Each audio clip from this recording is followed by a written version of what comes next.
Hey, hey, hey, everybody. Good morning, evening, or other time of day to you. How's it going, everybody? Good to see you, Red Osprey, Prismatic Light, Ivy Blade, Despot Thoughts, Silver Fox, Howdy Teach, Storm, Kizco, Imaginary Friend, and, of course, everybody else. Hey, yes, Sir Theodus. Getting more compliments on that intro screen. And loving the new emotes, of course.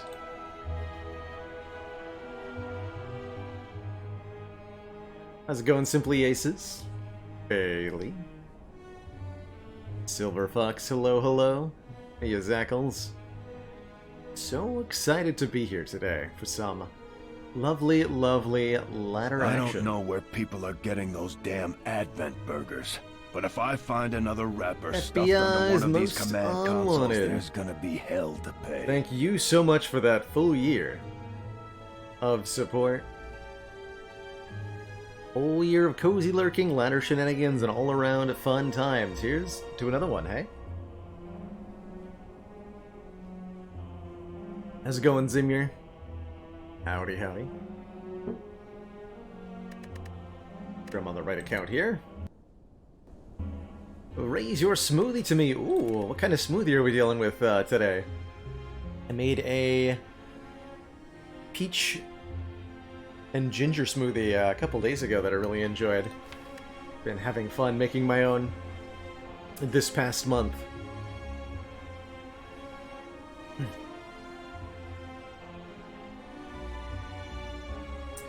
Our last run was the Watcher. On the Smol ladder here, we actually took Mark of the Bloom and upgraded 7 cards. Included 2 Flurry of Blows, a Cut Through Fate, Tranquility, Deus Ex, Prey. Oh yeah, I remember this. We did a lot of Divinity on this one, right? We had Prey. We had 2 Prostrates. And we had Damaru. We also had 36 relics, which I suspect had something to do with this victory. Early Black Star in Act... after the Act 1 boss, followed by only 2 elites in Act 2, but 4 elites in Act 3. I've got a ninja myself. Not quite the Vitamix tier, but pretty good to work with. Pleased to see our continued support of this project has been worthwhile. Well, that's what I'm working with, Teach. Pretty happy with it. Prismatic Light, thank you so much for the 2 months. And that tier 1 sub. I found a bunch of mushrooms, which you learned are called hedgehogs in English yesterday. Nice! I've got a few fond memories of going hunting for puffballs out in my region. Family member of mine is a studies funguses, so they know where to find all the fun stuff after it rains.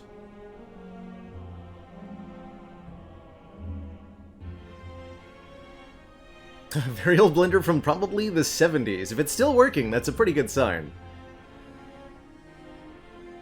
Pretty good sign. Yeah, Stockfish Andy.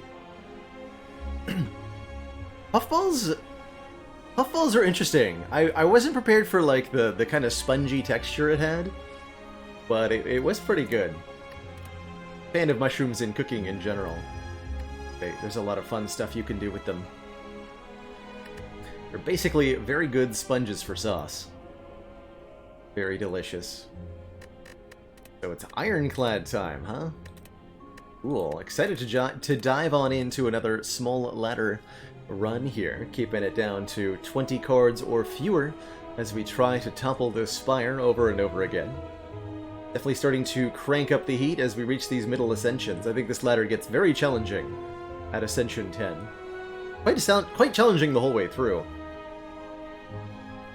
Hey there, Avenue Philanthropist. Excellent work, Commander. This council is pleased to see our continued support And of this Rodson, project has been thank you so much for the Prime sub and the 2 months. You keep watching, I'll keep streaming. Sound good? Let's slay some Spire, shall we? Looking forward to having a good one today. Shoots.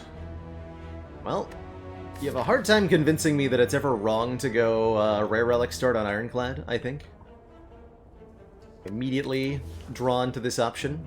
Random colorless uncommon has never been a thing I like. I've tried it a few times and, well, what, like 2 or 3 times? It was unrewarding each time. There's a few cool uncommon colorlesses that I'd love to start with. Panic Button, Dark Shackles, Finesse and Flash of Steel are okay. But a lot of the time you get 3 terrible options with Choose a Colorless. Less than, I think, half of the uncommon colorless pool is really worth adding to the starting deck.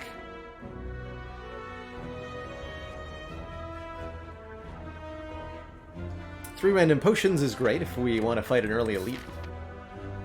As far as pathing goes, as ever, the goal is maximize campfires, maximize elites. To whatever extent that we can. I see a 3 elites and 2 campfire path up the left here.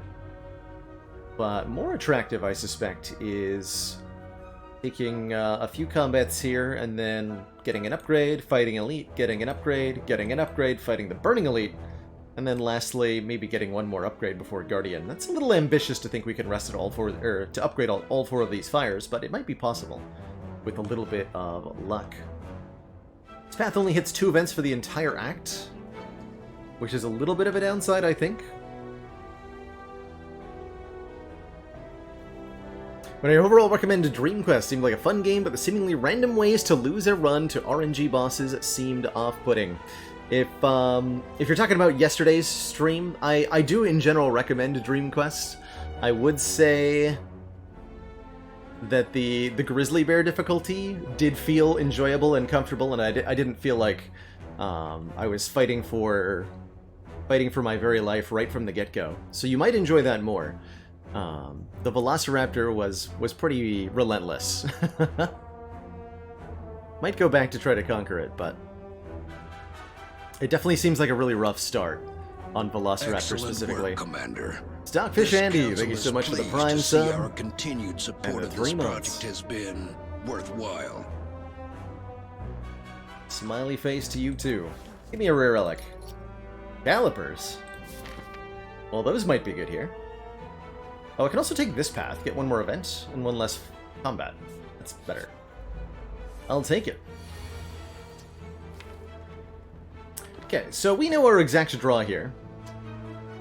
This is an important moment for consideration. The first turn of your first combat. What are you going to draw next turn? What are your enemies going to do next turn? We've got the immediate, you know, I think there might be an instant reflex to go Bash Strike, take out the little guy, and then end up in a one-on-one with the Spike Slime. But if we Bash Strike on Spike Slime, we reduce it by 17 health. 33 minus 17 is what? 16 hit points remaining. We're guaranteed to draw 3 strikes, although we will be weakened. They'll do 6 damage each, and we can score a kill. So we can have a guaranteed kill on the gray one next turn, and we'll take 4 damage from the little one attacking us. Whereas if we kill the little one, and the Spike Slime attacks for 12, we're going to take 7 whole damage. So I think it's usually correct to go Bash Strike, take a guaranteed 4, come out of the fight with +2 health. If it went for the double debuff, which it did, we can actually just strike the Acid Slime 3 times. So we would have lethal here if we were being attacked. But now we can do this, and we still have a good chance of drawing lethal here, so we're no longer weakened. Bash Strike. We get out with no health lost. Even better than I thought we were going to do. Beautiful.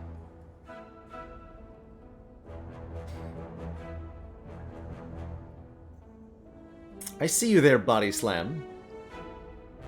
Looking all appealing with calipers. Tempting. Definitely tempting. Body Slam deals damage equal to our Blanc. It's pretty dang good. Good against Guardian, too. Because we're going to need consistent block for that fight.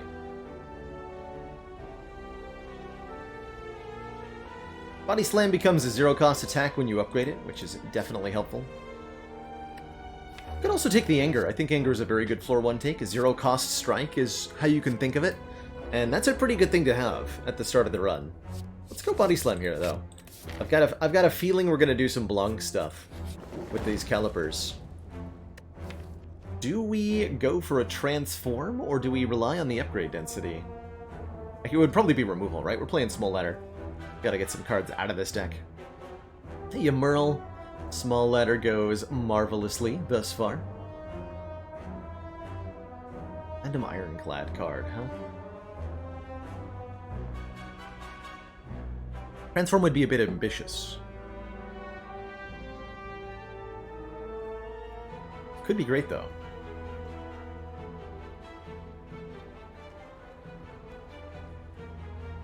It's definitely hard to pass up removals in the Small Ladder, though. Every card we remove is another card that we can add, and that, well, that counts for a lot. That means I can take any damage card I want in one of the next 2 fights to make sure that we can bop the elites. Let's go for a transform. Turn a strike into a bloodletting. Okay, interesting. Definitely not what I was hoping for. Lose 3 health, gain 1 energy, but we can make use of it. We don't have the Ascender's Bane, so we're always drawing it with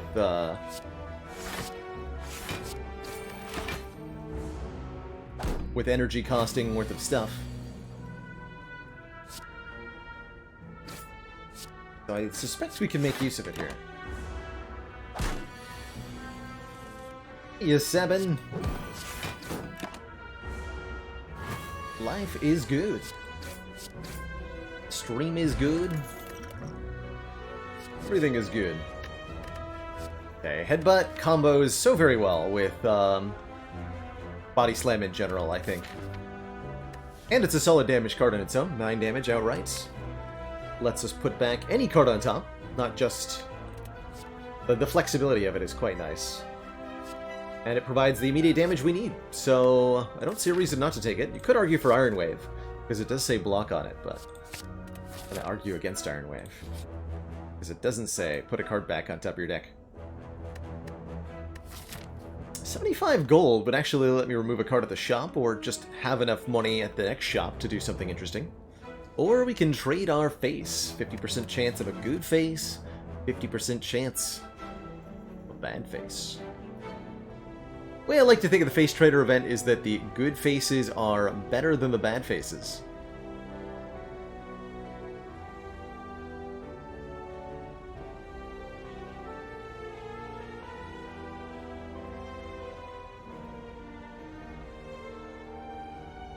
So we all know switches no longer exist. Well, glad you were able to get your hands on one, 7. And belated happy birthday to you. Also a chance of caca, that's right. Or a chance of stinkiness. The next non-boss chest we open is empty. We lose out on our next relic, basically. Stings a little bit, for sure, but not too bad. I think we'll manage. Not too bad.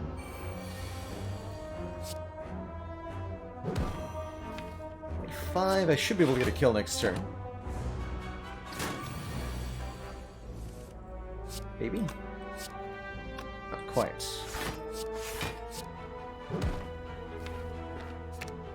I've done that before I played the defense there. It's all good though. Effortlessly cleave through the fight. Shrug is definitely a card I'm looking for in a deck that has a Body Slam in it, and a deck that has a Headbutt in it, and a deck that has a Bloodletting in it. These are all perfect. Maybe the first time you've seen me get a bad face off the event. Seriously, my luck with this event is fantastic.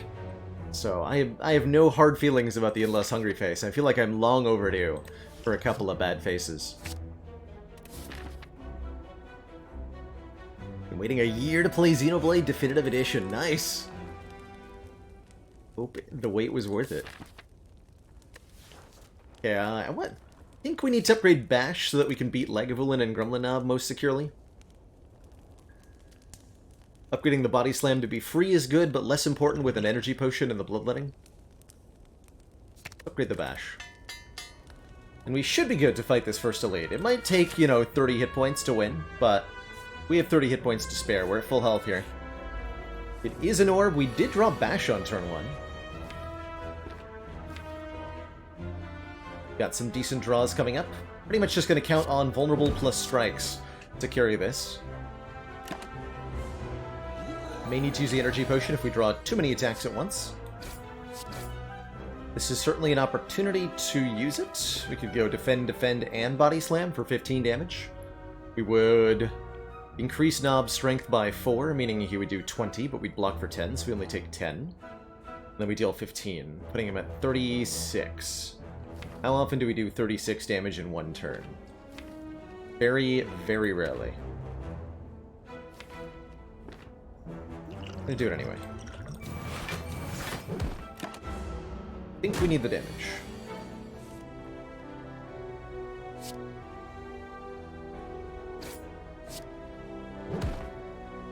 Strike. Playing Bloodletting and Defend is not worth it. Not worth it. We take 5 damage from the Bloodletting alone. 3 health it does to us, 2 the Knob does. And the sad times.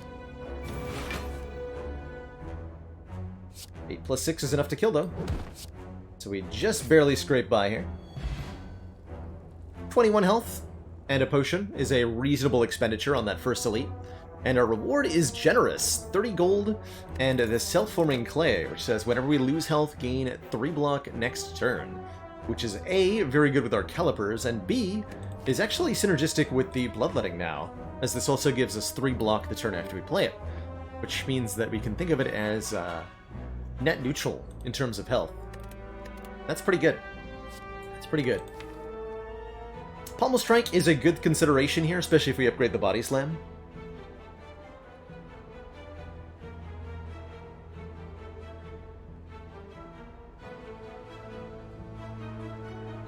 Wow. They mailed a new Wii to you in Iraq. That's pretty cool, 7. That's pretty cool. That's customer support right there. Dang. I'm gonna take this Pommel Strike. More card draw. And in Small Ladder, I think Pommel Strike is a pretty good card. There's a lot of ways that, like, infinites can happen with Ironclad. A couple relics. Pick up a Sundial. Pick up a True Grit. You're good to go.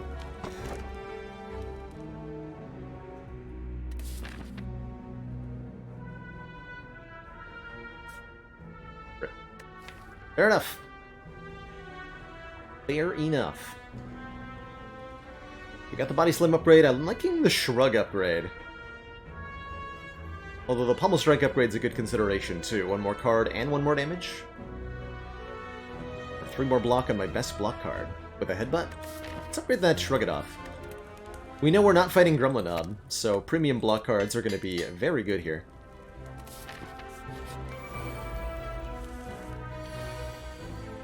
Should we show you what the face ate just to rub it in? Savage. Speaking of Savage, this turn is Savage.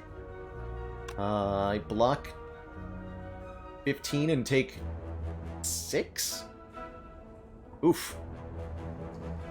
The strikes make us take even more damage. Sure, we'll go for the full block and hope. Please, one of you don't attack me next turn. Wow. Rude.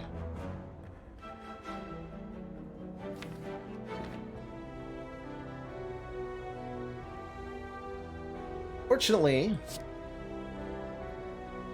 our hand is very good. Let's go Shrug first. Now I can Headbutt the Body Slam, play the Body Slam, and Pommel Strike. So we should be able to kill 2 of them here.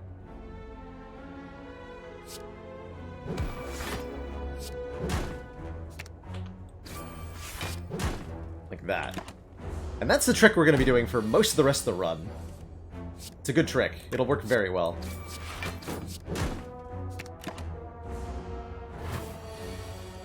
Lego Dame asks, is Heart beatable at High Ascension with a Brimstone build? And my answer to you is absolutely yes. It's not easy, but you can definitely do it. I've got a couple of A20 Brimstone wins myself, and I know a couple of other streamers who have managed it. Good cards to pick up if you're going to try to do this would be Speed to gain more max health, Disarm to reduce its strength, Shockwave or Clothesline to get Weaken down, because Weaken can make a big difference. The relics Self-Forming Clay, Tori, and Tungsten Rod. Not necessarily. Wow. Not necessarily all at the same time, but you know, any two of those three, or even any one of those three, can really help your survivability. But it's absolutely, positively doable. Just taking Brimstone on average make it more or less likely that you beat the heart. I want to say more likely, quite honestly, because the thing that Brimstone does really well, although it does make the heart fight a lot harder, it makes getting to the heart fight so much easier. We go with the second shrug rather than the second body slam. We know we're not fighting Nob here. Let the blanketing begin. Oh geez, it's strength sentries? Ooh, let the blanketing end. That's pretty spooky. We gotta kill one of them very quickly here. And I maybe should have let it damage me for Self-Forming Clay block on this turn.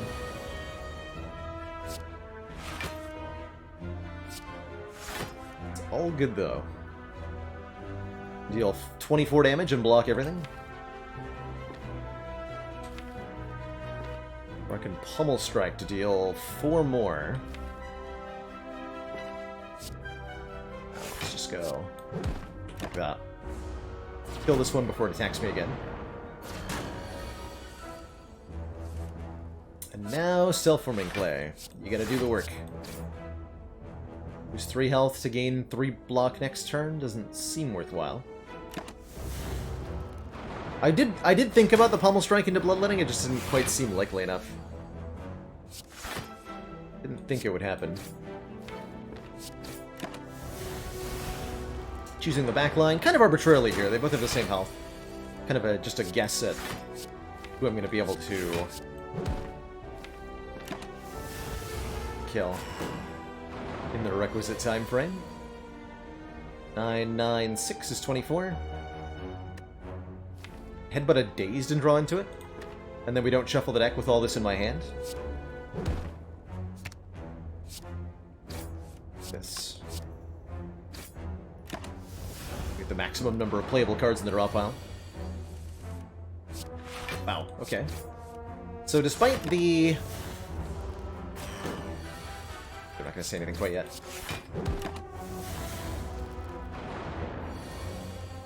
Ah, there it is. I knew there would be agony somewhere. Ultimately, it's still a pretty good fight, despite the plus strength sentries, which I think is a very nasty elite usually. We escape this with most of our health. And a Toy Ornithopter, which will now heal us 5 whenever we use a potion.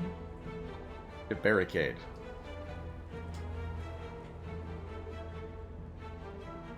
And a barricade.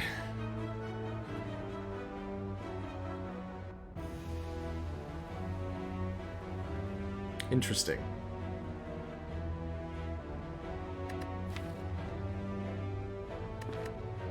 Barricade sure is better than Calipers. It's a little hard to play. We are already at 15 cards. But it sure is better than Calipers. Basically 15 block per turn is how we can think of Barricade compared to the Calipers. That's a lot of block.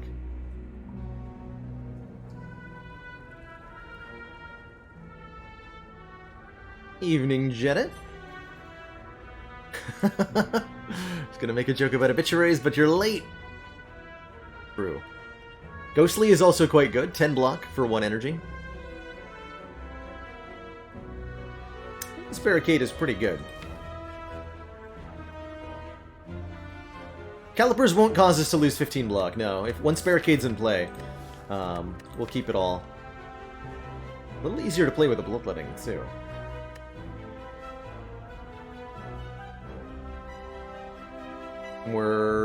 We already have the Headbutt to go with Entrench if we see one.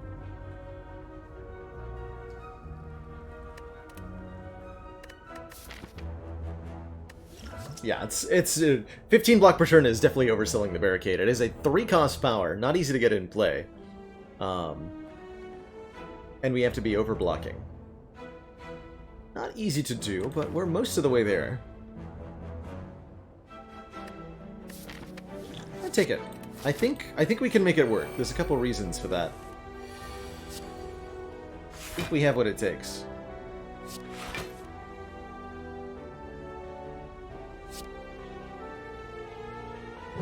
Put you within 1 strike of killing and then hit the other one.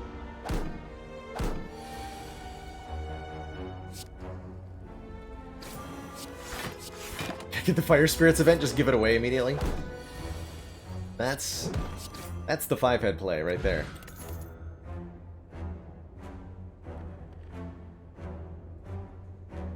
Oh, I like what I see here. Feel No Pain definitely blunks, although I have no exhaust at the moment. True Grit would create that exhaust, which lets us really slim down the deck. True Grit is so good here.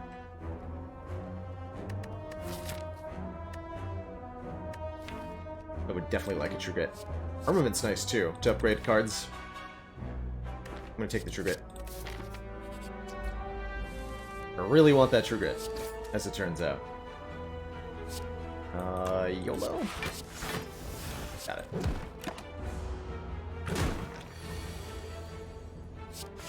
Who even needs to upgrade? True Grit, that's my question.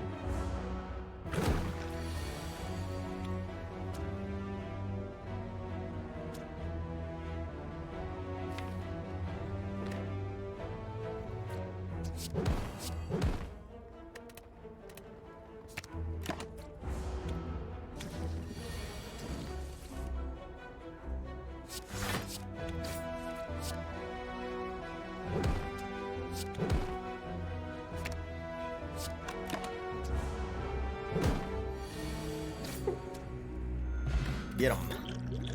Alright, even more hit points. If I'd taken the Feel No Pain, I would be all over this second wave. I love the Disarm, though. Enemy loses 2 strength is a really good compatriot to Barricade, as lowering the enemy damage makes it easier to overblock, and then you can build up block better.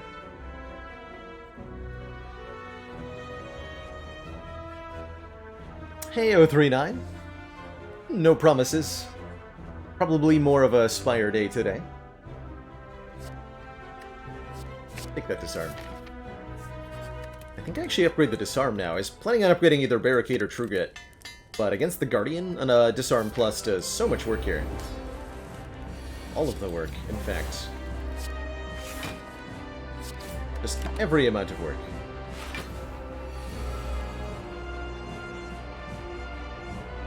Does that mean we have to get hit here?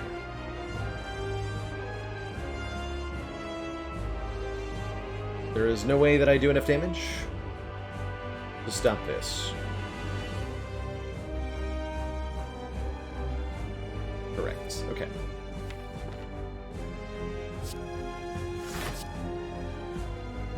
Out of the hand. I don't really care what gets hit. I'd prefer it be the strike, but if it's bash, I'm okay with that. Cool. And here's our chance to play the Barricade, so let's get that in play. A pricey card, but well worth it.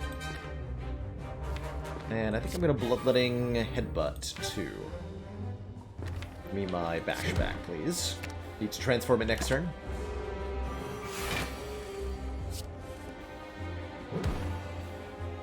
Boopity bop.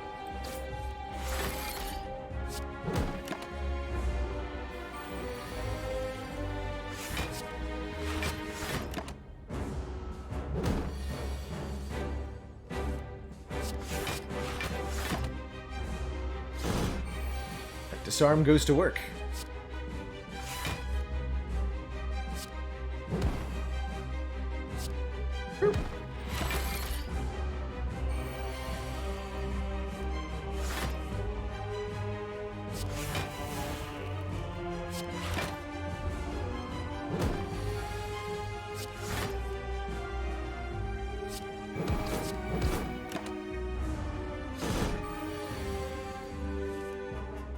Time for Entrench? I hope so. I would love to see an Entrench. Please, yes. GG nerd. What rare cards you got? Juggernaut, Brutality, Fiendfire. Ooh, interesting.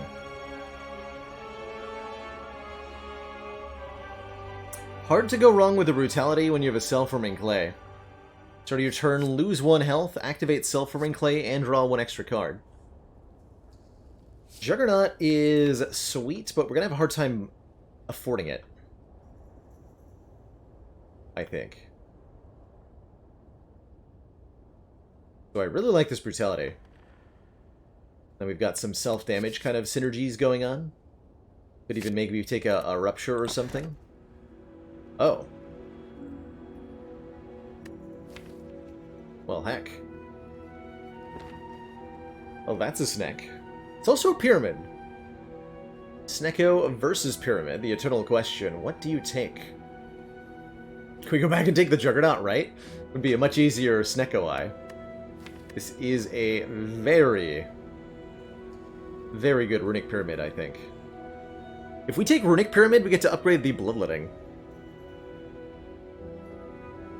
OmniCloud asks, if you're Ironclad and you get 4 base strength by the end of Act 1, is it worth missing upgrades? So we're talking like lifting instead of upgrading in Act 1? Definitely worthwhile. Definitely worthwhile. And you can compensate for it by adding lots of cards in Act 2 and 3, which have a higher chance of being upgraded as well. But yeah, the 4 init strength is so good. So good.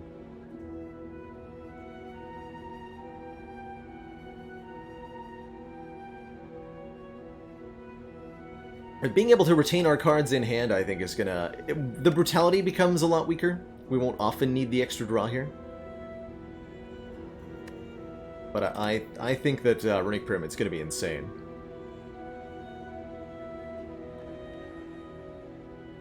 Give me that. Fighting Champ, who I don't think will be a problem. We already have a deck that can basically beat him. Into a fine... Angry Mist. We've got Disarm Plus to deal with Book of Stabbing. How many upgrades do we need? My next question. We can get as many as 4 campfires, looks like. Either take 3 fires and 3 elites, or 4 fires and 2 elites. Both pretty good options. This would be the elite heavy route. To be the fire heavy route. It's 4 question marks in a row.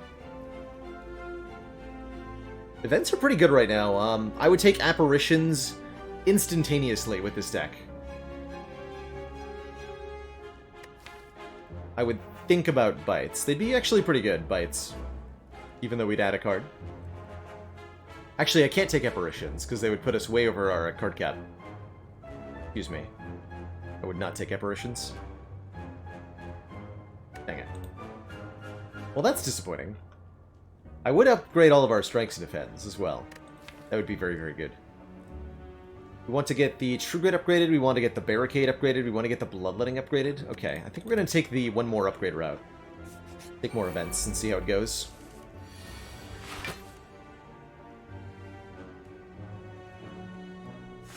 Hurts to overblock on a turn that's not the Body Slam turn. Let's see what we can do. Picking 1 is good here. And the Headbutt. The Shrug. Which I'd very much like to do right now. Block a little harder. I suspect we're gonna oh, jeez. I'm gonna say, I think one of them's gonna get away from me, but no, they're just gonna murder me instead.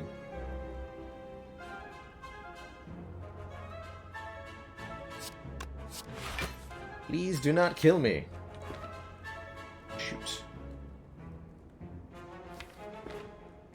Dang it, Body Slam. That was very rude.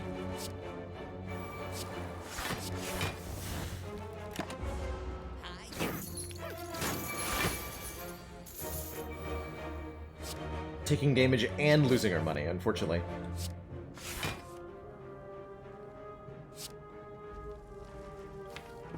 I think we are. See any way to do 60 damage in one turn here.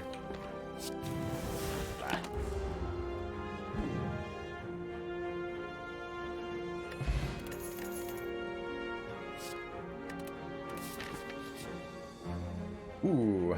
Transform 2 cards. Yes, please. Turn these stinky strikes into literally anything else. You take the special relic for 3 strength on turn 1, or the jacks to trade health for strength. Not bad with the self-forming clay. But I think I'd rather transform 2 here. Rage and Immolate. Yeah, those are definitely better than what we got. Or than what we had before. Perfect. Perfect. Any generic tips for deck building on A20? It's hard to give specific tips for something that's such a context-dependent thing. The path to A20 victories is always to stay flexible and try to work with what relics you're given, but in general, you're going to need a lot of front-loaded damage. Just the basic encounters on A20 are so threatening that it's important that you have cards that do a lot of damage or that block for a large amount on the turn that you play them. So, pick and upgrade some block and attack cards to deal with non-boss encounters, and then for boss encounters, you're going to need a way to scale up, which is, of course, its own challenge. 5 max health seems fine, by the way. 3 card removal seems extra fine. Well, not free. 75 gold is good. We could actually remove Brutality. I think I'm going to hold on to that. We might get Bonfire Spirits or something. Get 1 more strike. And a Merchant, who could take out 1 more strike. Or we can buy a Feel No Pain. We saw one earlier, but did not take it. This one is a bit better, because now we have cards that say Exhaust on them, Disarm, and True Grit. Double Boss is pretty scary. If you're not planning on going to Act 4, then good potion management is key for getting through 2 Act 3 bosses.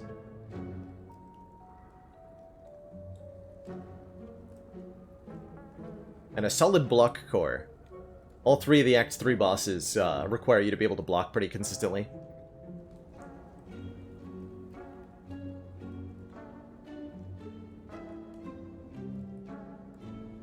Anything with Weaken and Strength down helps a lot in those fights. Disarm, Malaise, Shockwave. I'm going to 2 shops later. I'll buy a Feel No Pain. That's gotta be good. And we have an elixir, right? So all the more reason to take what? Oh boy. We have an Immolate. Okay, we're not helpless here. But we are in grave danger. Because someone decided to remove all their attack cards.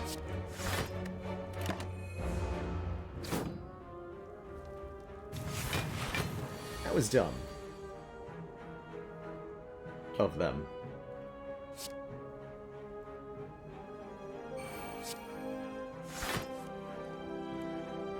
Feel No Pain is nice, but not nice enough. We have to kill the Angry Gremlin to block 14 here. Strike Headbutt will do that.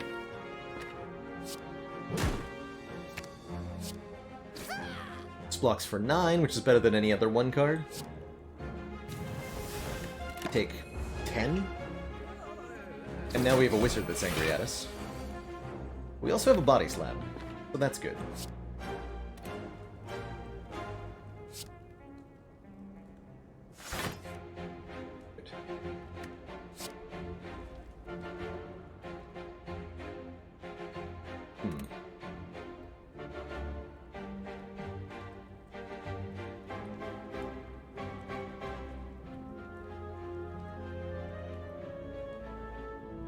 Immolate doesn't kill it.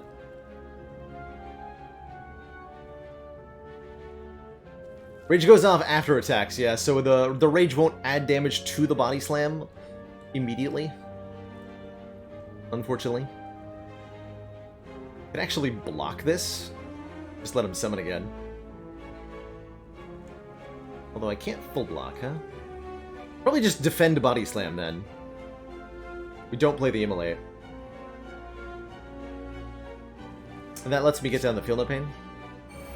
Let's do that. Doesn't make a lot of progress on Gremlin Leader here, but Okay. Play that for the block every turn. Now's a good turn to get the bash down. Also a good turn to get the barricade down.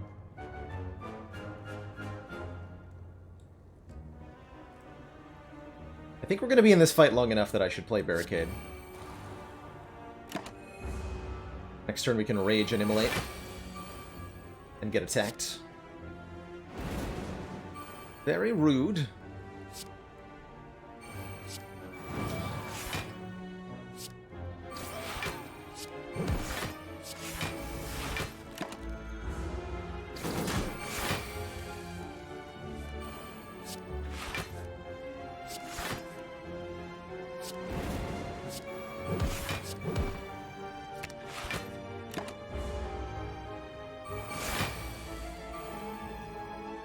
This guy does not quit.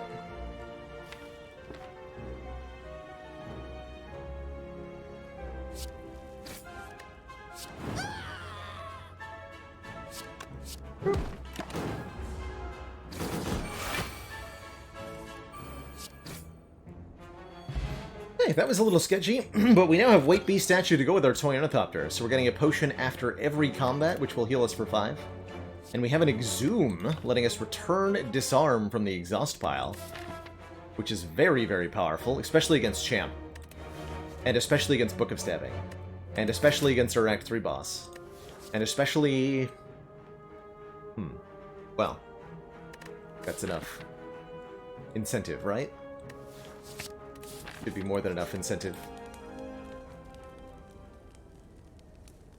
Upgrades. Boy, do we ever have a lot that I'd like to get down. This is why we took the 4 campfire route. Hopefully with the White Bee statue Toy Ornithopter, I can keep myself from having to rest here. We can get all of these cards upgraded. True Grit feels very important with the Runic Pyramid, making sure that we don't, you know, fail utterly to get the right cards down.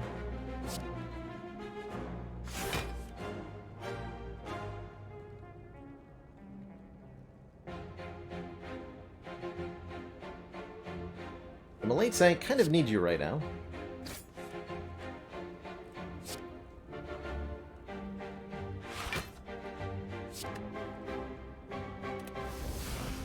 Gonna put that out there.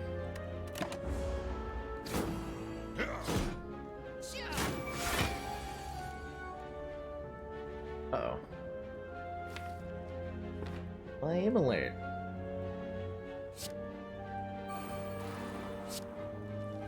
Okay, we may end up using the elixir next turn, or even this turn. Gonna kill the Taskmaster... probably second. Keep off the front guy here. Get that True Grit back.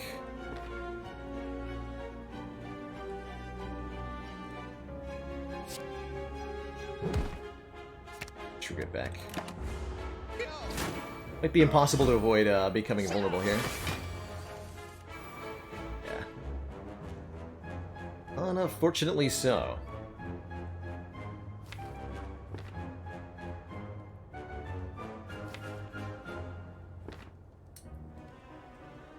Okay. So all I can do is block, really? Just a question of what we exhaust with the True Grit. Incoming damage is 17 plus 9, 26. Get rid of the strike, I think.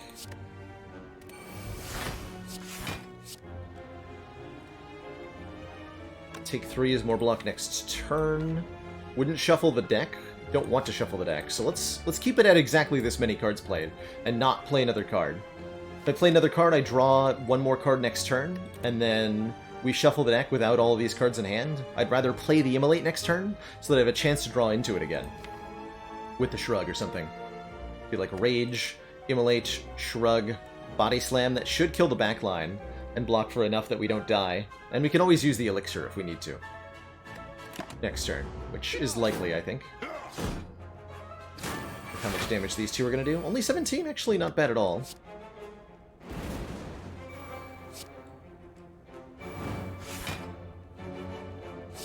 Perfect. Full block. Cool.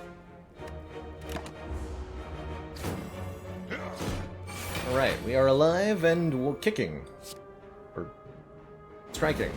We're supposed to go for the middle guy next. We don't want to get our hand clogged with wounds here. That would be a very sad time.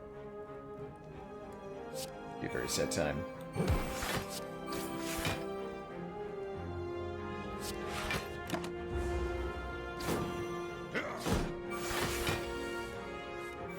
Really gotta upgrade that bloodletting so it's really worth playing. There we go. No more wounds. And we do have the elixir if we need it, which is looking increasingly likely.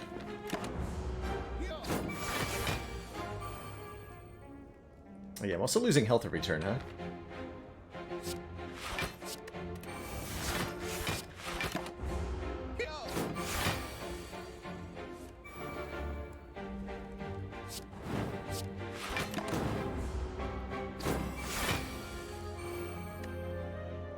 I tried to stubborn this.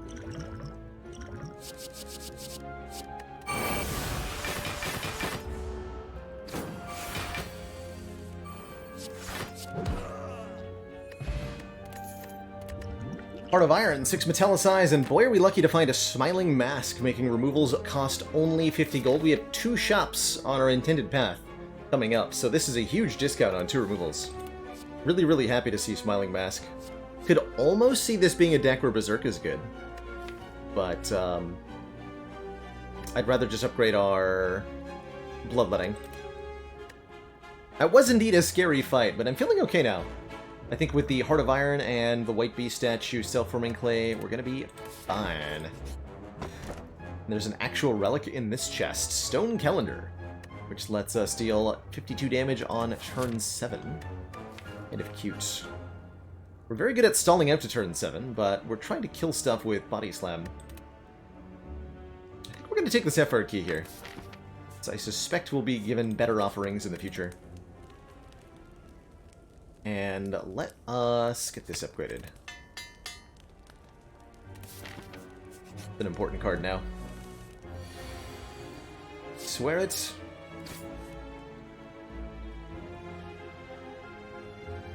My heat points. Need those.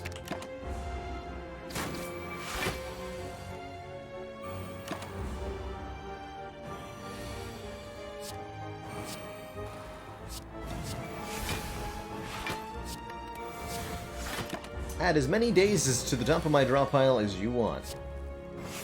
Go for it. Have fun. Knock yourself out.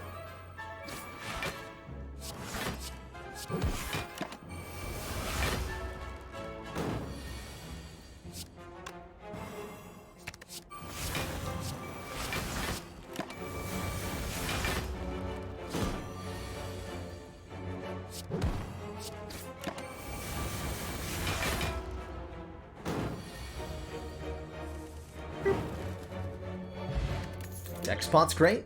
Got no complaints about that. Second True Grit, if it was upgraded, I would be excited about. As it is, unupgraded cards I'm kind of done with on this run. Membership card would have been nice. Metallicize is fine. I think we just remove a card here, and then remove a card here with Smiling Mask. Take out the last strike and 1 defend.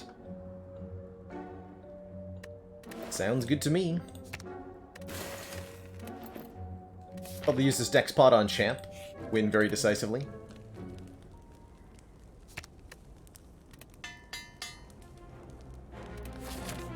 Basically, any upgrade that reduces energy costs is really significant here. The priority. Brutality is a contender for removal. I think it's still serving an important function with the 1 self-damage per turn in the Self-Forming Clay. And I think we'll get it to a state, especially if we add a 4th energy here, or even just a couple more upgrades, we'll get to a state where we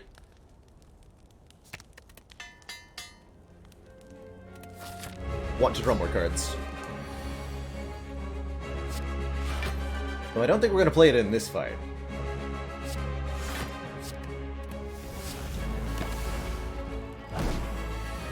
Poor Champ has no clue what's coming to him.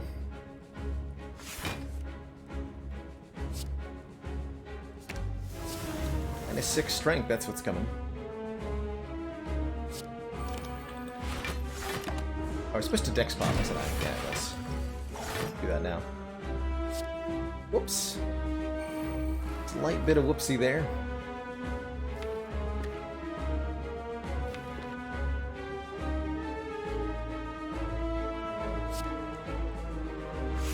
$20 cards is the limit by the end, that's right. That is the goal. Whether we can do that is another question entirely. But as this deck thins down and down, it's gonna get very, very effective. Immolate next. Definitely don't need that. Headbutt True Grit, shrug into it. Probably destroy... Defend next. Something like that. And the goal is just to build up block faster than Champ here. And get rid of it.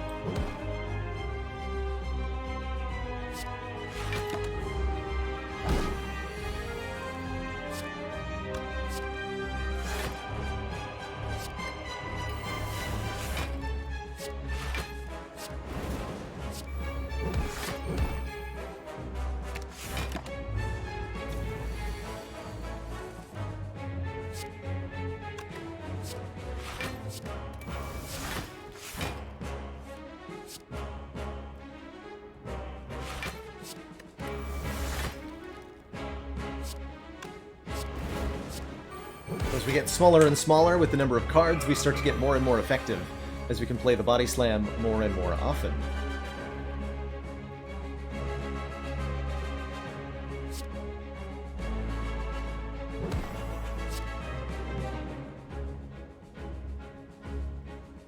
We might actually have lethal right now. Let's try to get it.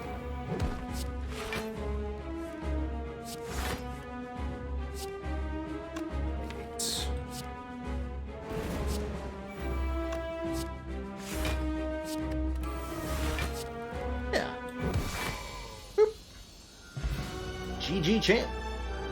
No problemo. No problemo. Easy save on this Heart of Iron. We'd love to carry that to the heart. Strength pot might be nice in a deck next act. Do we want a Reaper, Berserk, or a Corruption?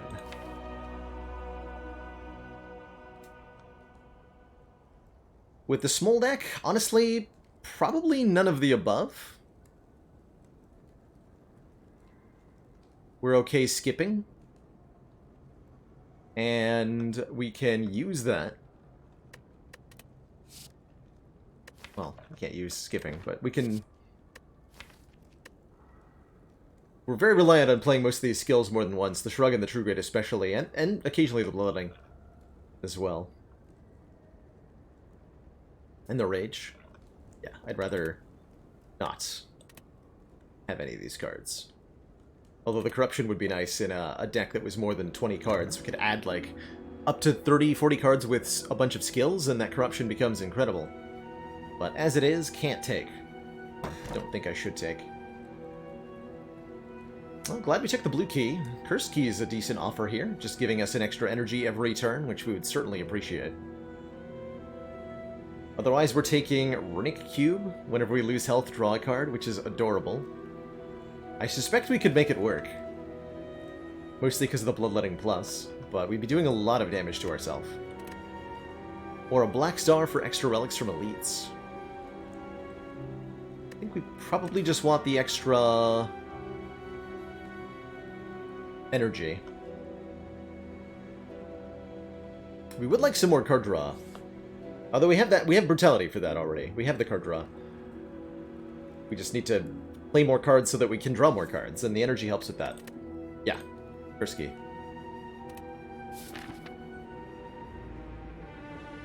Small offering. Yeah, Bloodletting with Runic Cube is pretty fun.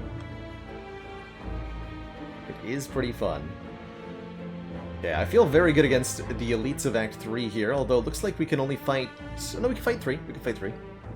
Although we don't get very many campfires for so doing. Or we can go a ton of upgrades and only fight one more elite. Important upgrades at this point would be Rage, and I think Pummel Strike to draw one more card. Getting the other Shrug upgraded is fine. Immolate is optional.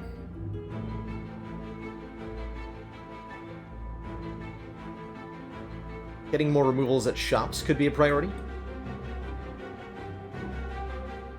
We don't get to go to a shop if I go for the heavy upgrade route, so let's go for more of a elite. Oh, actually we can go 2 shops and several elites. Let's keep leaning on the Smiling Mask, I guess. Although at this point I'm removing defends. It's okay with me. I'm cool with that.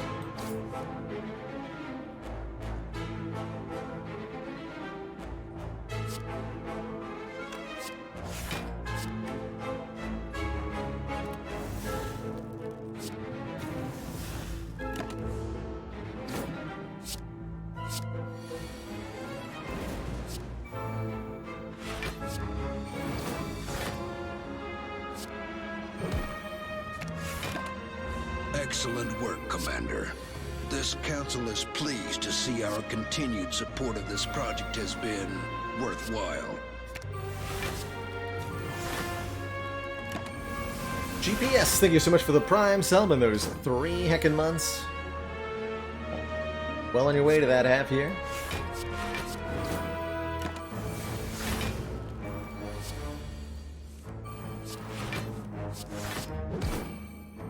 Easy 6 health and a regen pot for even more healing.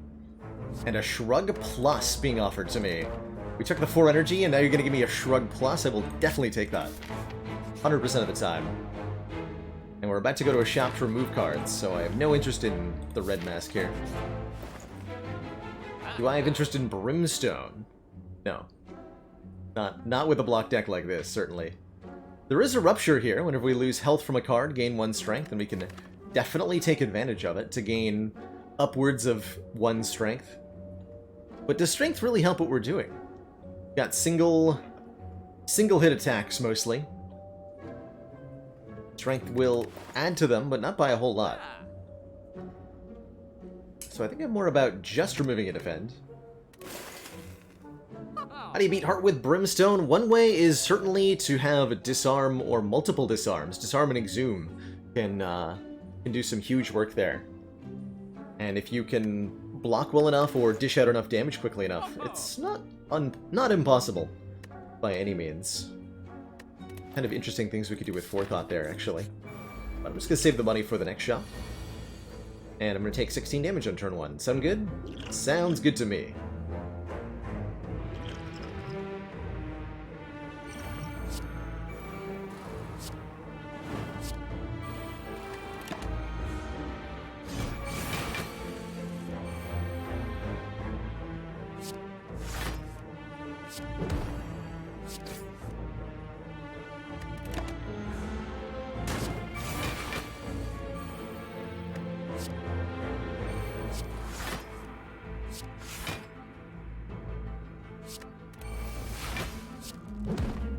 Just want to make sure we get the full regen potion value here if we can.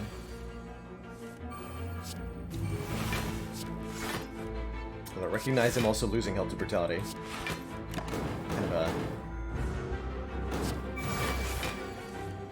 Kind of not necessarily a win-win there. I'm out with enough health though, and I love an elixir here.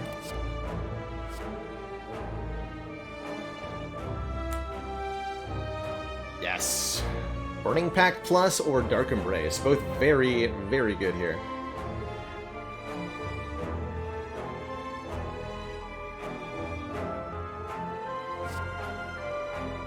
I guess there's also a Battle Trance Plus that I haven't even acknowledged because it's somehow the worst option, which is crazy to think about.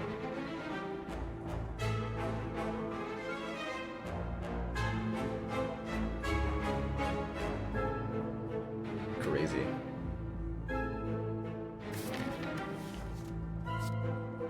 Burning Pact draws us through the hand, I think, the fastest on average. It will get us towards, like, ridiculous quadruple body slam turns. really quickly. Yeah, let's take a Burning Pack Plus here. Gonna get extra spicy in here.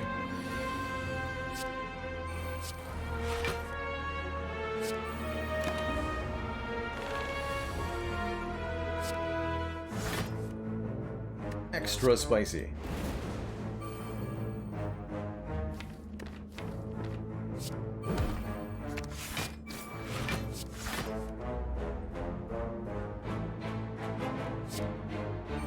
A little bit here.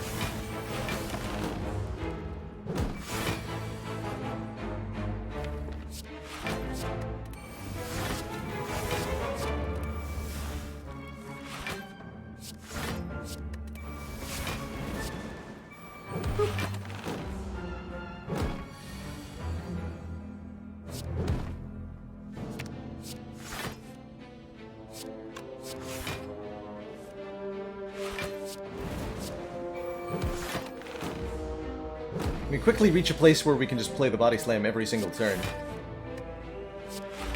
That is glorious. Probably should have drank a potion. I knew I was going to get one after all. Okay. Rage Plus I would take.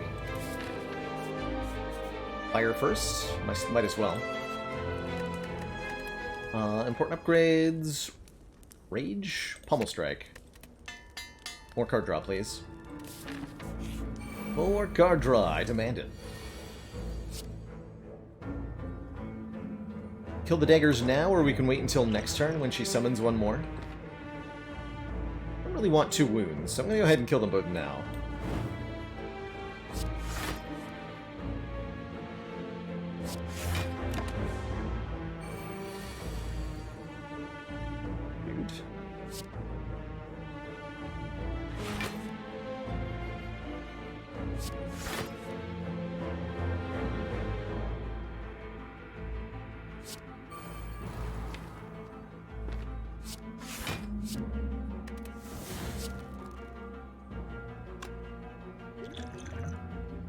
We should have power potioned earlier. Let's do it now.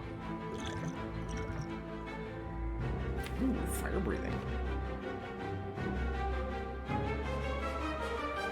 Or a free demon form, which is pretty good. Free demon form.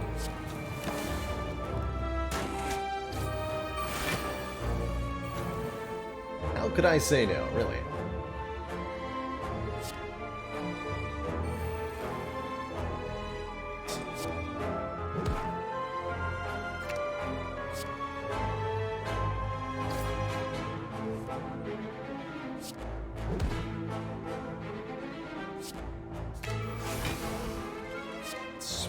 Barricade in play here. I think that's our main use for bloodletting, is to get barricade down without too much pain.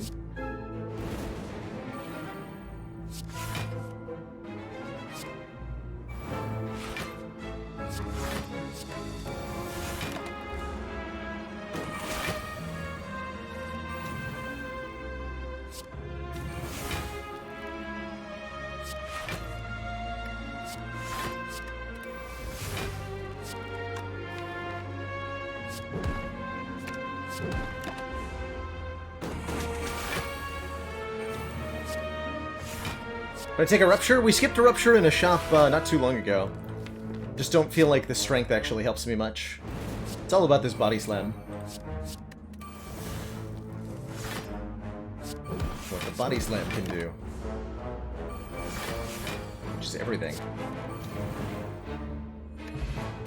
Magic Flower makes healing more effective during combat. Improves the ability of Toy Ornithopter. Now heals 8 instead of 5. Burning Blood is now 9 instead of 6. And there's the Entrench. 2 energy, double your block. Don't mind if I do. It was even next to a Body Slam Plus, which is good, but not great. Body Slam, or Entrench is great. So good at the moment. First act call. Snowy Drains landing it. Calipers is a little bit overwhelmed. It's not cutting it. Calipers does in a pinch. Yeah.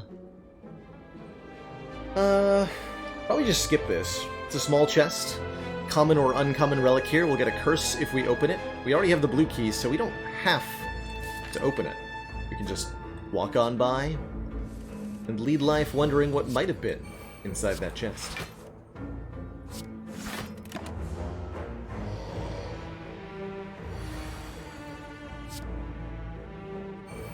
Hey, Chronometrics. Howdy, howdy.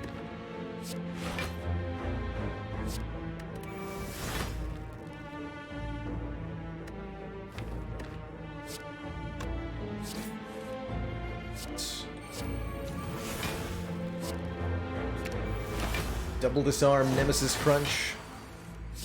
Too good.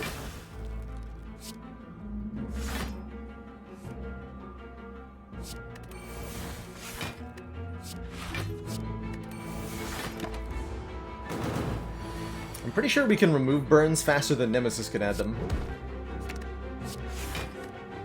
Well, I'm not actually sure about that.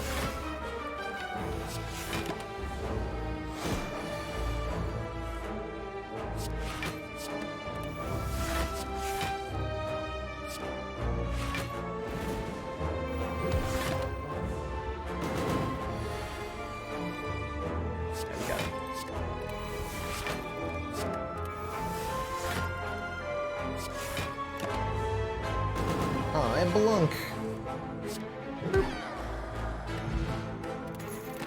Question card lets us look at more cards. That's pretty good. Beacon? Beacon's not bad.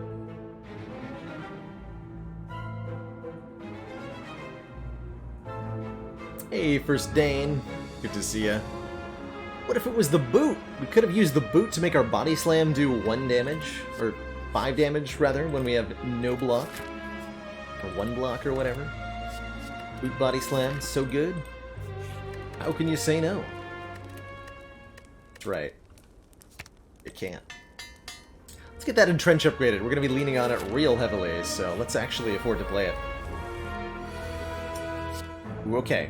I'm going to play as much self-damage as necessary to get the kill on Transient with this deck, because I'm quite certain that we can make it happen.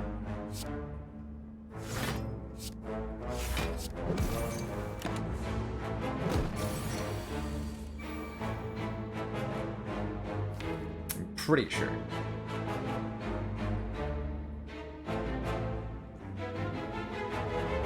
But I might have to Elixir.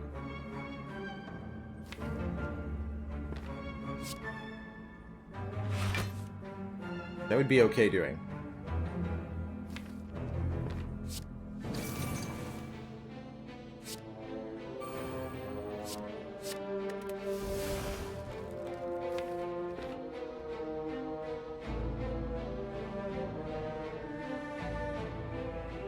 Can't play the barricade yet. Body slam again. Last card in the deck, huh?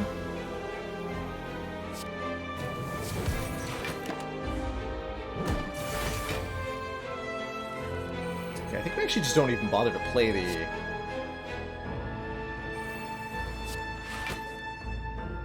thingy now. The barricade.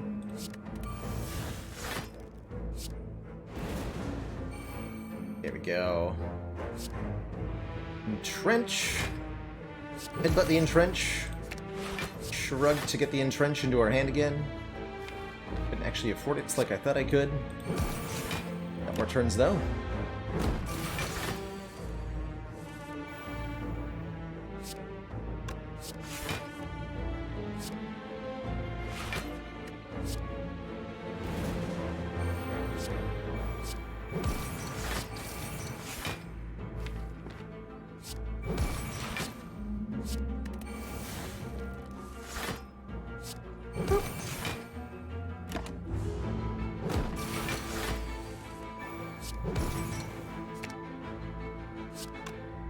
Shrug, Entrench, and Kerblam. Get him. No problem. No potions used even. Just slammed him and jammed him. To add another True Grit here.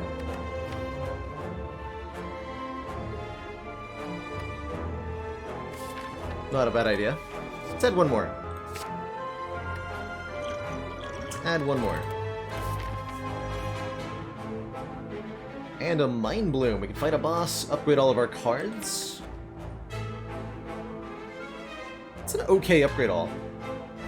We get 1, 2, 3, 4, 5, 6, 7 upgrades, just like last time. But this time we have more sustain. Magic Flower, Burning Blood, Toy Ornithopter. So we'll go for the boss fight. Going for infinite? Not quite. Not quite.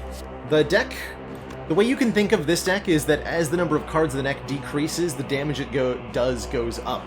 So every card we remove creates more and more damage output, and we never get to go infinite because everything will die far before we reach the actual infinity range.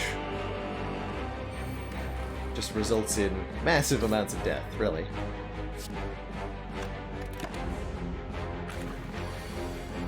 All of the death.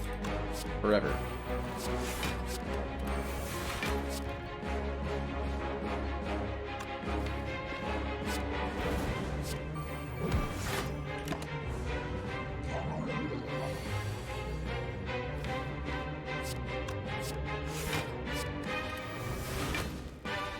Slime boss in for a bad time. What? Thanks for the incense burner, hee hee.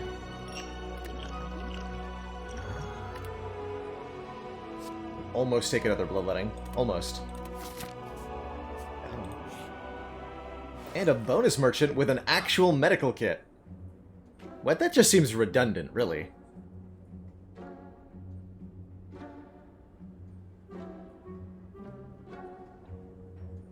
I didn't add 2 copies of Truegate Plus to this deck just so I could go and take a medical kit and ruin it all. Right? We don't need this stinky relic. Get out of here. Get it out of here. Been pretty unimpressed with Rage, quite frankly. Is it time to take out Immolate? Yes. Yes, it is. We don't need no stinky AoE damage. We're too good at that. Too good. We'll save the last of this cash for the final shot. Grab our recall here. And let's dunk the donut.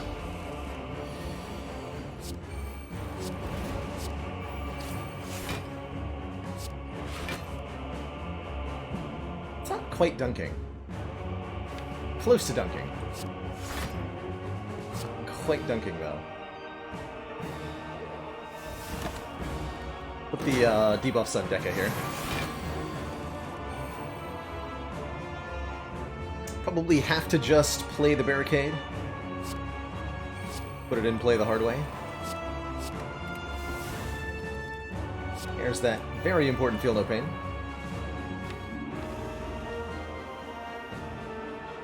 I'm going to trigger the Exhume. And the headbutt. Okay. Take 1.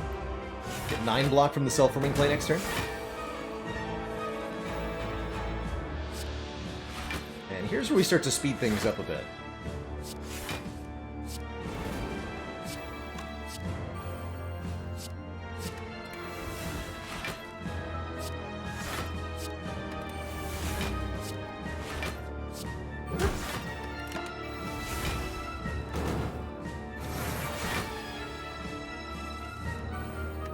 Very quickly, there's nothing left to draw except the Entrench and the Body Slam over and over again. And, well, that gets extra spicy.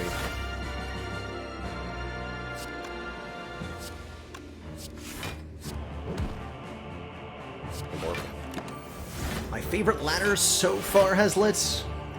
Honestly, I think I enjoyed the boss swap ladder the most. That was a really good time. But they have all been very enjoyable in their own way.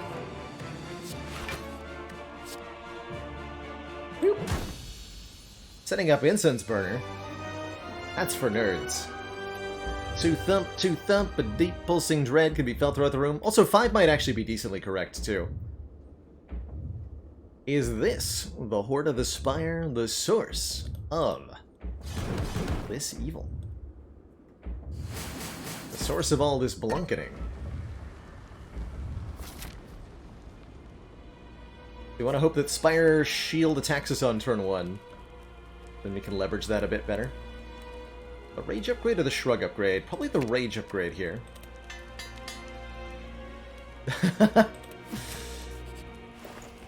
Lambercat. Dolly's Mirror lets us add a second copy of Entrench Plus or a second copy of Body Slam Plus, if we so wish. I think it's the second copy of Entrench Plus that we want, right?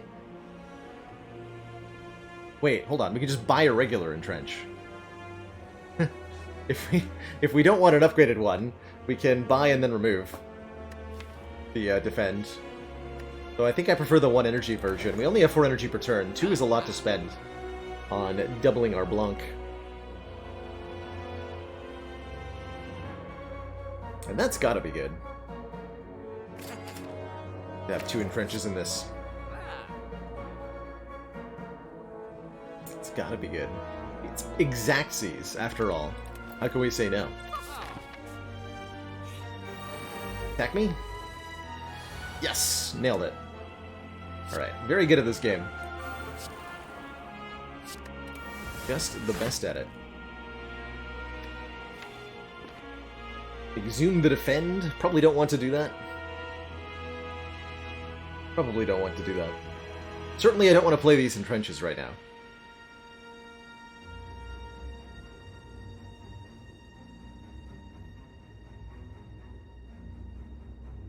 Hey, you Storm. Enjoy the lurk. Have a good day yourself. Excellent work, Commander. Sketchy Dog. This council is Thank you so much for that pleased to Prime see our sub and the continued 3 support of months. this project has been worthwhile. Ooh, now here's a turn I can get behind. Beautiful. Look at these beautiful cards. Shrug. Shrug. We can disarm and exhume it to really dunk this guy, but it's not going to matter because I'm going to have 1 billion block.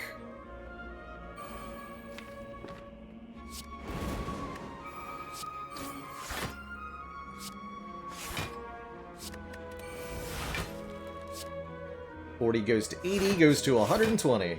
Or, that's not how math works. 160. Close enough.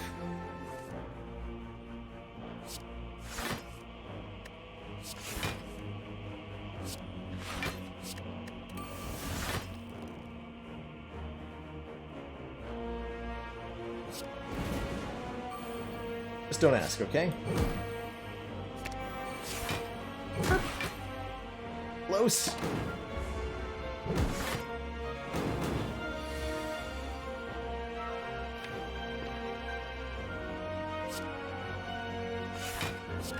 Destroy the barricade is, I guess, where we're at.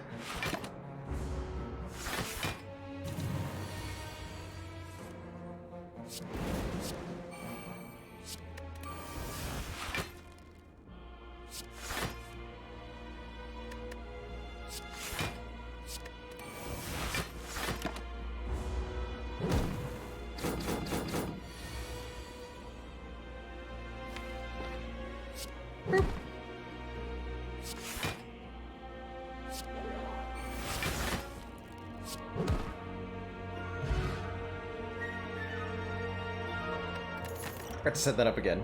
But we're good. Doesn't matter. We are so strong.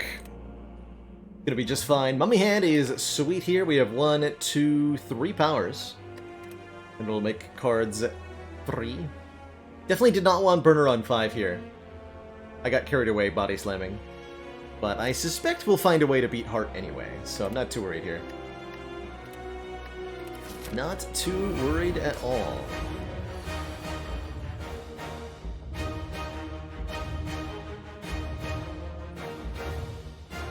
Actually want to take some Beat of Death damage here. Every time we take the damage, we get 3 block next turn.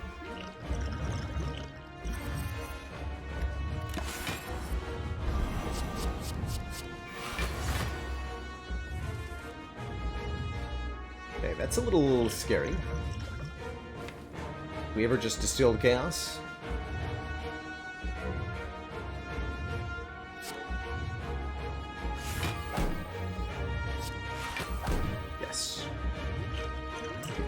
of chaos.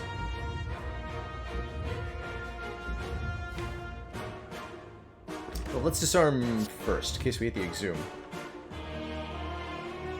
Oh, we might hit the Philippine? Let's disarm last.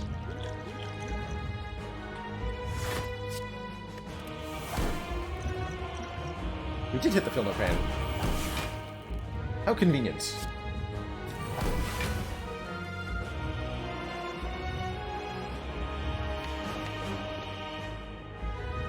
Okay, Rage is not in play. Might as well get this out of the hand, though. Might as well get around more cards per turn. Okay. Let's call it a good fight. Ow. My face. My beautiful face.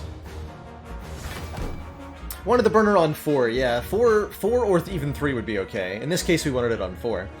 And that would have saved us all of that health, but we're win from here pretty decisively, I think.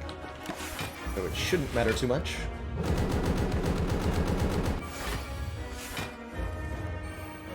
That's the hope.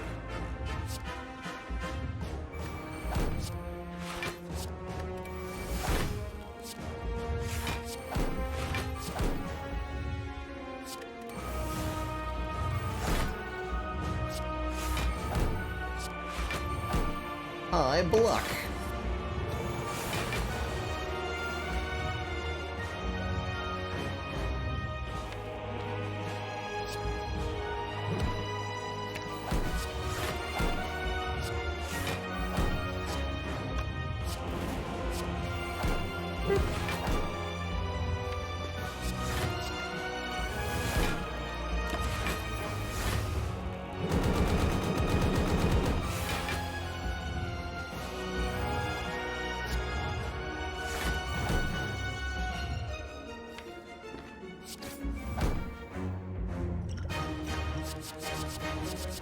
Bye.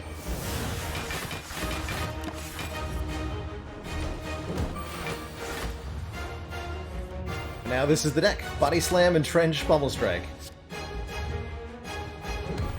Body Slam. Body Slam. Body Slam.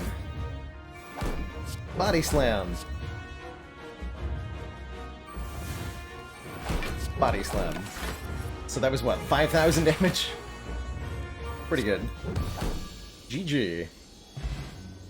GG.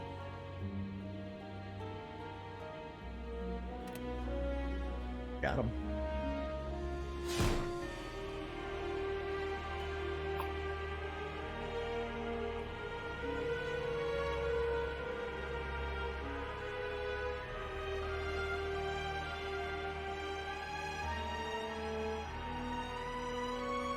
Can measure this deck's damage output in beats per minute. As in, how many hearts does this deck beat per minute? GG. GG. Meow, what? Something about the Spire. Sleeping. Not doing that. We're playing more Spire. On Ascension 9 with Silent, bosses now get tougher. A little bit more health. Heart will have 50 more hit points. 800 instead of 750. Various other bosses get somewhere between like 5% and 10% more health. I just beat the heart with no colorless cards. I think tragically I did. Not a single colorless card here or here. The good old hand of greed on this run, though, so we know the spirit's still there.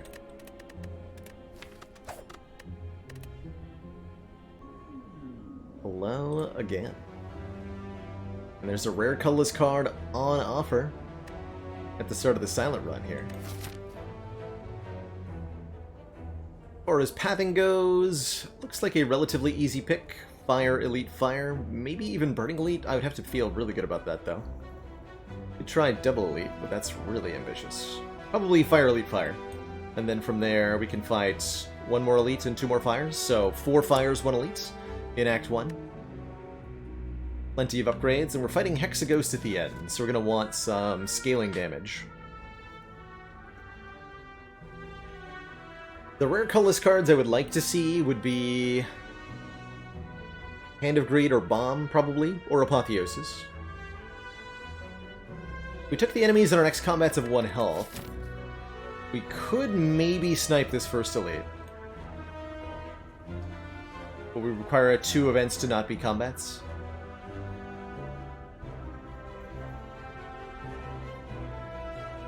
I don't think that's worth it. Maybe we just take a free upgrade.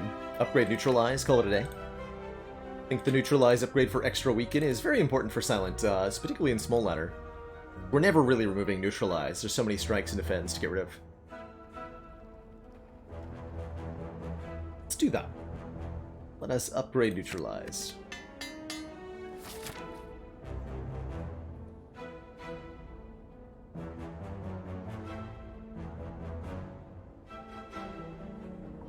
I don't get a store if I don't go to the early one. 100 gold, maybe just get a poison card to start. Or just remove a card if we don't get a poison card. Okay with that. Got a cultist in our opening fight. I think that means we get a potion from this, right? Is that the rule? You always get a potion if you beat the cultist?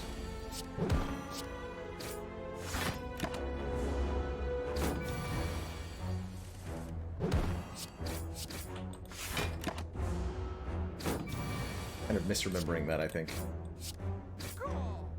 I don't know get a where potion, people though. are getting those damn Advent burgers, but if I find another rapper Gasaduk! stuffed under one of these command Thank you so much for the consoles, there's full gonna be year of hell to lurking. pay. And that tier 1 sub.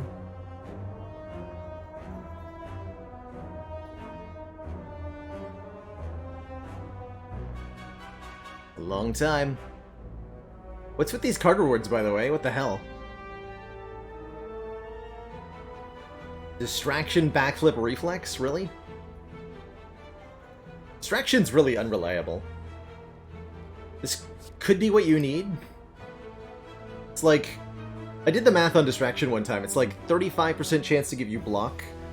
15% chance to give you damage. 15% chance to be card draw. And then, like, everything else is neither of those categories.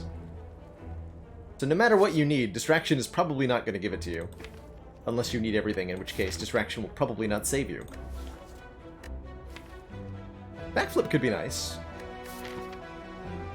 Or we could just skip.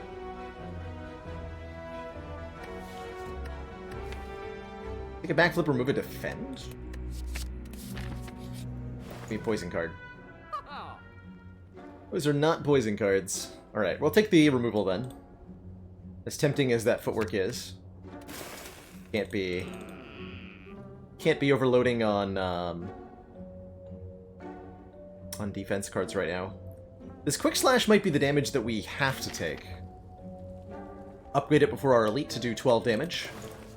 And that's a very good front-loaded common for Act 1 and Act 2 elites. So that's pretty good. Dagger Throw is a little bit better, I like to think. But it is a bit more expensive here. How do we kill Nob? Currently the answer is upgrade Quick Slash and then use the Ancient Potion to not get vulnerable. And that should beat Nob while taking like 30 damage with this current deck. Not impossible, certainly.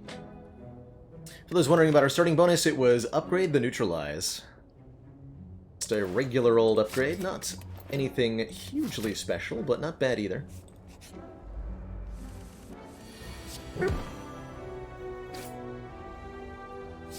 Okay, instinct tells me to take the 1. Take the 1.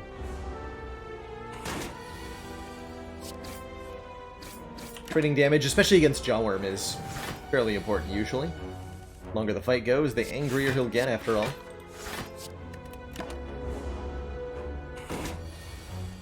It's like in this case, we would have gotten away with not taking the 1 though.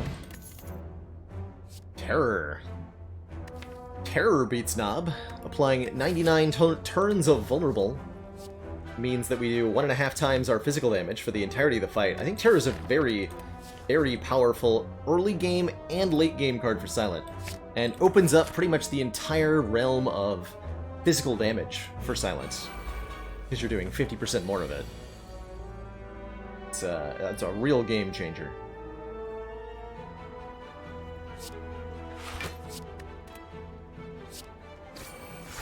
The changest.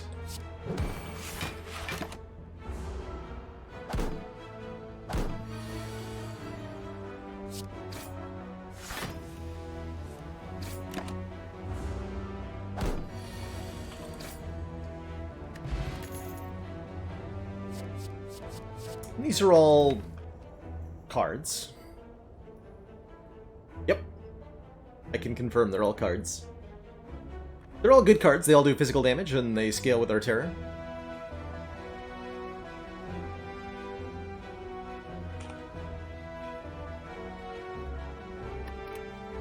I think I like the Flying the most. If we hadn't upgraded the Neutralize, I'd be more interested in Sucker Punch. Still somewhat interested in Sucker Punch.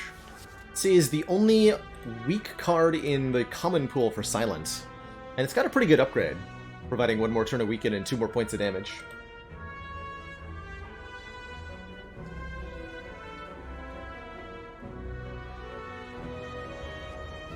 Tends to get overshadowed by like Crippling Cloud and Leg Sweep, but it's 1 cost and those cards aren't.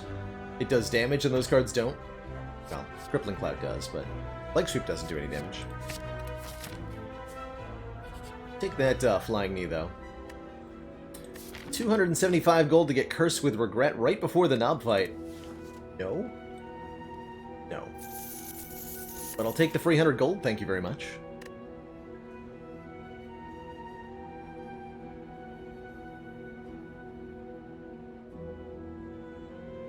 Quick Slash upgrade still feels correct. And I still want to go the upgrade heavier route. I do. Although I think we're almost good enough we can take this as our route here.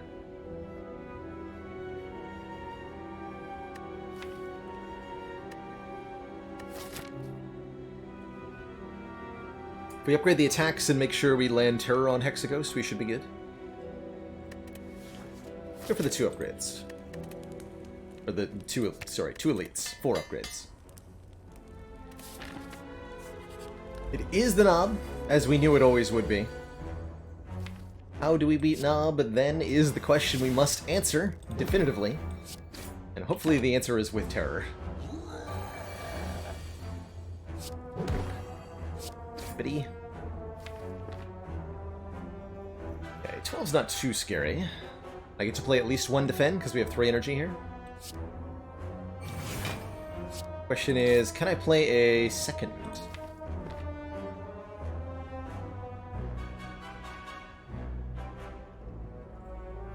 I think so. I think I get away with defending a second time here. 4 strikes would kill, and we can block out next turn as well. We're not vulnerable, and the Knob is weak.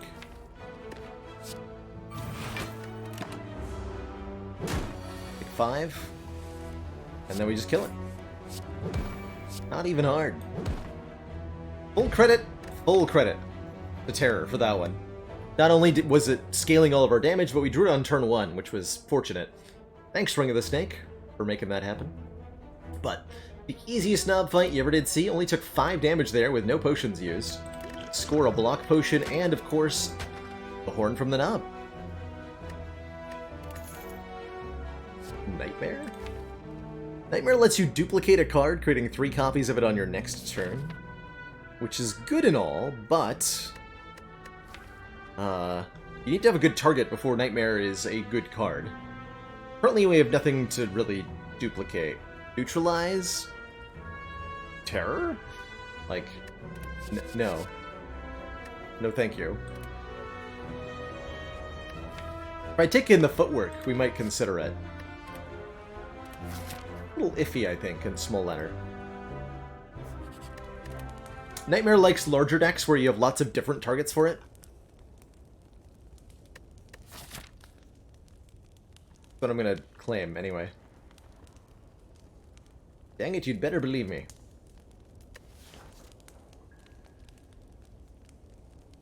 So our biggest concern in the short future here is Hexaghost. We have to make sure we win that fight. As tempting as it is to upgrade Backflip or Survivor or even the Terror to make it free, I'm feeling like we have to get our common attacks upgraded to do enough damage that we beat the Hexaghost. This fight is a test of, can you do 264 damage in 8 turns before that Inferno hits? And the answer to that question is currently no. No, we can't. We can do a little more than half currently, which is not enough. Centennial Puzzle helps a little bit. We'll draw 3 the first time we take damage, and we can definitely play around that. Hey, Shellicorg! Played Slay the Spire for the first time and died horribly to the giant stone head, as is a rite of passage for Spire players. Everybody I know has had their fair share of dying to giant head. But congrats on making it to Act 3, your first day of playing.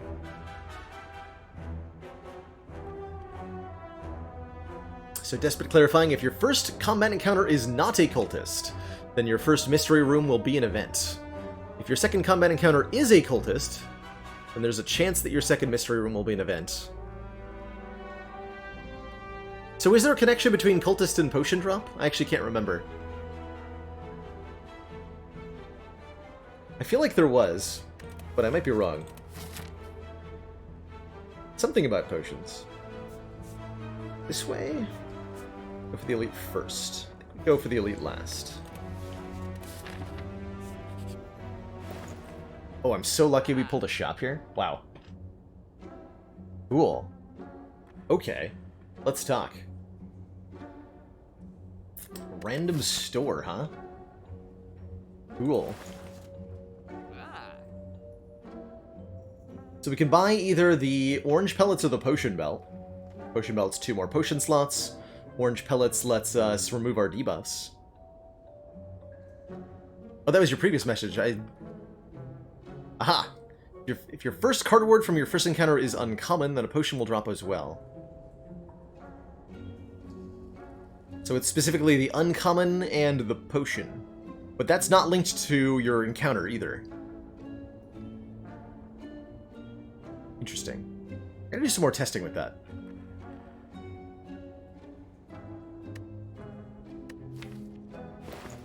So hard to remember the intricacies of that connectionality. Well-Laid Plans is nicely priced. We can do Well-Laid Plans at a card remove. Let us retain cards, which is decent-ish with the Flying Knee energy. Just dunk a card, which is very valuable. Dagger Spray provides some much-needed AoE, although the Gremlin Horn kind of compensates already. Would have liked Letter Opener if we could afford it. There's a Cloak and Dagger here. Gain some Blanc, add a Shiv to our hand.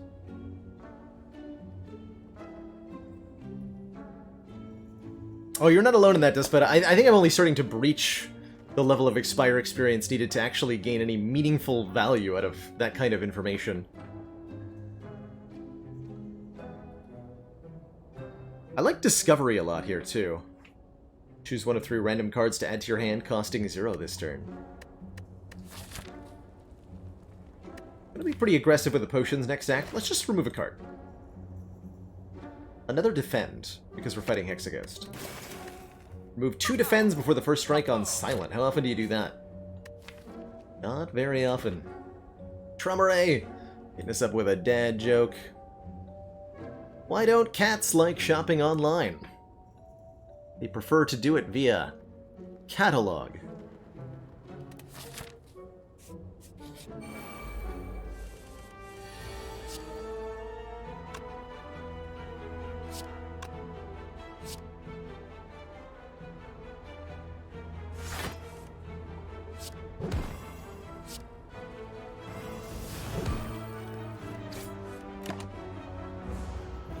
I've actually been able to kill them both on turn 1 there.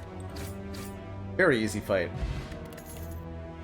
Enjoy waiting for their purchases to be delivered. Good. Deflect for free.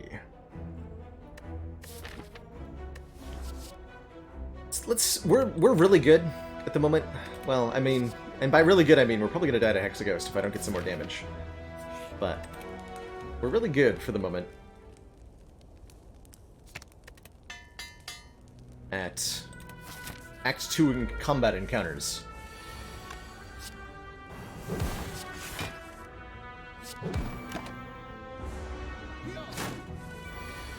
So I'd like to hold out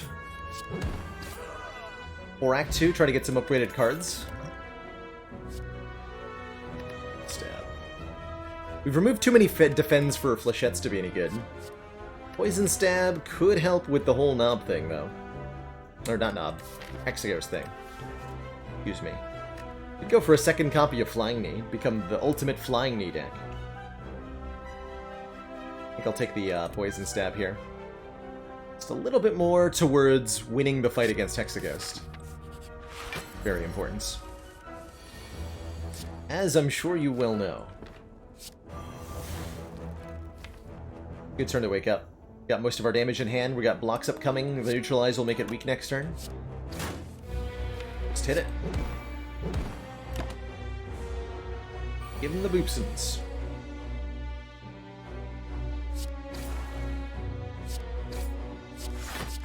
Draw 3 extra, take 2.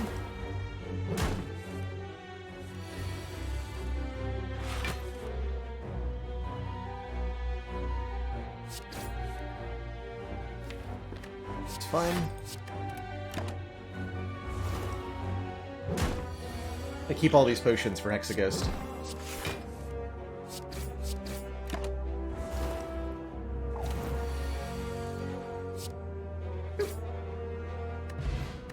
Strawberry is a little bit more max health. Incremental advantages and all that. We are allowed to take Bane if we want, since we do have poison.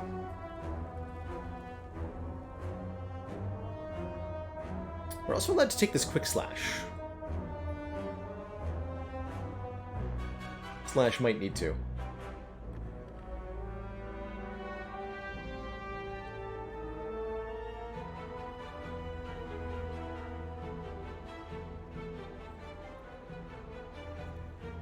Might need to take Quick Slash. We're not that good at Hexaghost right now.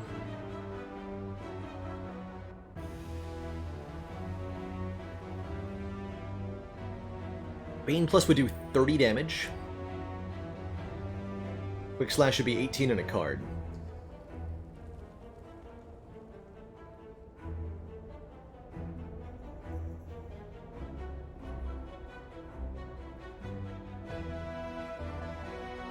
Take a Quick Slash. Like the card draw. We'll plan to use the Blessing of the Forge on this Quick Slash and 1 or more strikes. To get our damage, like, really going.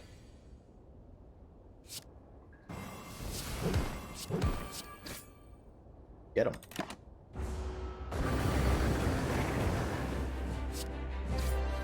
Must play Poison Stab every time we draw it. Okay, this will be our Blessing of the Forge turn. Next turn.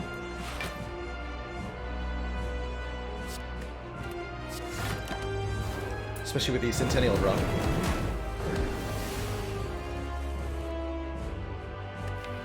Wow, what a draw! We drew only unupgraded cards? That's perfect. Hello. Got him.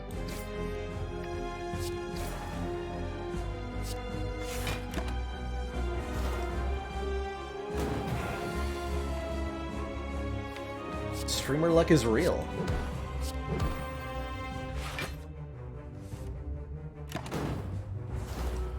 We're well on track to win this fight. Good.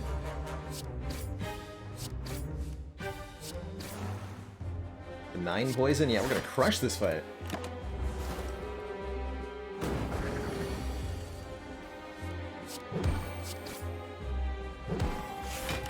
I think I was worried. We might not have even needed that second Quick Slash. Doesn't look like it's that close. That... Anyway. GG. GG. Die would be some AoE. More front load. To add to the deck. Very good with the Gremlin Horn, especially. Is that a Wraith form? That's a Wraith form. Wraith form's pretty good. Because, well, reasons. Intangibility is a pretty good way to block, as it turns out. Where are the orange pellets? About that. About those orange pellets. Whoops.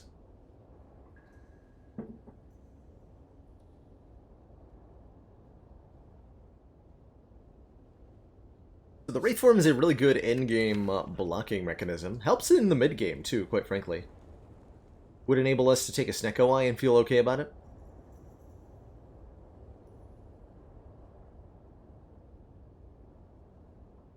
The Die is pretty good, too.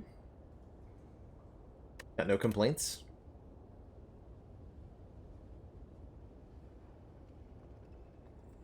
We have to find another way to block hearts.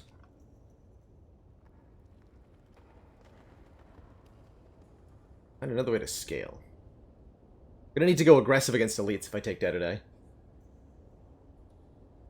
Be champ. I'm gonna try the Die, actually. I think the Wraith form is good, but I'm not in the mood to be a spooky ghost right now.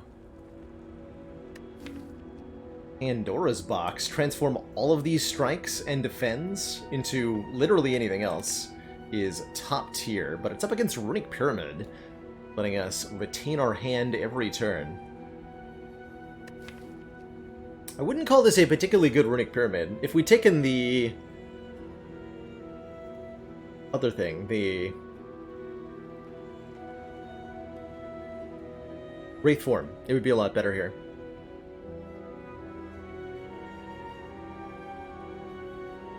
Silent Pandora's is very good.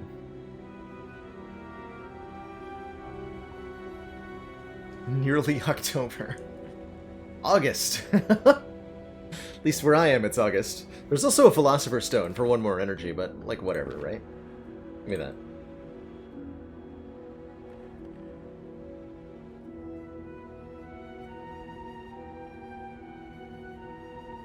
Okay. Where's a mummified hand when you need one? 2,000 cuts, 2 finishers, a skewer, a sucker punch, a well-laid plans, and a tools. Okay.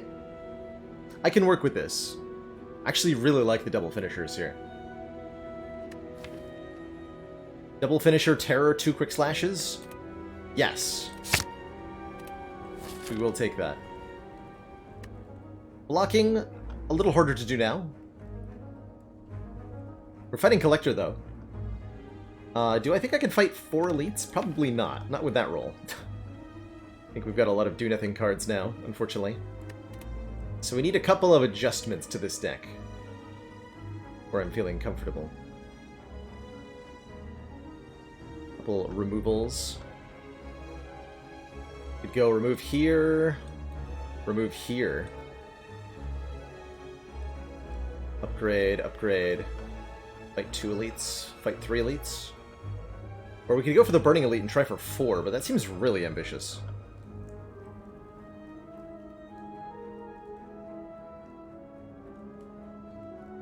Seems really ambitious. Definitely gonna remove one of the 2,000 cuts. We'd like to upgrade Tools to Trade so it's free. We'd like to upgrade Terror so it's free.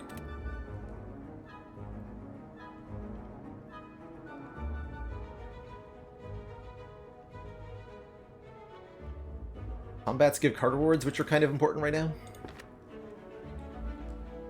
Kind of.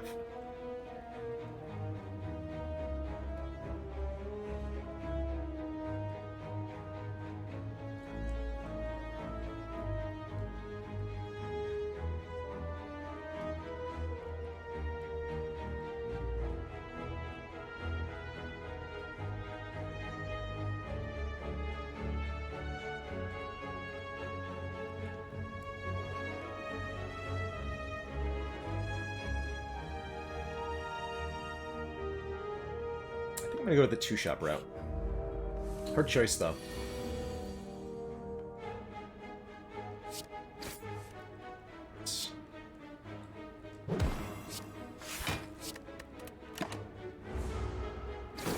Free energy's gonna be tough.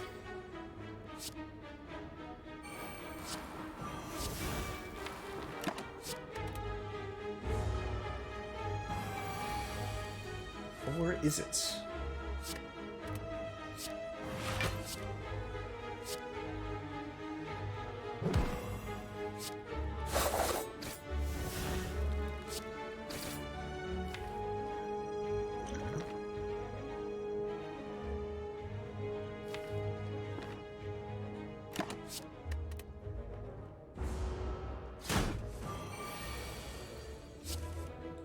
Oh, nice.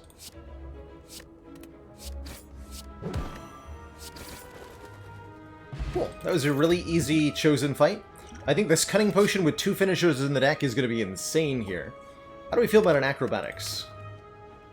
Not great, because I have no energy to play it with. I have no energy to play it with. Skip all that. Cards that say plus, please. Ooh. Well, it's got to be Preserved Insect over the removal here, right? Has to be. If I knew there was going to be Preserved Insect, I would have gone this way. But that still lets me remove a card here and then fight 3 elites, perhaps comfortably, which we would love to do. We'd love to do.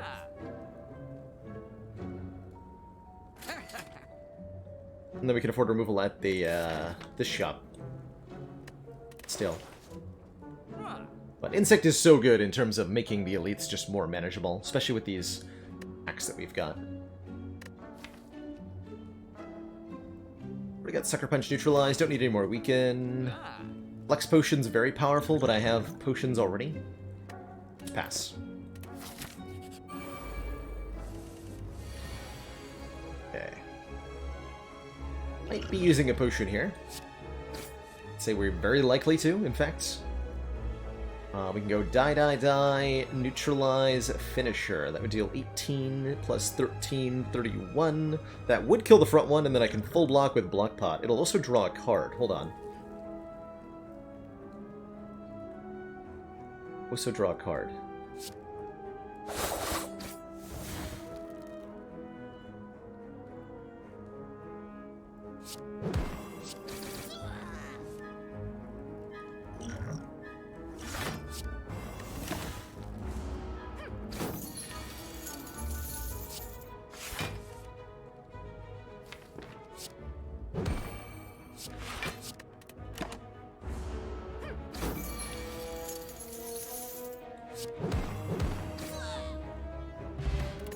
Certainly do a lot of damage. There's the upgraded card I was looking for, Dodge Roll Plus. 6 block this turn, 6 block next turn is certainly blocking. Could take After Image instead because more powers is more good. Let's take the card that says plus. Not playing quite enough cards for After Image to be a amazing pickup here. A little bit worried about this fight. Might require our Ancient Pot to not get cursed. 18 damage incoming. 1,000 cuts and After Image. They both synergize with the same things, but they don't synergize with each other. And we don't have anything that works with either of them, is the problem at its core.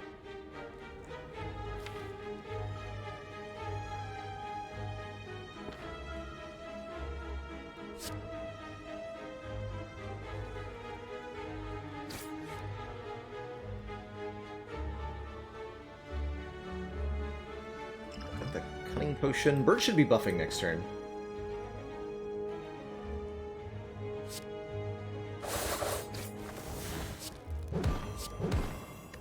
For the dangerous one first. Don't have any question marks left for the whole act, no. No, we don't. Okay, this has got to be our Cunning Pot then. Since the bird is attacking, and the Chosen is also attacking, and we drew both finishers, which don't do anything on their own, but they sure do a lot now.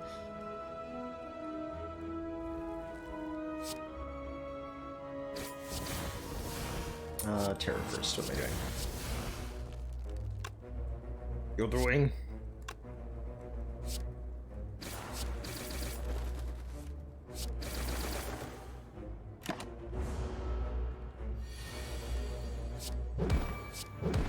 Okay, for a hard pull Act 2 fight, that wasn't too bad, and the Cunning Potion came back. Nice. Crippling Cloud's okay. It's very expensive for a deck that has not a lot of energy to spare.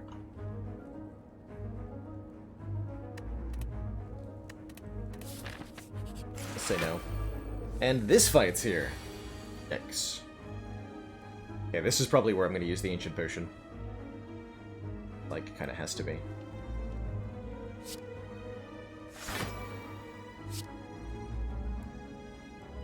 Good evening, Nikara. Hey, Endergrim. Howdy, howdy, everybody.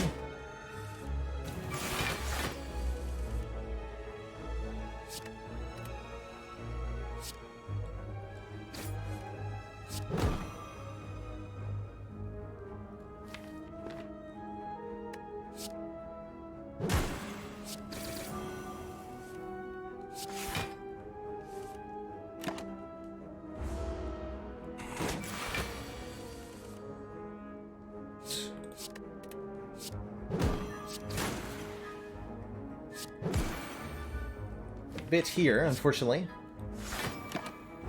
Get up lethal very quickly.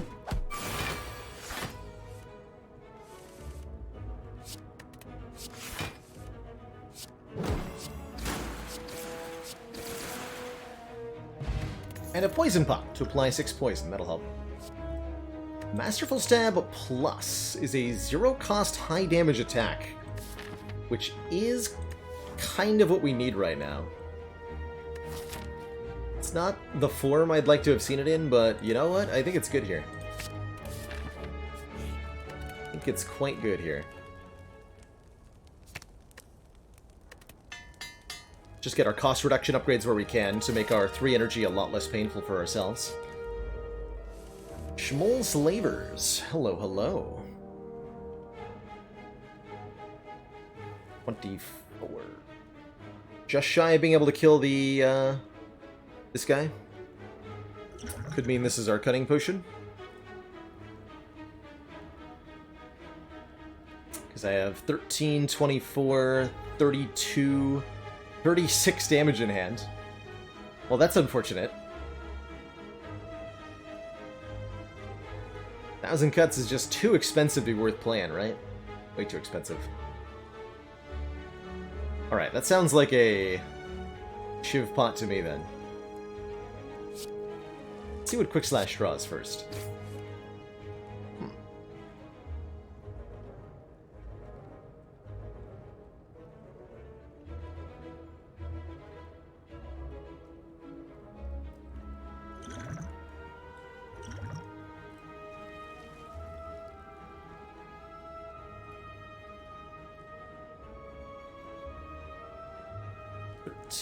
Plus 18, 31. Terror on the front one. Could even Survivor.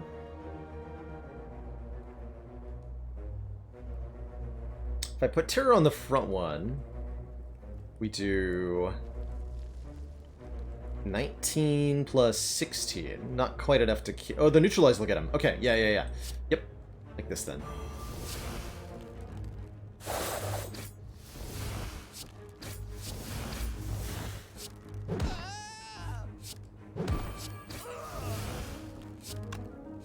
Thank you, Gremlin Horn, for making that super easy on me.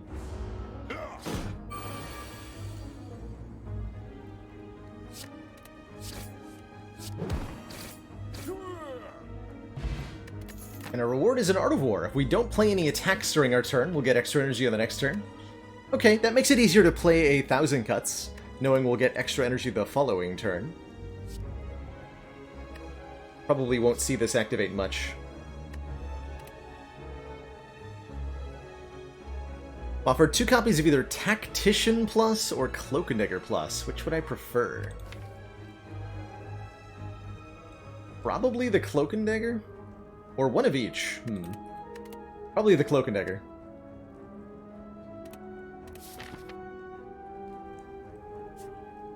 We don't want any of that. Remove 1,000 cuts here, and I will. Yeah, and I will. Another copy of Discovery on offer. I think is not bad, but out of my price range.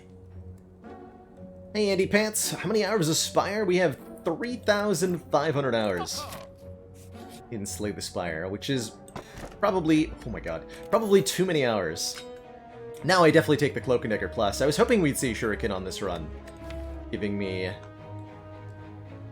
extra strength every time I play 3 attacks in 1 turn. That's going to be a thing that we do a lot. And I'm going to go ahead and upgrade the other 1,000 cuts. That way it's actually playable.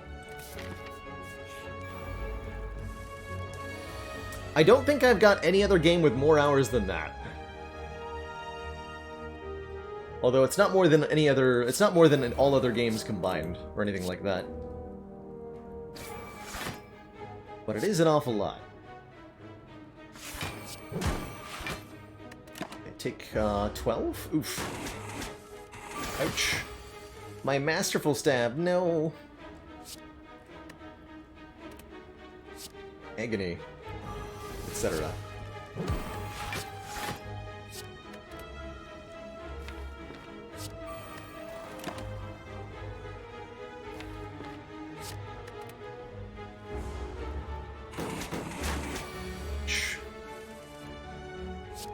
Out.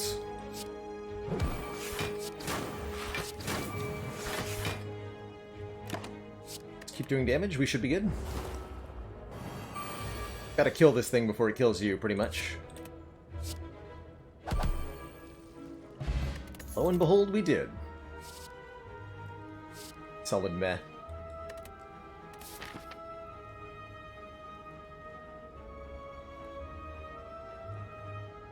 How many of those 3,500 hours have I streamed? Most of them. I would say at least 3,000 of them have been streamed. Almost all on stream.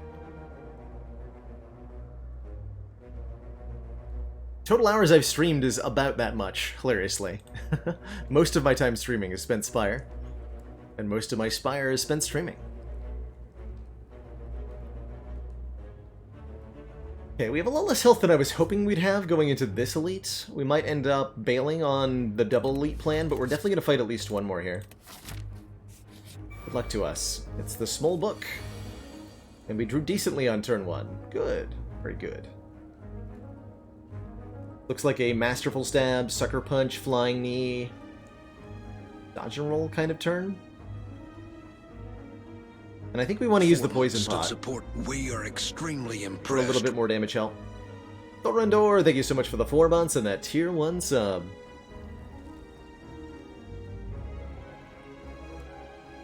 Andrew Grimm wants a debuff called Burning. What would it do? I would say Burning is like Poison, except it goes up at the end of the turn instead of down. Maybe that's too good, but I like that idea.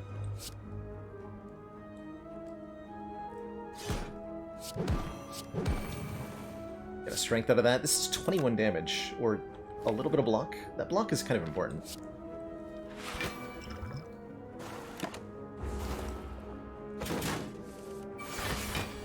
We're gonna hope till like Ancient Pot Collector or something? I don't know.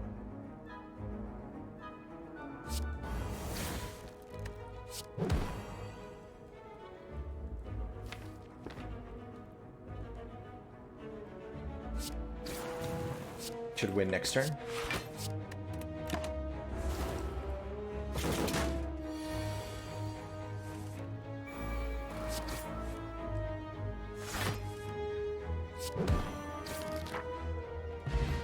Okay, T-Set, extra energy on turn 1 after visiting a rest site is solid.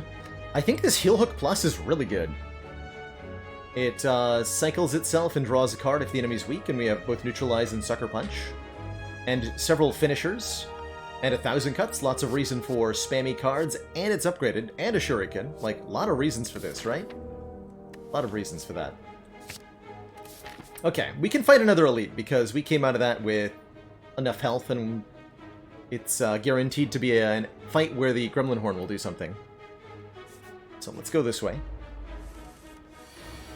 Get obliterated on turn 1. Sound good? Sounds good to me. This might have been a kill the Mystic on turn 1 kind of situation. Looks like it worked out, though.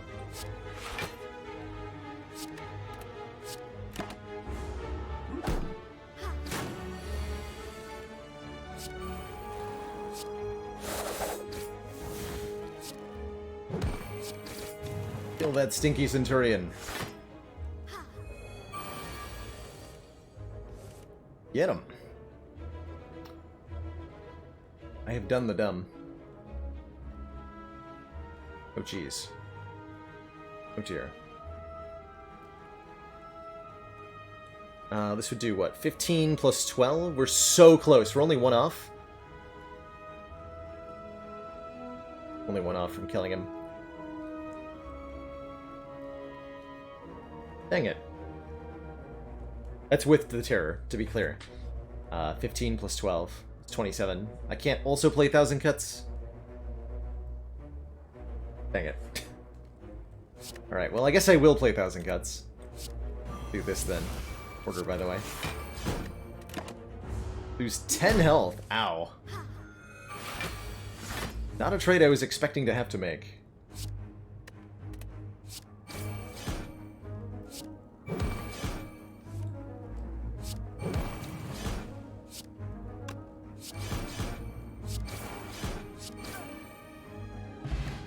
Solid damage, though. Ooh. Calculated Gamble Plus? For cycling? Brings us to exactly 20 cards, but... yes. I will take this. This thing, I will do it. Hello?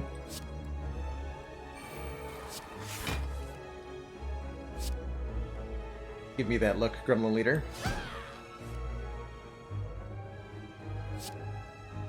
You dare.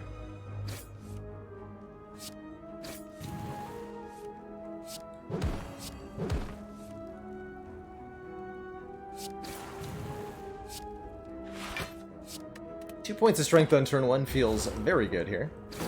Looks like we'll easily clutch this fight.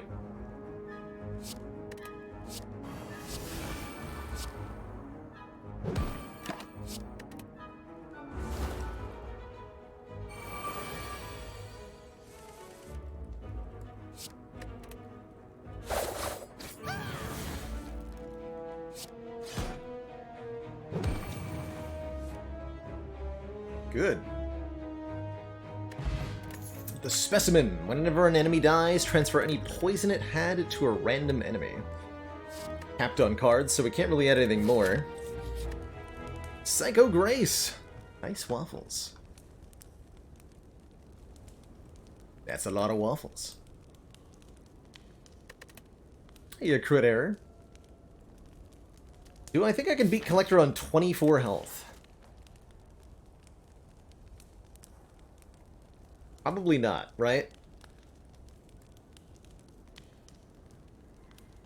Probably not. Sometimes, yes. If the Gremlin Horn lines up well. If the Collector's attack pattern lines up well. But he's likely to land at least one big hit. Probably two. And we can only survive one with Weaken right now. We have 2 potions, but they're not amazing at this combat. I'm gonna rest.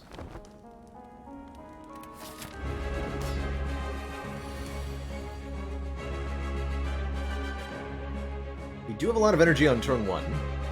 I'd like to get the 1,000 Cuts, as many powers as I can, in play on turn 1 here. Excellent work, Let's just look for Commander. them. This council is pleased to see our continued support of this project has been worthwhile. There it is. Gamerovich, thank you so much for the Prime and the 2 months. Glad you've been enjoying the Smol ladder. Having a great time with it myself.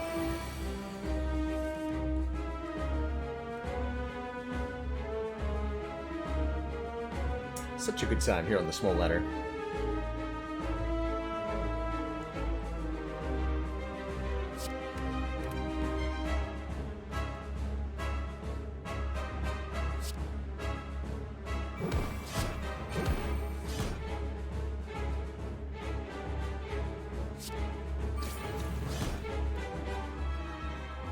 be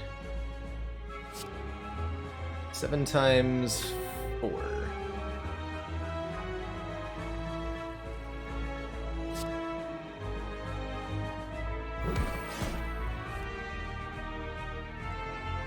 Upgrade it to 9 times 4? Yeah, that's perfect, actually. Then this does 13 times 5 and gives me 1 more point of strength. Yeah. Good stuff.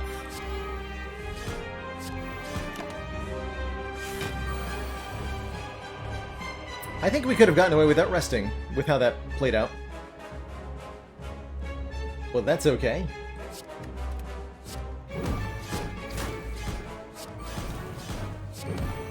Yeah, we definitely could have gotten away without resting. We do take 10 here.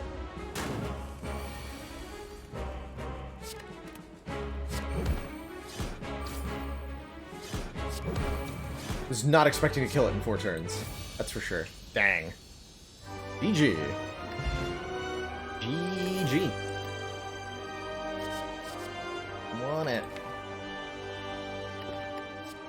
Can't have it though. We have to skip these, though they ain't bad. Hey, enjoy, Vice Lord. What does that really do? I actually don't remember. Something about defensive mode? The comfy chair one. I'm gonna pass all of those, unfortunately. And I guess we're taking Hovering Kite, right? First time we discard a card each turn, gain an energy. Otherwise, we're trying to play this deck with 3 energy. You have Tools the Trade to discard a card every single turn, as well as Calculated Gamble. And Survivor. So it generates energy quite reliably. Just not on turn 1, necessarily. Sacred Bark makes potions twice as good. There's a world where we ended up with Potion Belt White Beast statue. Then pick up the Sacred Bark. That'd be cool. We're not in that world now, though. If I felt better about our deck going into Act 3, I'd take the Black Star, but can't take it, because we're not going to beat Act 3 elites with this much energy. As it stands, we're going to have a hard time blocking in Act 3. Nemesis could be a real problem, in particular. We have to go for the Burning Elite, so our path is chosen for us. Go to 2 shops first. Let's definitely get some cards out of this deck. Right now. Right now.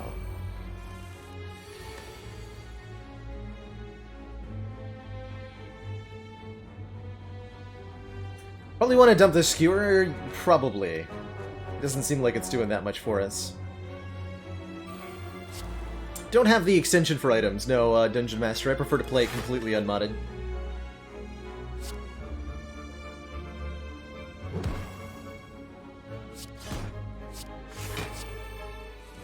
Energy? What? Give me some energy.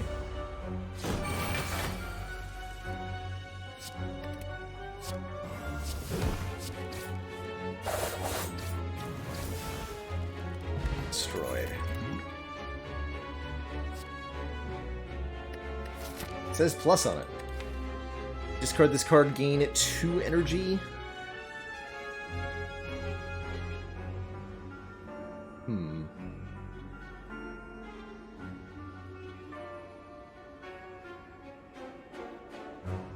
There is a shop right in front of us. Don't know if this gets us where we need to go. So. Almost rather just take a Sneaky Strike. I'll take neither. Could have upgraded the Sneaky Strike with a Sneaky Strike dummy. Well, dang. Abacus is here for blocking whenever you shuffle the draw pile.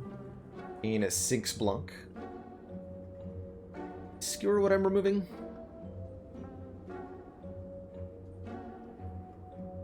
Yeah, it just doesn't work with the 2 finishers, which are an important part of the deck. So we'll take it out. Abacus is gonna generate block like every other turn. Prevents me from removing a card here. Like to remove maybe the unupgraded Quick Slash. Flash of Steel is definitely pretty good with the Shuriken. Helping us proc it more often, helping us use it more often.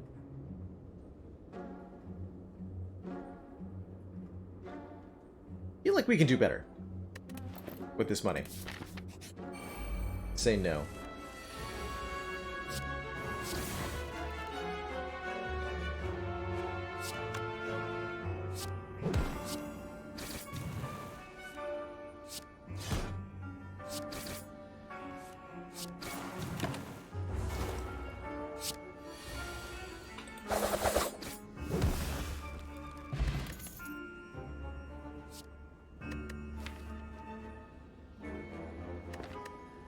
Okay.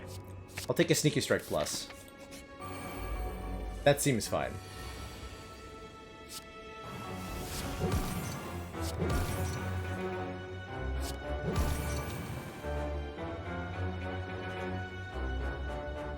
Can this deck fight Transient? Question. Draw 3 here.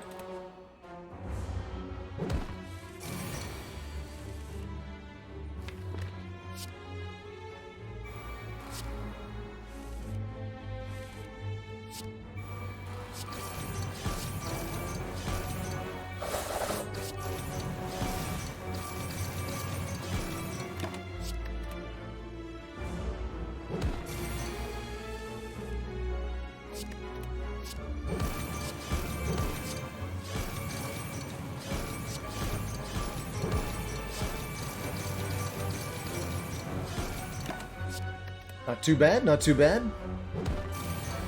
Feeling very vulnerable, what should you do? You should get your hands on an odd mushroom, Rengar.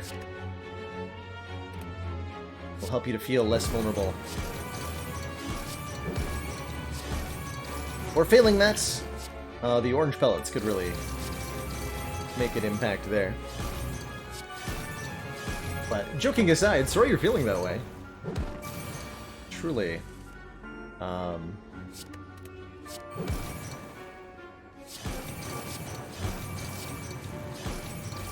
Non-joke answer there. Ow. Dang. One more turn we might have actually killed. The big dang.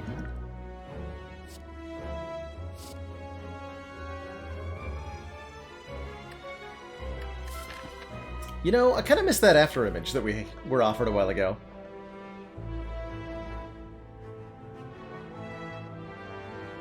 So what do we need to still remove here? Catalyst Poison Stab? The Wombo combo. Could remove the Poison Stab? That might actually be better than keeping it at this point.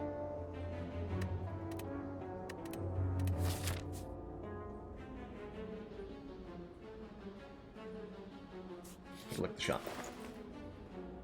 Or we could try the Twisted Funnel, applying 4 poison to all enemies on turn 1.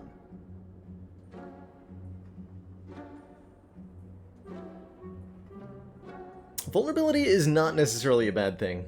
A little vulnerability can create moments of openness and honesty. Depends on the situation.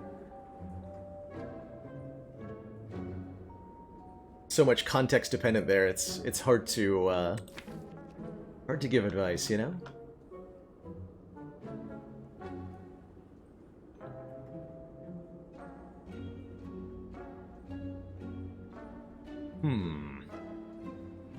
We're loving the double finishers. Loving the flying knee, too. Masterful Stab's doing its job. Sneaky Strike is doing its job. Well-laid plans. It's okay. I think I'll take out the Poison Stab. Unironically, even though it's upgraded, it's one of the stinkier cards in the deck. Save the rest of the cash. and hope that we can beat Giant Head.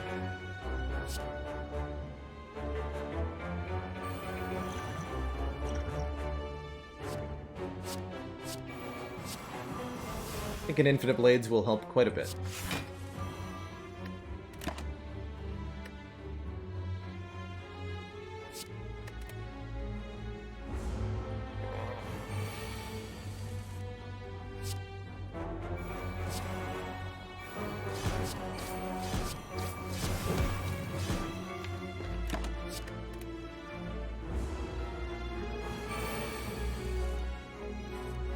Quite a bit.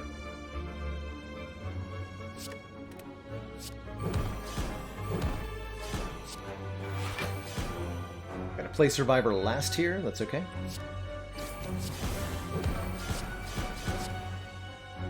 $14 times 5. Don't mind if I do.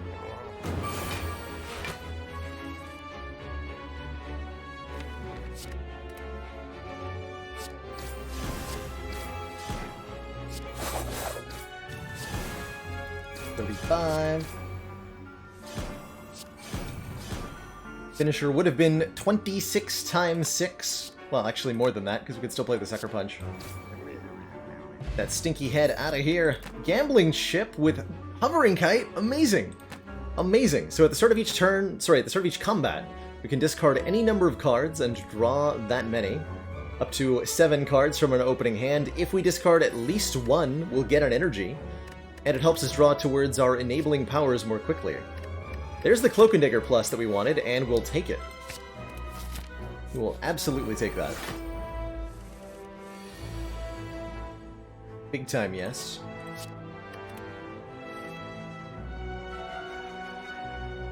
Pretty hype.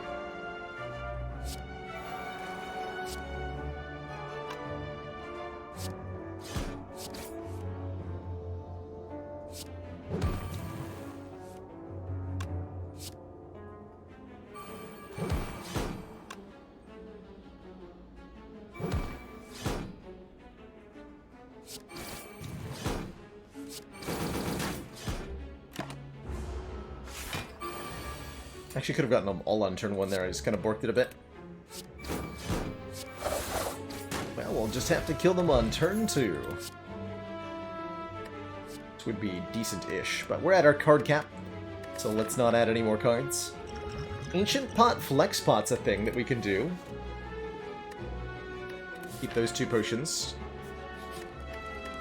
Grab our Recall now, so I don't forget. Grab our blue key now.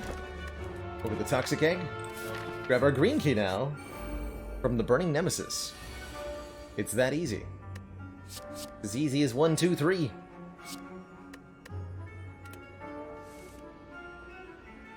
Four.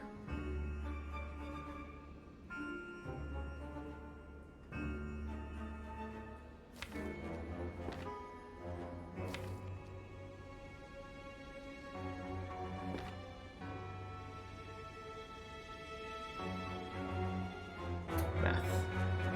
13, 29, 39, 43. This is 12, so 55. 5 attacks. This is another 80 or so. Plus 50 if I use the Flex Pot. The Flex Pot does not kill. Still Chaos might kill, though. Almost nothing that's not good to hit in the draw pile. Let's do that.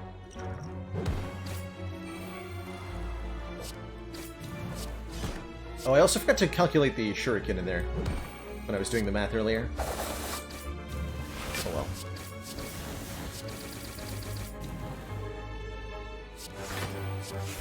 Solid turn 1.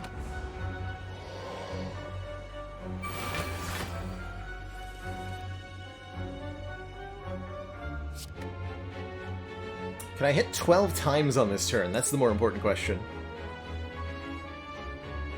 Discard Terror, because that's not helping me.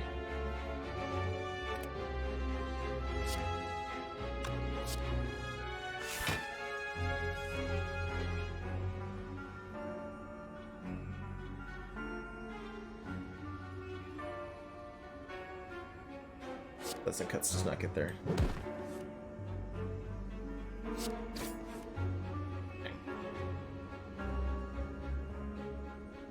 Two attacks. Not quite. That is fine. That's fine. Not a big deal.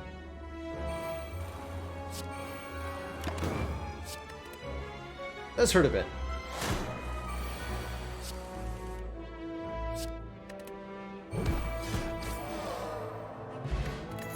Oddly smooth stone, one more point of dexterity is super helpful. Wouldn't mind a second heal hook, but I can't afford to remove it the next shop. And I have no guarantee of any more money this run, so we possibly don't get any more removals. In fact, we already could be boned here. If either of these events gives me a card that I can't avoid. Mediocre potions. I think I'll just look at the next shop. Hopefully we get something good and not something bad. I'll consider this something good. Double orb walkers are a pretty spicy fight, but they reward us with a rare relic, which is super duper good.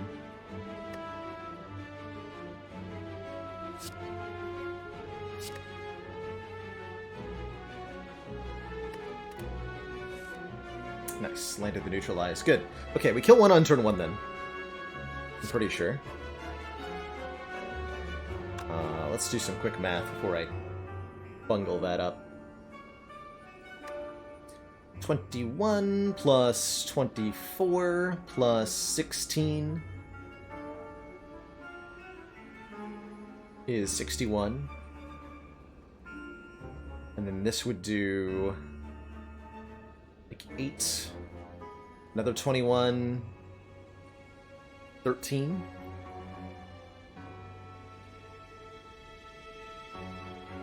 Which is 40 or so. Yeah, that'll work. Okay, so we don't need to use the flex potion. Basically all the math I'm doing there.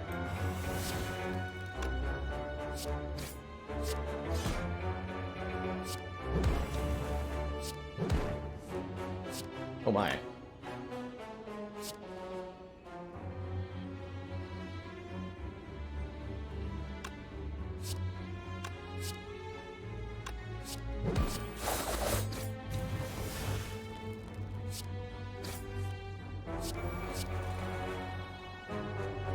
So we could actually just kill you with the flex pot. So 11 health for the flex potion.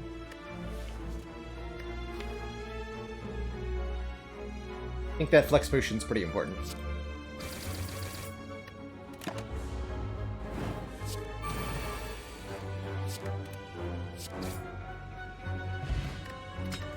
Calipers are probably not going to do a lot for us. It's the unfortunate truth of the matter. It's high time we upgraded well-laid plans. Can't believe neither of the shurikens ever found room to be upgraded. 172 gold is not enough to...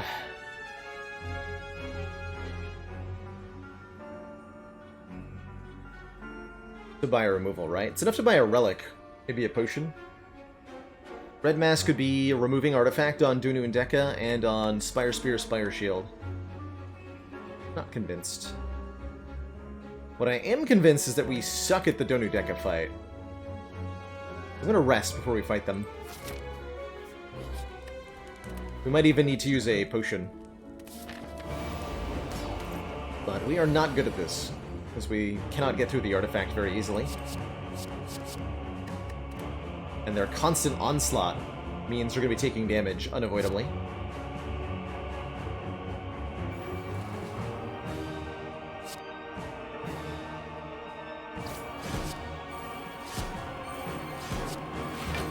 We just ditch the terror. Probably wanted to ditch that on Deka, though. Ouch! I don't know, this was good, because we get to weaken now. Masterful Stab is sitting this one out, as it should.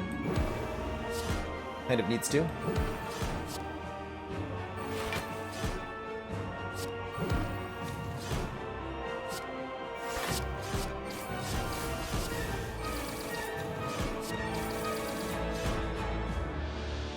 Okay, not bad, not bad. Feeling alright about that.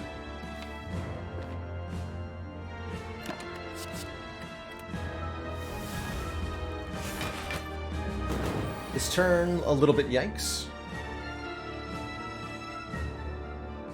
This turn, a lot yikes.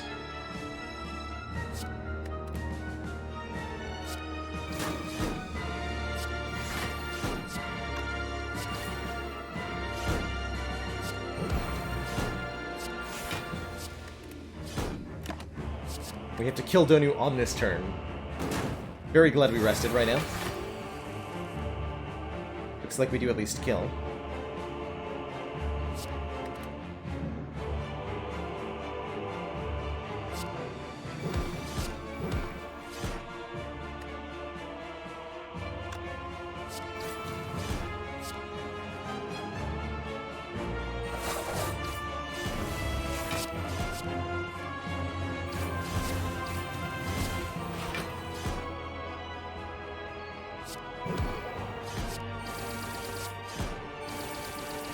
Ooh.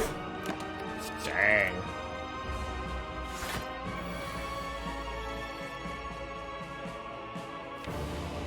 The big dang.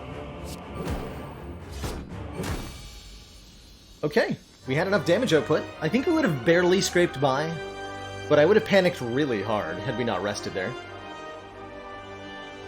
But boy, those finishers. Dang. GG. 2 thump. 3 thump, 4 thump, a deep pulsing dread can be felt throughout the room. Is this the heart of the Spire, the source of these finishers? Prepare your daggerinos. Do a lot of damage. Miasma hitting us up with a dad joke.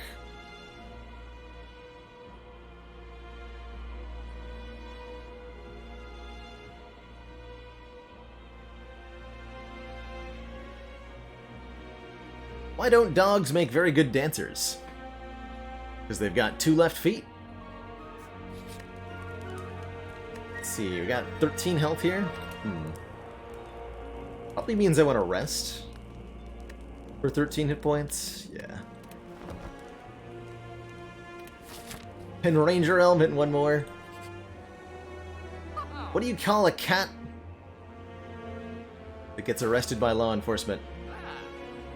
A perpetrator.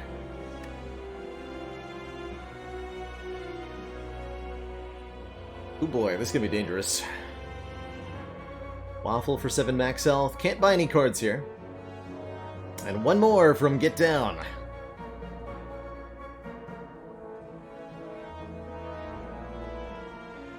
Why do teenagers always travel in groups of 3, 5, or 7? Because they literally can't even.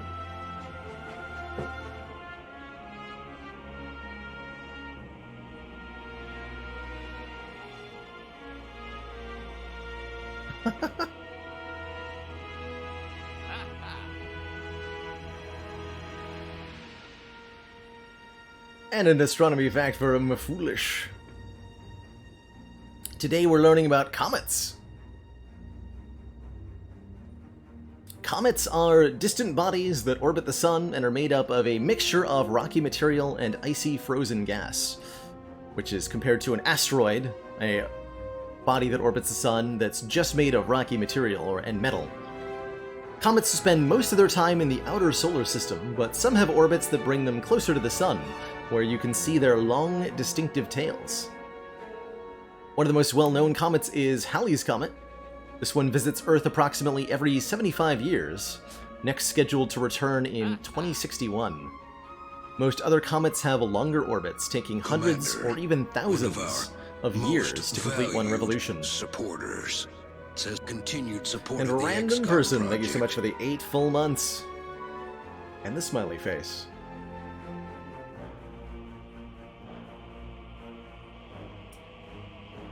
Yeah, lantern or waffle, I guess, is the Excellent question. work, Commander. I think we're good on This potions council is here. pleased to see our I'm continued not happy with our support of this potions, but I think we're good on project has been potions. Worthwhile. Goal is going to have to be to beat the elites without using any potions, and that's going to be hard to do. Lantern makes it easier, though. Let's take the lantern. And voila! Thank you so much for the 3 months and that Prime sub. Always nice to see you sub. Oh, we couldn't afford the removal, by the way. It was 200 gold for this removal, so no way to get out of the deck. Although I agree, it would have been excellent to remove. Here goes. Okay, that's a good start. Do Sucker Punch and Terror. I think we're gonna want to go for the Spire Shield first. We could use the Colorless Potion here, and we might have to.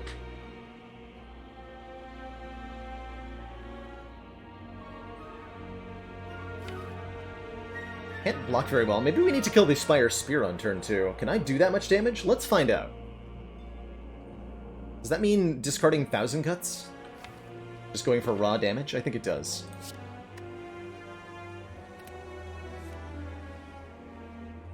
Interesting.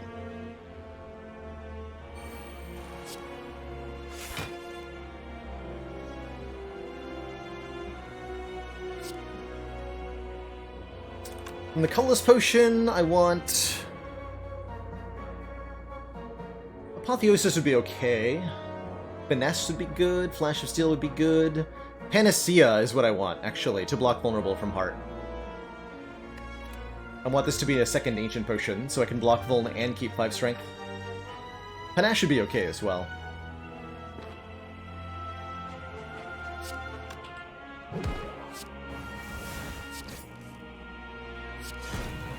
Good.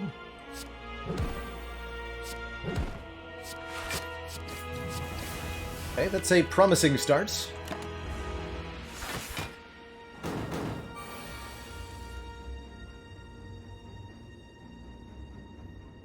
Okay, so we go Sneaky Strike, Neutralize, Finisher, and that'll deal 24. That should be enough, right? Be enough.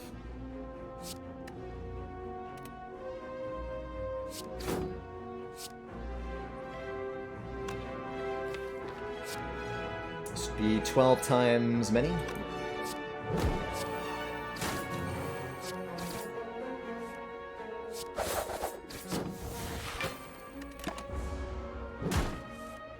Hopefully we can either kill or block here. Looks like we're gonna go with block rather than kill. It's fine.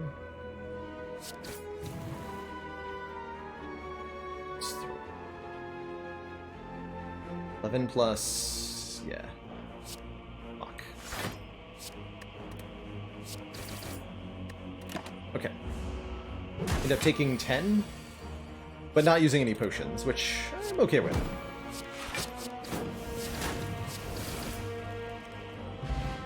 Got a Bird-Faced Urn, healing us whenever we play a power, and a Fear Pot if we want one. Can't take any cards here. Karya hitting us up with another fact about comets.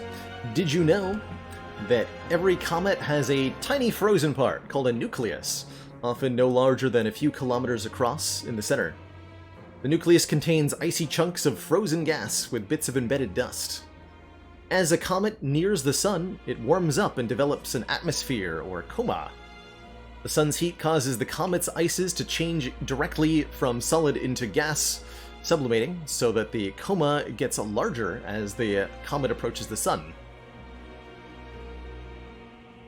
This coma can extend for hundreds or even thousands of kilometers. The pressure of sunlight and high-speed solar particles of the solar wind can blow the coma dust gas directly away from the sun, forming a long, bright tail. Comets actually have two tails, a tail made of dust and an invisible ion gas tail. This second ion tail is a stream of gas blown, again, directly away from the sun as a result of contact with the solar wind, and this tail can extend for hundreds of millions of kilometers.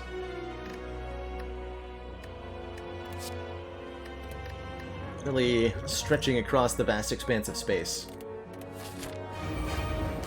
Alright. We're here in the heart fight, for better or for worse. We are here now. We got Masterful Stab on turn 1, that's pretty alright.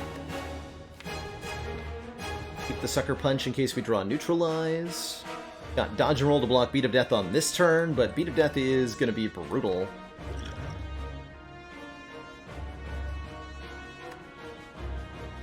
Not from memory, by the way. I don't do these from memory. I've got a little list of facts for each day that I read off of. But I'm not doing it from memory.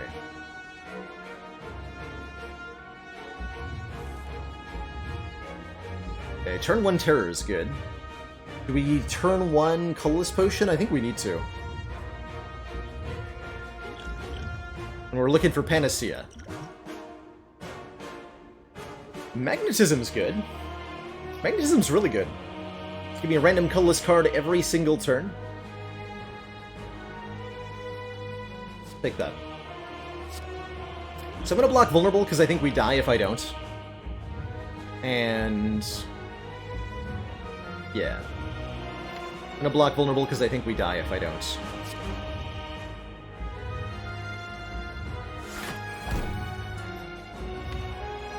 Rules of trade? What are you doing? Sad day.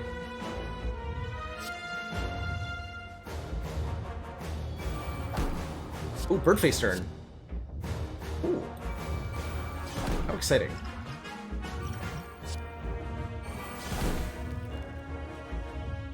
We probably want to go Cloak and Dagger for the Shuriken proc alongside this Masterful Stab. Not gonna lie, I'm kind of worried right now.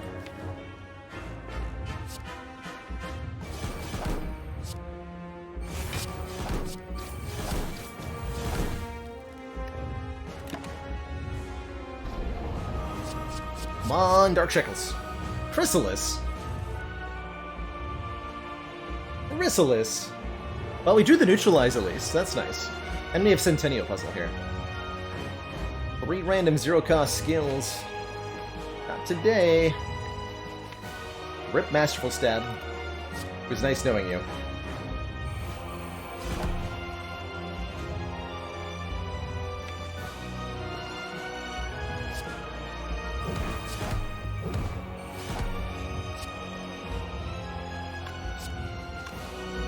One more card.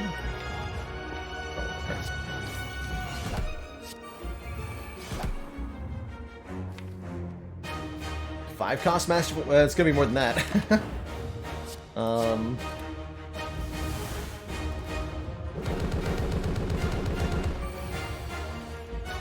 Alright, so Masterful Stab now costs 21.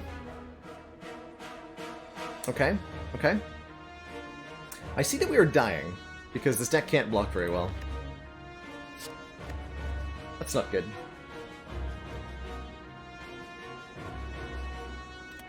Again, I have to trust in Chrysalis, I think.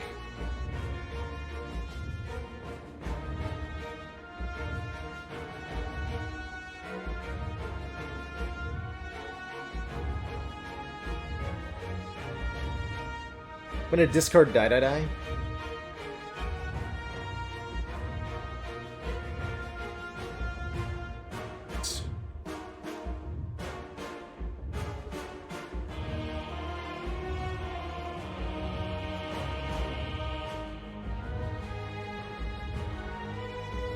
Like play the Madness or something.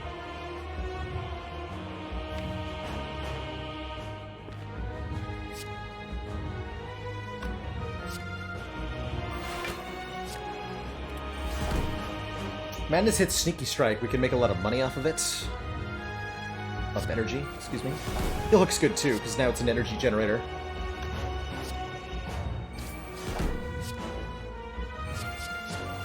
Okay, free backflip. Will definitely help.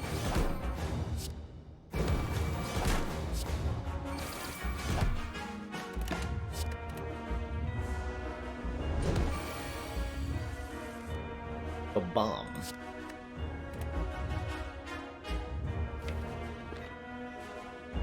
Backflip's coming up. Gonna do some damage. We played a Madness, Skira Valar, that's why Madness became free. Or, yeah, that's what the Heal Hook became free, excuse me, it was from Madness. Good old Madness. Okay, we need to play neutralize... No, we're already 2 turns a week. Good, okay. Good.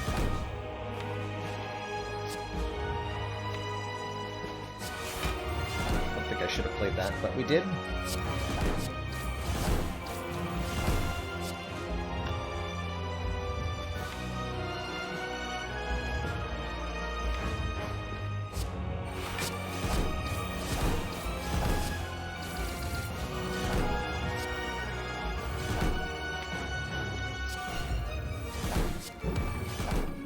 Okay, solid turn. Good luck to us. Okay, we got the big hit first, and we got the Panacea! Yes! Okay. I think that might be enough.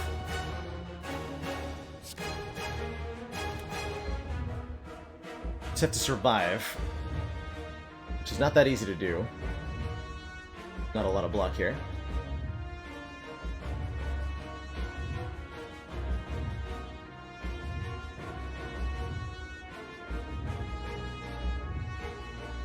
So we need to draw a block card. We have 4 draws to do it with? That's pretty reasonable. Hey, we got one. Just survive, forehead. Easy game.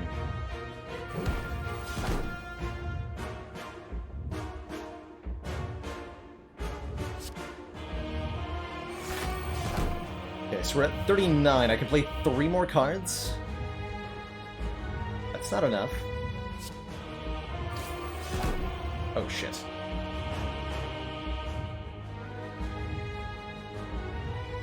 I can play no more cards.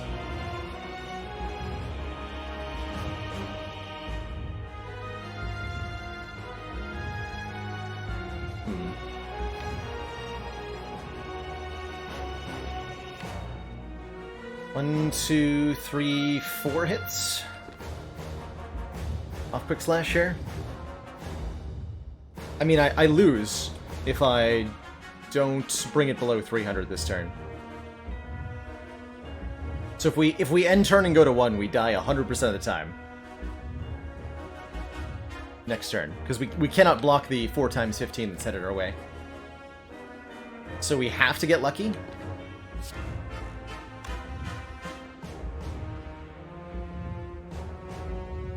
Okay. And we did not. GG. GG. This is about how I expected the first attempt at the Smol ladder to go, quite frankly. Silent is hard when you can only limit yourself to 20 cards. GG. GG, everybody. This one never quite got the block together. We got tons of damage. Tons of damage from this Pandora's box, but we were never able to piece together enough of a defensive strategy to win. And that malaise that we skipped, I think, was the answer that we needed. Would have liked to see how the run would go if we'd been able to pick that up. GG. Or that after image could have made the difference too. Those were 2 rare defensive cards that we skipped on. Of course, every card we added was one less we could have taken. I suspect the second quick slash was one of our mistakes. Going into Hexaghost, we didn't end up needing both of them. And the card slot was very valuable. What else might have been unnecessary? Sneaky Strike, maybe? Although we'd already seen the block cards at that point. GG. GG. Everybody. GG. Well, that's a bit of an oof, but not surprising, I don't think. Smol ladder is very hard. Very, very hard. Guess that means we gotta start from the bottom. With attempt number 3. Before I dive on into any more runs, though, I am going to take a quick break, refill my water, stretch my legs. When I return, play some more Slay the Spire action. Be right back, everybody.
Alrighty, folks.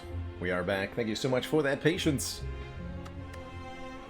I think that last run really highlighted just how challenging the Smol deck ladder was. We ended up losing it in the end because we were unable to take the important block cards we saw because we took early common attacks that we felt we needed to get through the early game challenges. It turns out, I guess the winning move was to scrape by Act 1 with a little bit less front load and wait for the better cards in the late game. Commander, Kapanek, thank you so much for the 18 months and the Prime sub. Says continued support of the Easy XCOM boss relic project. swap? Sure. Ooh. Akapanek? I like where your head's at. Thanks for the Snecko Eye. Thanks for the Snecko Eye. Mountain Sir asks, is it worth changing up the order? Part of the reason I play the ladder is to force myself to get good at all 4 of the characters. Force myself to excel with my own weaknesses. So, while I think Silent is probably the hardest character for the Smol ladder, I'm not afraid to put her at the top. Because that's exactly what this run needs, is some extra spice.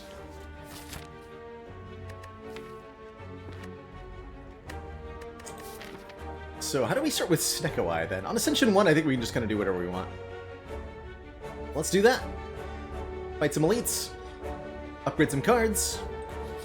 Call it a good day. Meteor Strike, one can only hope. Oh right, we don't have a lightning orb. What am I doing? Help! My hit points.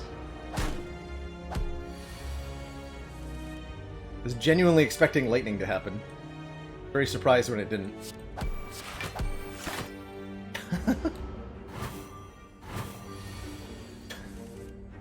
Here we go, lightning! Yay, lightning! Huzzah! Doom and Gloom, Snecko Eye? Don't mind if I doom and gloom.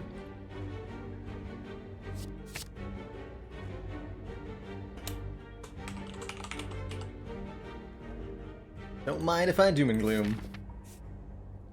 Dom and Glom. Conglomerate. I think we're gonna go with a bunch of events. We get no more card picks before this elite, but honestly, we're already able to beat an elite. We have a power potion, we have a Doom and Gloom. It'll be a Doom and Gloom plus. Yeah, let's go. And we're likely to find something. Tiny chest. This early? Sure. Every 4th question mark room is a treasure room. I'll take that on floor 3. Gives us an extra treasure chest next act. Treasure chests contain money, quite a bit of it. And,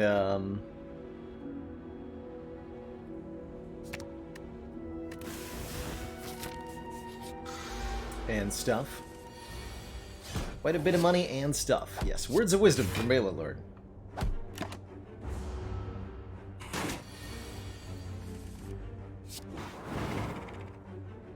Get 'em. Barrage, rebound. Battery's okay if we take it and upgrade it. We can definitely do better, though. We have to beat Guardian? Okay, I'll take it.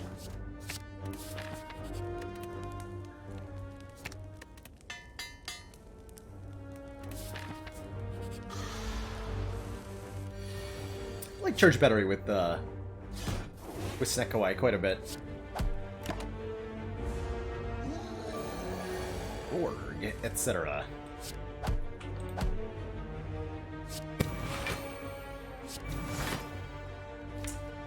Let's see, dual cast will do 36 damage next turn. Let's play this out. What's the worst that could happen?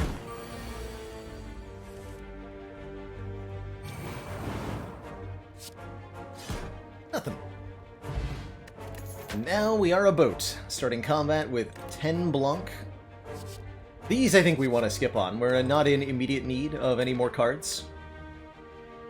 Certainly some of them would improve our abilities, but we can hold out. Waiting for the no common cards. Oh, that's interesting. was thinking of doing a no rare cards ladder, see how high we could get. No commons. Feels like he'd be forced to skip on floor 1 a lot of the time. Ooh. An even better turn 1, Lantern, give us an extra energy. Snekawai always loves the Lantern, pretty much. And there's the Meteor Strike. Who called it? Who called that Meteor Strike? Maniac in a Mask called the Meteor Strike. Heck yeah. Glorious. Glorious day. 24 damage, channel 3 plasma. That's, well... it's a good card. It's a very good card with the Snekawai. Preserved Insect, whatever. Not quite as good as a Meteor Strike. Please Waffle, stinky. Magnetism, no thank you. Give me the Meteor Strike.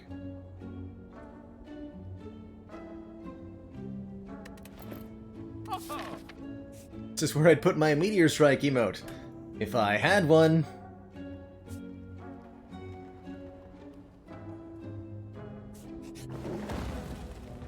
Transform upgrade. A good old-fashioned remove. Want this to be a proper Meteor Strike deck. Which is to say, it has no cards other than Meteor Strike. Or something.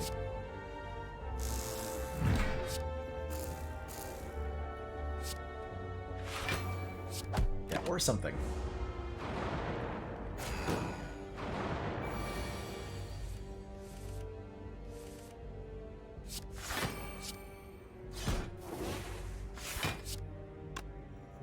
I'm chunked on.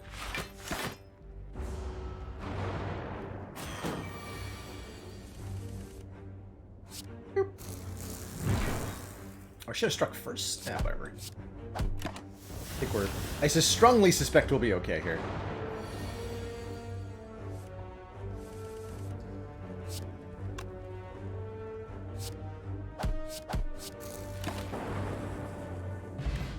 Courier makes for cheaper shops, guaranteed restocks, and oh boy, here's the block card we want.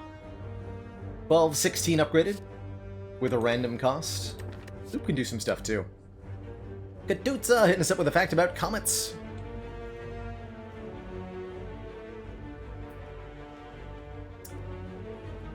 Did you know many comets come from what's called the Kuiper Belt, which was theorized by astronomer Gerard Kuiper in 1951. It's a disk-like belt of icy bodies that exist outside the orbit of Neptune, where a population of dark comets orbits the Sun within the realm of Pluto. These icy objects, occasionally pushed by gravity into orbits that bring them closer to the Sun, become the so-called short-period comets. So short-period comets have their origins in the Kuiper Belts, and they usually take less than about 200 years to orbit the Sun, which causes them to be kind of predictable, since they have passed by Earth before. Less predictable, however, are the long-period comets, which arrive from a region much, much further outside the solar system called the Oort cloud, about 100,000 astronomical units away from the Sun, so 100,000 times the distance between Earth and the Sun. These Oort cloud comets can take as long as 30 million years to complete one singular trip around the Sun. Which, interestingly enough, gives them a longer lifetime. Every time a comet orbits the Sun and passes close by, you know, that visible tail that trails behind it, it's losing the mass. And after about, I think, 50 trips around the Sun, which isn't very long, comets will vaporize off all their icy material and become what are called dead comets. R.I.P. for those comets. 99 gold is enough for another card remove, which I like. Obviously we upgrade Meteor Strike, because it's literally our deck, or something. I've made a terrible mistake coming here. Dang it. Alright, well, continue to remove strikes. Strikes? What's zap? Move zap.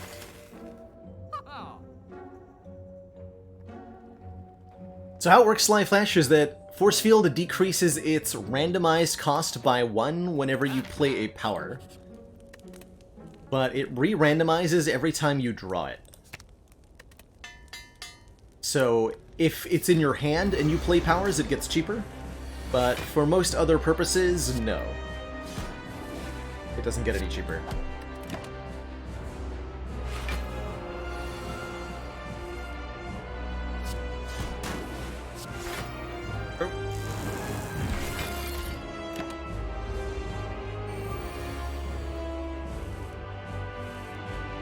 Facts about the Tunguska event. I can't remember what that is. Oh, isn't that like the random explosion? Yeah, there was a meteor impact of some kind. I would definitely think about facts like that. We could do geology facts next. What should we do facts about? We're getting kind of close to the end of the scope of astronomy facts, although I could start talking about stuff further and further outside the solar system. We could talk about like black holes and galaxies and whatnot. But if I were to change subjects, what would we talk about next? Facts about rice cookers. I like where your head's at. Delicious. Computer science facts. Very appropriate, on topic.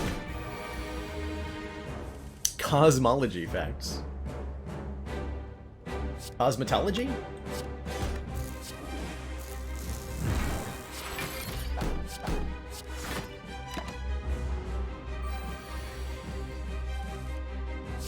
What does computer science fact look like? I feel like that'd be historical stuff. Things from the history of computer science.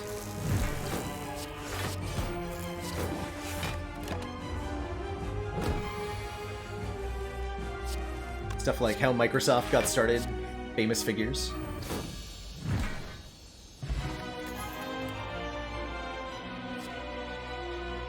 All for one Snecko Eye or Buffer Snecko Eye. Both of these are very good here.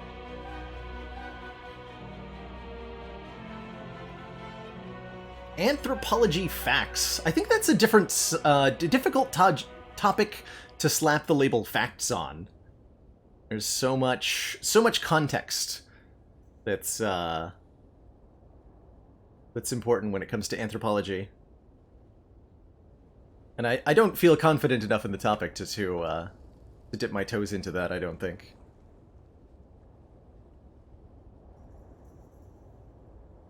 Dinosaur facts. Ooh. Dinosaur facts would be fun. That's definitely a science subject that has changed a lot since I was in school. Since child me was taught about dinosaurs, we've changed a lot here. Glaciology facts.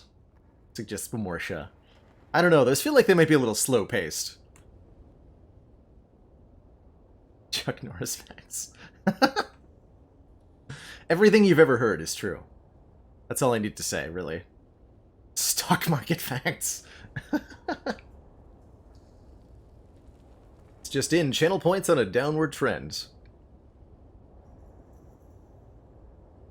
And true, all for one and the cost-reducing effect of the force field can matter. But only if we actually add a zero-cost card to the deck. Really like this all for one. Anything that randomly gets Snecko rolled into 0 will be returned to our hand. We could maybe end up with 2 of them this early on. Let's take an all for one and say that blocking is for suckers. Oh my. This is actually a run where Snecko Pyramid could be okay. Maybe not okay, I wouldn't call it okay, but like survivable. For 2 reasons. One, our entire deck fits into our hand, so you can't really get hand clogged because there's only 12 cards. So that's nice. You could take Pandora's Box, transform... We already got rid of most of the... Well, we have 6 out of 8 starter cards. That's a lot of transforms. That matters quite a lot. Or Sacred Bark to double the strength of our potions. Probably the Pandora's Box, although it's tempting to take the Pyramid, just to show that I can.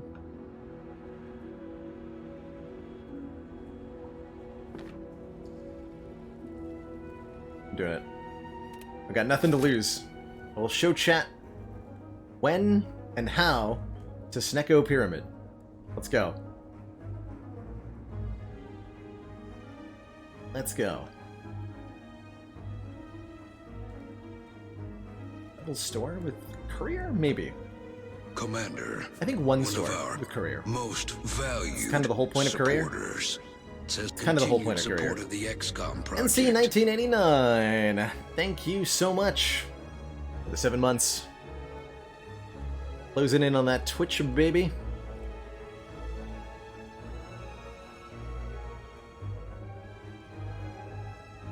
Could have had 6 meteor strikes. It's sad but true. Sad but true.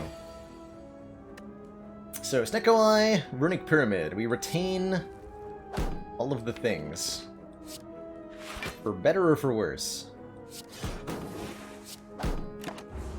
Which can lead to hand clog. But might not.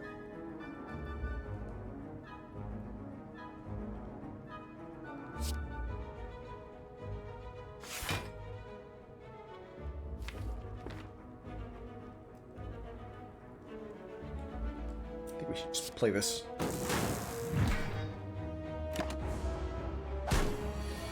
Take our 5 and then win.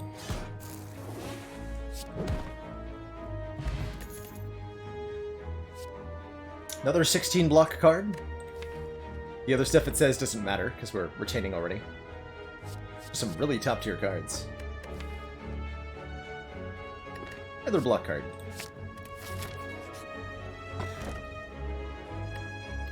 Not taking no stinky curses, you kidding me? You happen upon what look like a group of purple fire spirits. You toss a card into the bonfire. Depending on what we give them, we'll get different rewards. Looks like it's time to remove defends.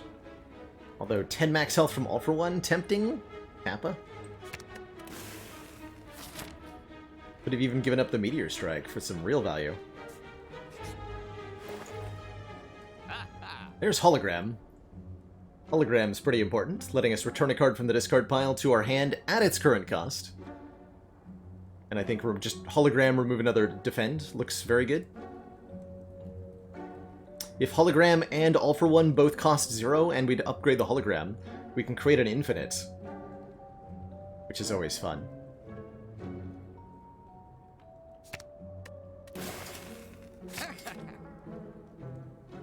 Recycle would have been interesting, too. Do you want to keep the number of cards small-ish?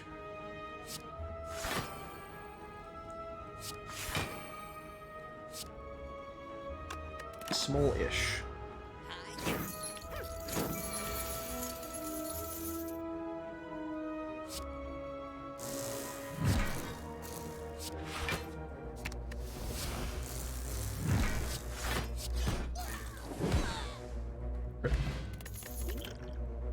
Second hologram.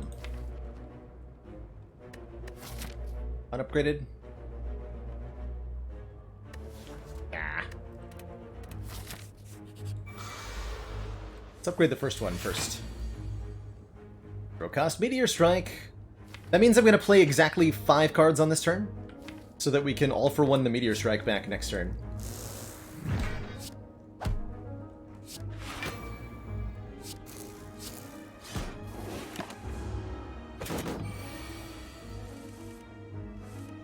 Wait. Exactly 3 or 2 cards? What was I supposed to play there? 2 cards. Well, I rolled a 0 cost Meteor Strike anyway, so suck it. I guess. Whatever, math is hard, okay?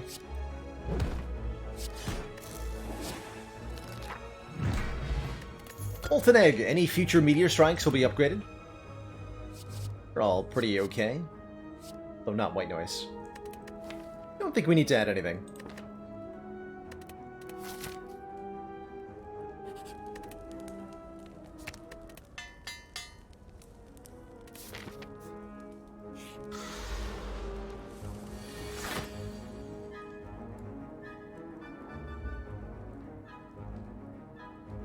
Incoming damage is 32?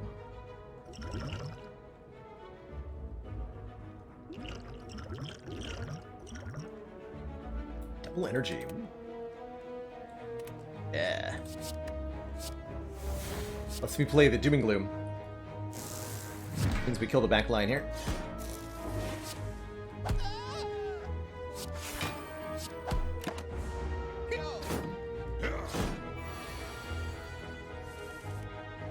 Meteor Strike loves to cost 3 though, huh? Tragic.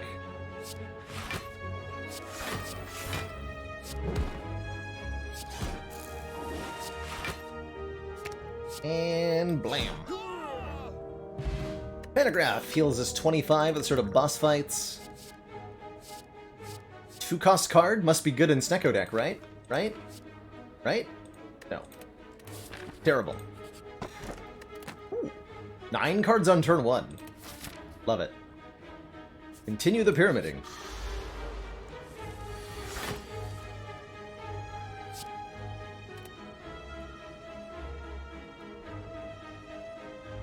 Aha! We failed to draw Meteor Strike on turn 1. It would happen eventually. Just clear the hand as much as we can. Draw 4. Dual cast at 0 means we can always play Meteor Strike and then get 4 energy back, so that's great. Is there any reason to play this all for 1? No. Okay, just up there. Value out of the pyramid. Actual value. My god.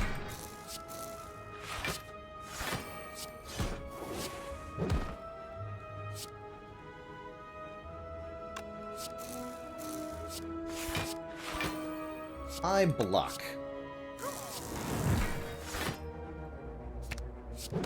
Your move.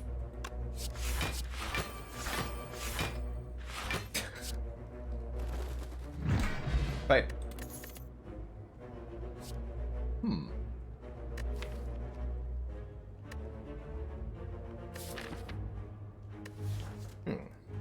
Capacitor? More Plasma Orb slots. And then we get an X-Cost card, which would have to be reinforced. Means fewer evokes, though, which is maybe not what I want to do.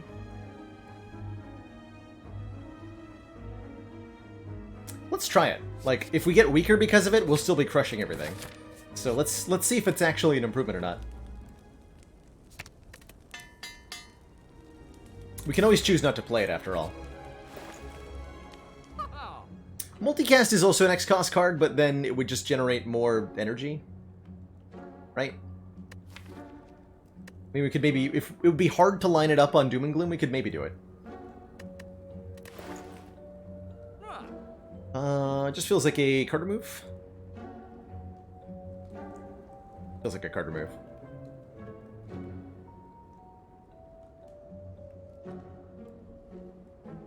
Yeah. Maybe Panic Button? But I've got ridiculous block already. Ah.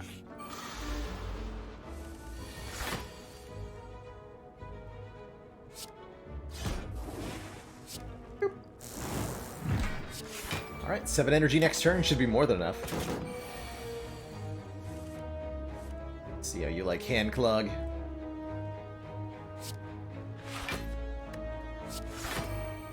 So note, Force Field costing 2 currently. Now it's 1. And if we were to hologram it back, it would still cost 1.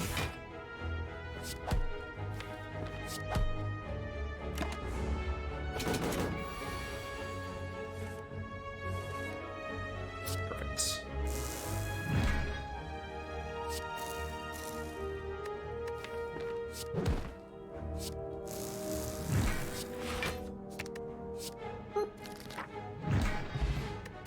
Blood Vial heals us for 2 at the start of each combat. Recursion and Compelled Rubber are normally okay in such a situation, but I don't think so. Just keep skipping. Skip cards forever.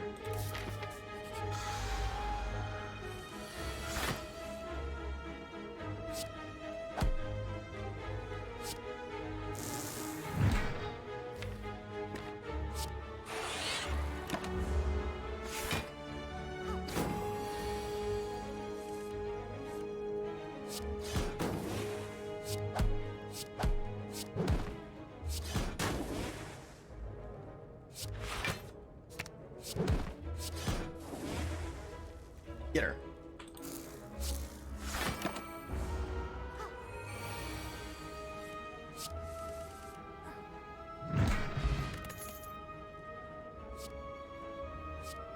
Despite being a zero-cost card normally, Go for the Eyes is not bad here.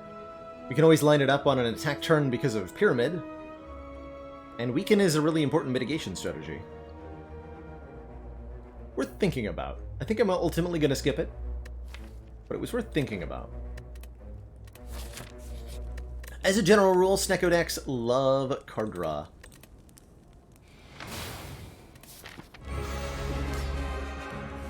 Big time.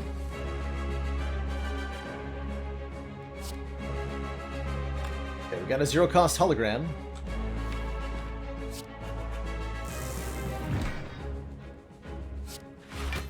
Be the start of something.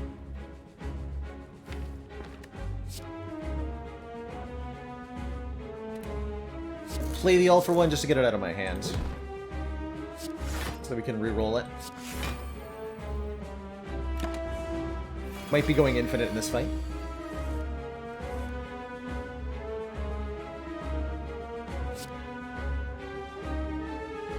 Might be.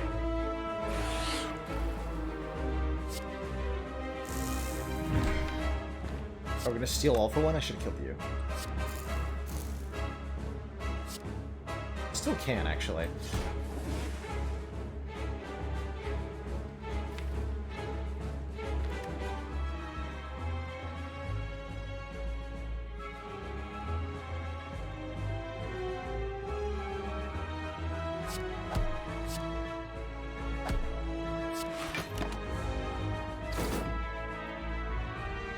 If they try to steal and you have no cards in your deck or discard, I think they just fizzle. Doesn't do anything. Good question, though.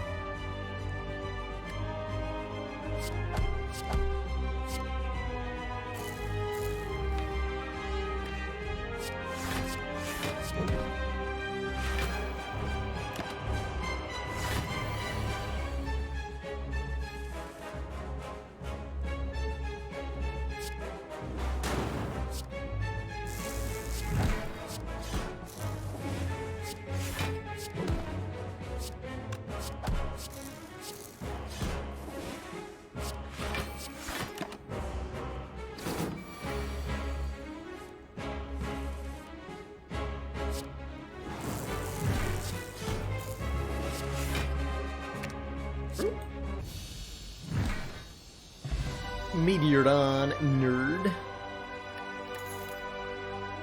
Deck seems like it would like Madness. Actually, kind of. So normally Madness and Snecko Eye don't go well together because every time you draw the card, its cost is re-randomized.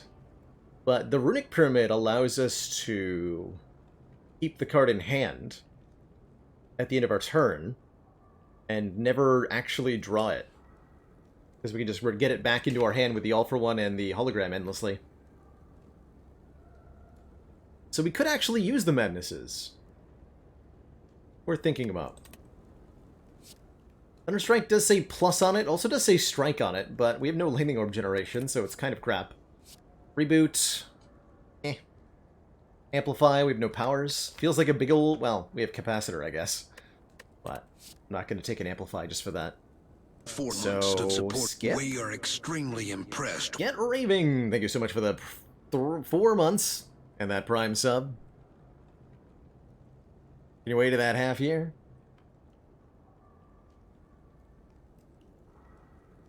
Don't think the deck wants any of this. And it certainly doesn't want a Velvet Choker. Empty Cage to remove 2? Bring us down to 10 cards? Or extra energy from the Busted Crown, which, honestly, not sure I'm feeling.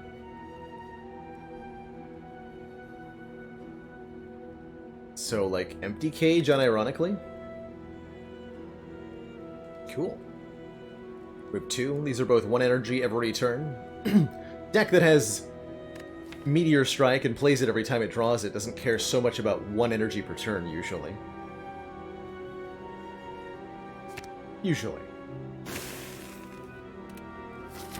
Commander, The one Smolus. of our most Callisto valued Dreadful, thank you so much for that supporters, Prime sub says and continued support of the the 13 XCOM months. project. Heck yeah. Gotta go here. Tiny chest is at 2, so we will get a chest. Can we get 2? 1, 2, 3, 4, 5, 6. I could. But it would require me to miss this campfire. And this shop. So no.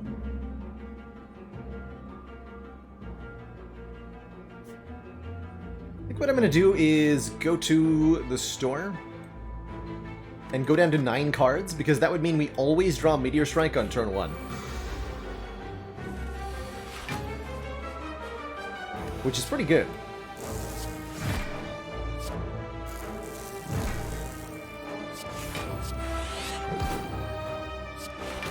Oh wait, I have the... Oh.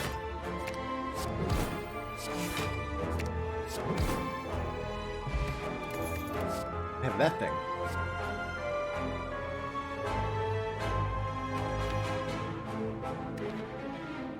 Nah. Swiftpot seems hilarious, though. Oops, I accidentally went infinite again. On turn 1.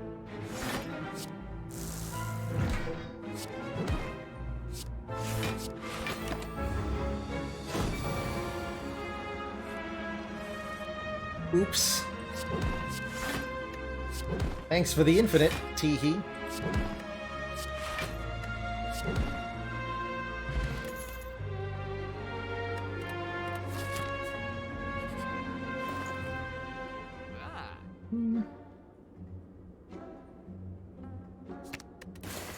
Just keep smolifying. Engage maximum smol.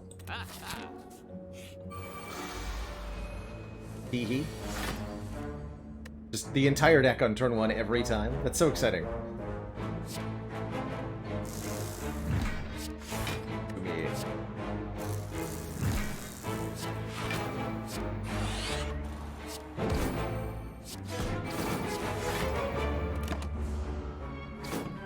Hey, Bog Spring, this is a recliner that I'm sitting upon.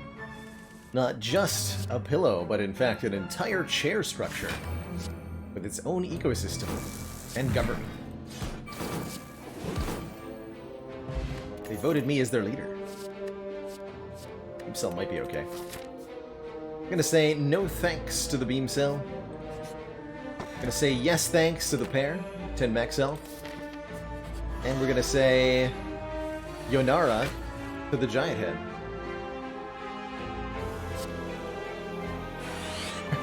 Yeah. They actually have their own independent chairman, believe it or not.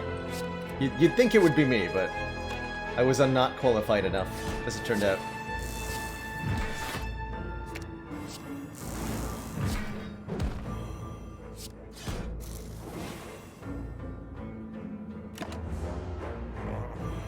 Probably want to reroll the costs on these. Or something.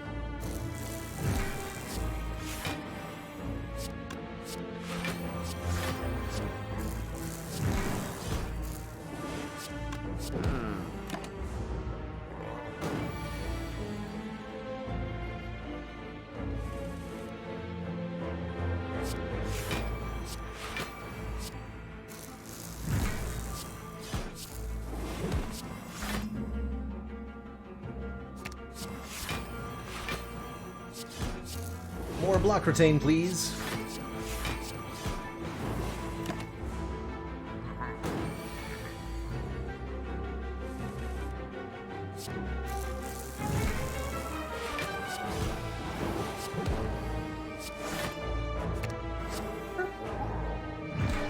As a deck fair against Time Eater, pretty comfortably. I'm quite certain. We'll be able to demonstrate, but we don't actually play a lot of cards per turn, usually.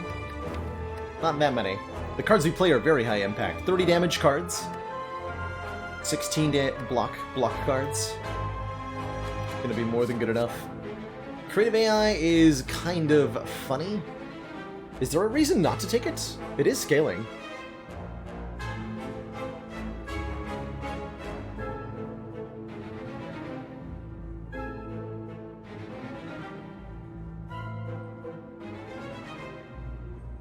Can generate echo forms? Yeah, we should take that. We should take that.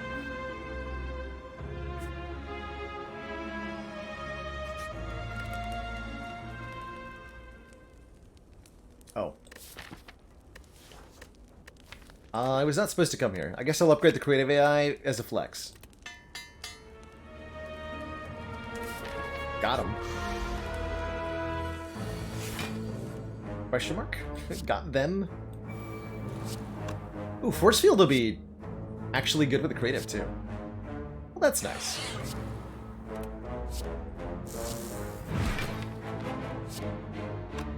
It's very nice.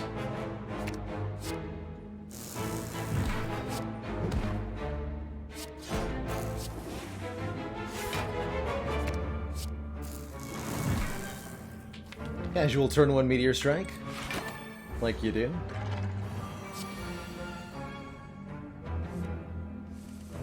Cost is randomized when you draw it.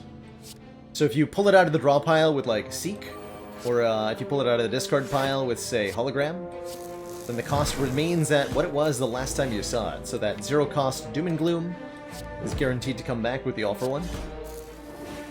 So on and so forth.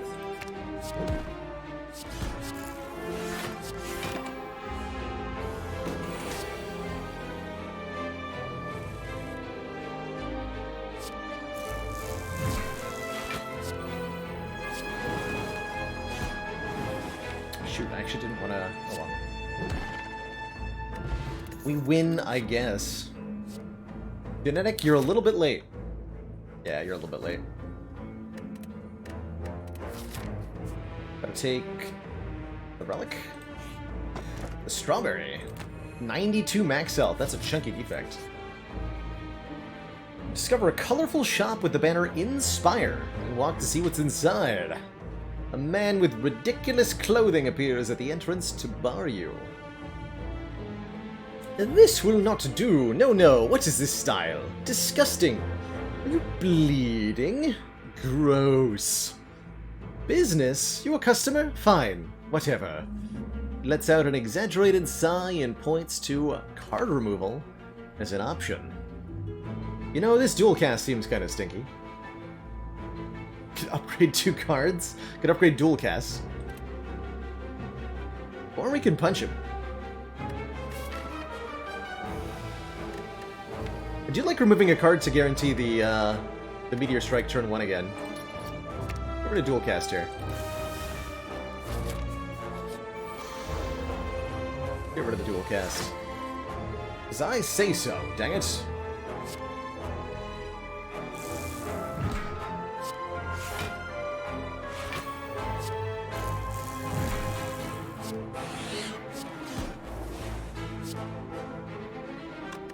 Doom and Gloom was 3 cost? Okay.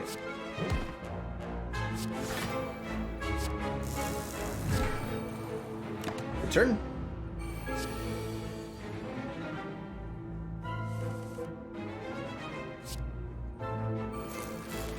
It looks like we've got our work cut out for us. I'm accidentally infinite again. Tragic. Absolutely tragic. Vegetable Bread, thank you for that generous raid. You've joined just in time for some really hot nonsense. Namely, Snekoi Runic Pyramid nonsense. Which is something you should not try at home, but is really cool. Ooh. +1 focus. And probably not to any of this. So you're joining us for the first run of our final attempt at the Smol ladder, where the goal is to beat every Ascension back-to-back with 20 card or smaller decks the whole time. This is the current deck of cards for our defect run. We've got a Meteor Strike, an All for One, a Hologram, a couple of powers, and Snekoi Runic Pyramid to really carry us through. Snekoi Runic Pyramid Empty Cage, 3 boss relics. Not something you see every day. In fact, I can't say I've ever had a run like this, ever. So, I'm pretty happy with it. Always excited when something novel happens. And when something novel, I guess I mean Infinite's on turn 1 all the time. It's, yeah. Got him!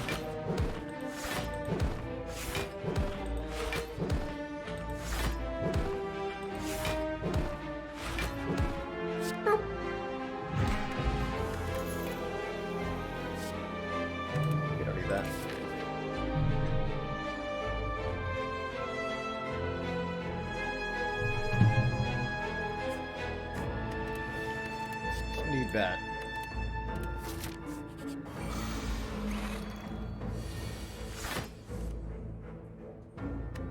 We also draw literally our entire deck on turn 1, so we always have the exact same options on turn 1, just with different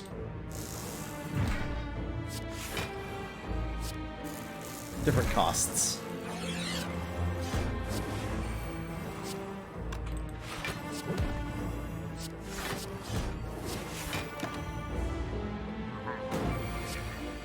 Or, he says.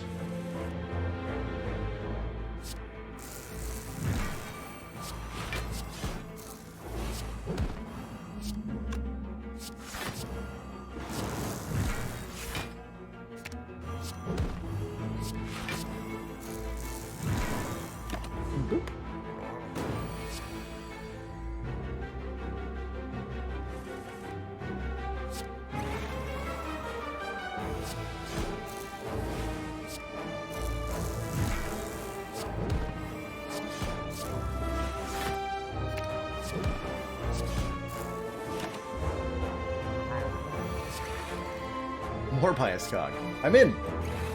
Give it to me. Bottled Tornado. Oh, perfect. Now we're guaranteed to draw our powers on turn 1. Yeah. Just what I needed. Just what I needed. Finally. Could take this loop. Could take this loop.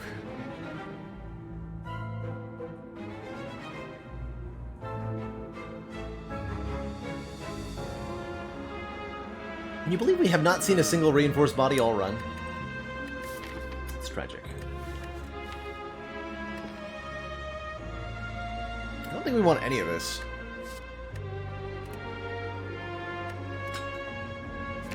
We'll make sure we always draw the creative AI on turn 1. It seems important. Taking and upgrading the second hologram is, like, actually really good.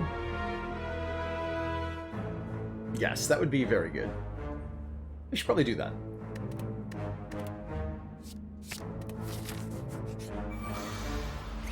Franzian, you're probably not going to make it out of this fight. Just a warning to you.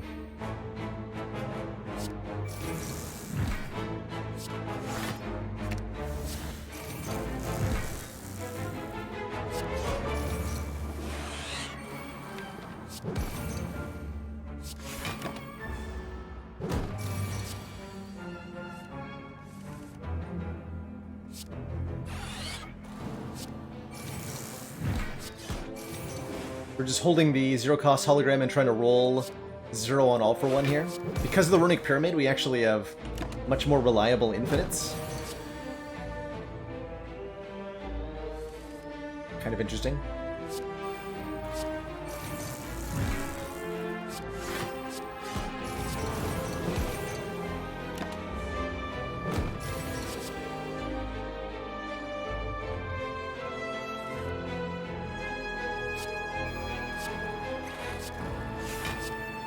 But I'm missing a lot of damage by not using this every turn.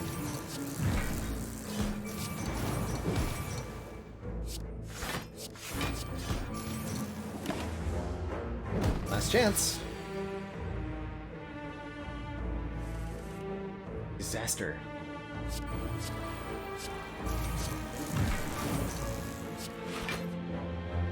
Actually, wait, this is almost good enough, right? We just get the hologram in the force field? Not good enough.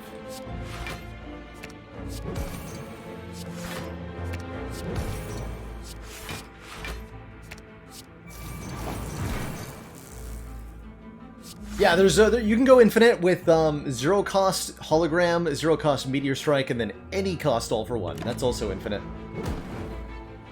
Didn't quite get there. There's nothing saying that I can't, so I will.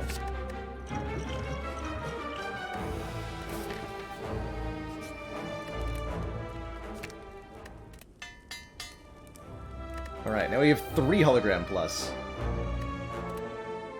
Brilliant.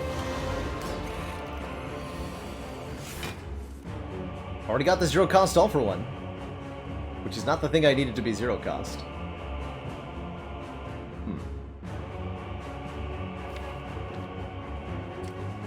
to take damage here.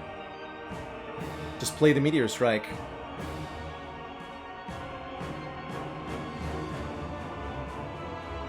Because it never goes well if we don't play Meteor Strike, right? We could try to block, but then it's gonna get ugly. It's gonna get really ugly. Let's not do that.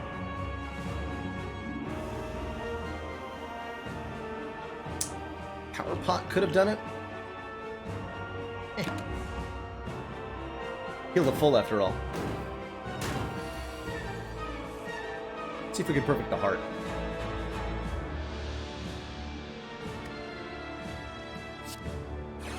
We're gonna scale up with creative AI in this fight? That'd be an interesting choice.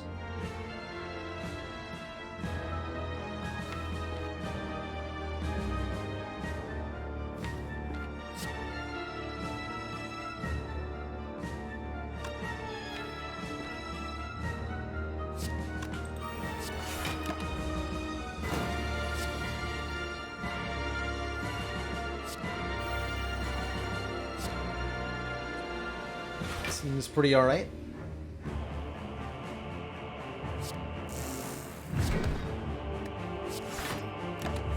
Seems less okay to put him at 11, but I'm down for the experience.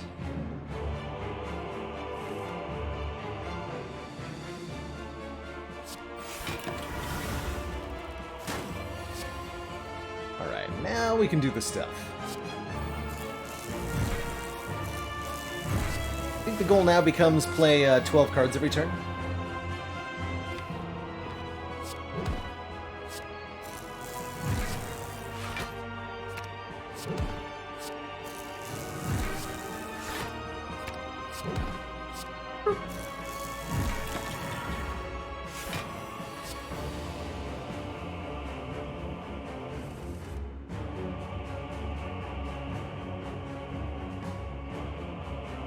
Cost Meteor Strike.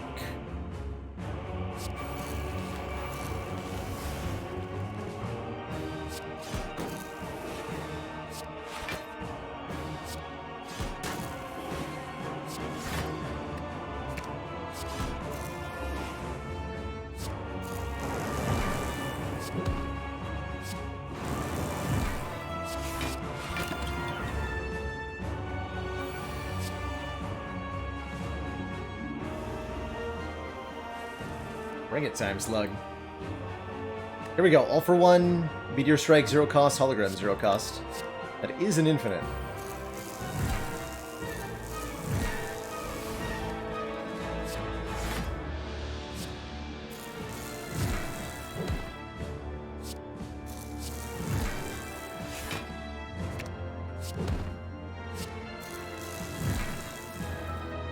Not quite a kill.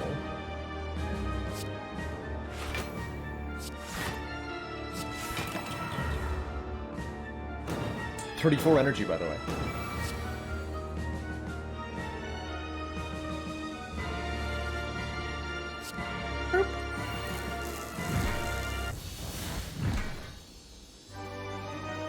GG. Two thump, a deep pulsing dread. We fell throughout the room. Is this the Horde of the Spire? The source of this Snecko-Eye runic pyramid.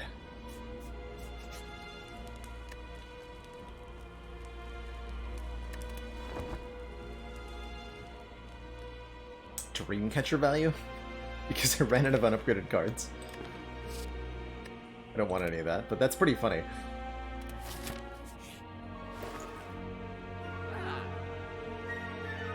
There's no Meteor Strikes in this store. Ridiculous.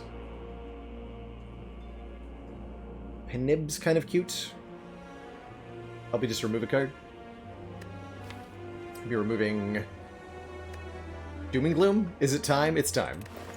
It's time to remove Doom and Gloom and truly embrace being a Meteor Strike deck. It's our basically only source of damage. Meteor Strike and all for one. That's it. That's all we've got. All we've got. Can we make it work? Probably. Oh no! I had too many cards in the deck. Disaster. Disaster. We failed to draw Meteor Strike on turn 1. Guess that means we're gonna draw a potion? I guess.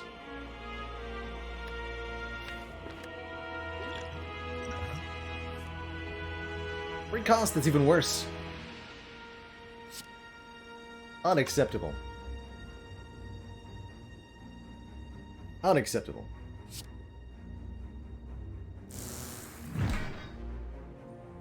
Can't keep going until next turn. Oof. Alright.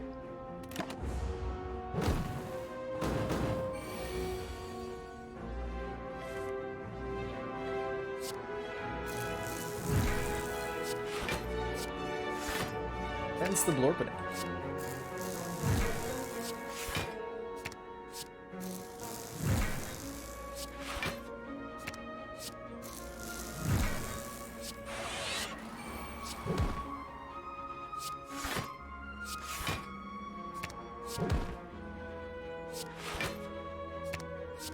This is not infinite, but it is enough.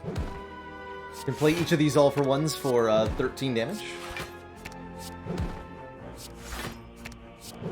It only costs 1 energy.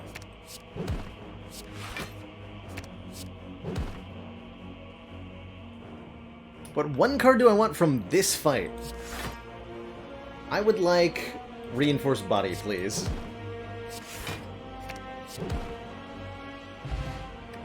Strike Dummy. Meteor Strike does 3 additional damage. And not a Reinforced Body. Tragic. Strike Dummy acquired. Alrighty. To the heart. Let's go. Barrage kind of okay? Kind of okay. It's still less damage than the Meteor Strike. Well, actually not. Yeah, kind of okay. We won't need it, though. We will definitely not need it. Before we go on into the heart, fitting astronomy fact about comets, but not meteors here. Did you know that comet orbits are very, very elliptical, and some comets pass very close to the sun on the inner part of their orbits? So the outermost part of their orbit is outside the orbit of Pluto, and the innermost may well be inside the orbit of Mercury sometimes. Comets that pass within about 1 million kilometers of the sun are called sungrazer comets, and many that pass so close are destroyed outright by the intense heat and gravitational forces near the sun. Most sungrazer comets share a single 800-year-long orbit called the Kreutz path. Up to 80% of close-pass comets share this orbit. These are likely all fragments of a single larger comet that broke apart a long time ago. Fragments in this orbit approach the sun and vaporize almost every single day, but a particularly big piece of a comet was vaporized and caught on camera by NASA in 2016. Moving at 600 kilometers per second, this comet fragment was the fastest object in the solar system when it vaporized in the sun's atmosphere.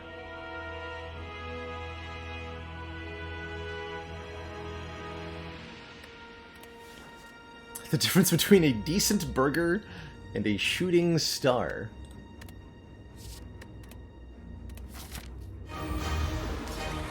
Feels like a very good setup to a joke, I'm Rando. One's a little meaty, and the other is a little meatier. Quality. Quality. Quality. We have 1 zero-cost hologram ready. We can actually just block with hologram loops in this fight, right? Do I jumpstart by duping Meteor Strike?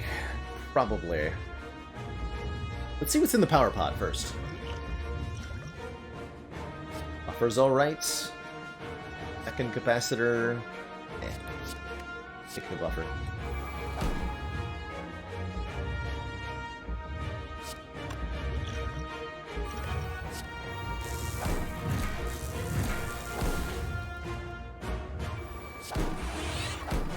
It's a 2-cost Meteor Strike, right?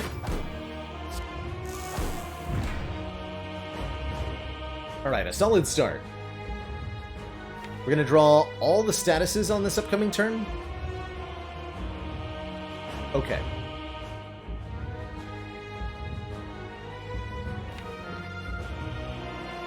I'm fine with that. Hello, world. The value.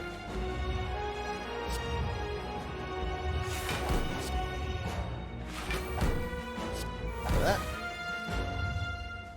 Zero cost hologram fetches Meteor Strike. More energy.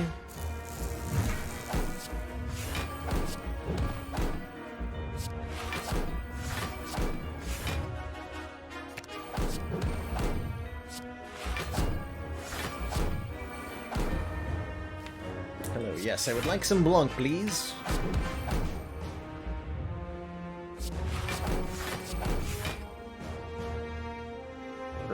Shoot.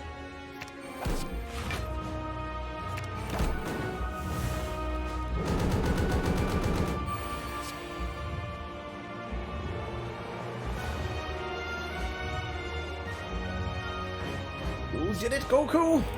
Excellent. Let the blanketing begin.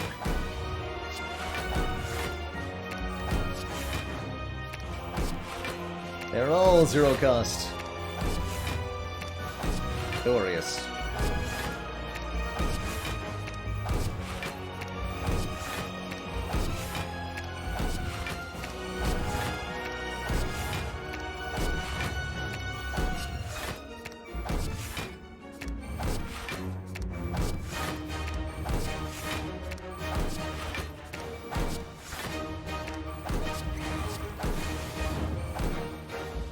Not a lot of damage happening, though. Can, like, try to draw through the deck? Let's go. Wait, we're actually infinite. Hold on. With damage and everything.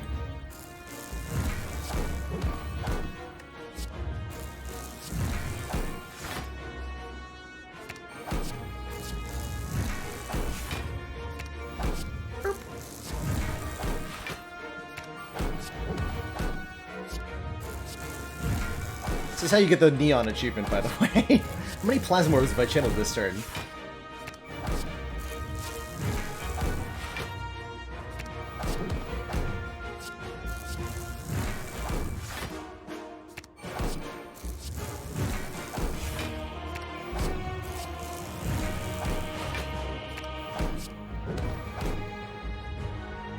And we just end turn, we keep all these in hand, and we win next turn. 100% of the time.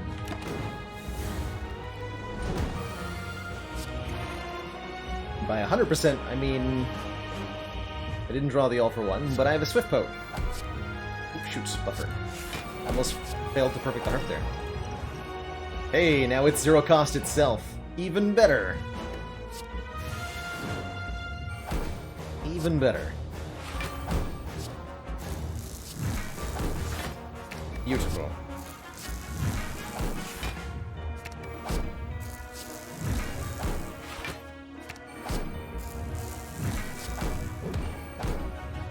Welcome back to the hand. I missed you.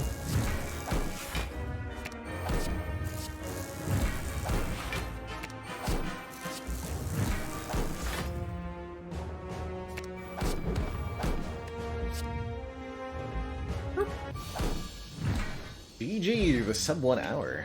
Not too bad. Easy peasy, Snecko-Eye Runic Pyramid. All it takes is one Meteor Strike. And it turns out that's pretty good. That's pretty good. GG.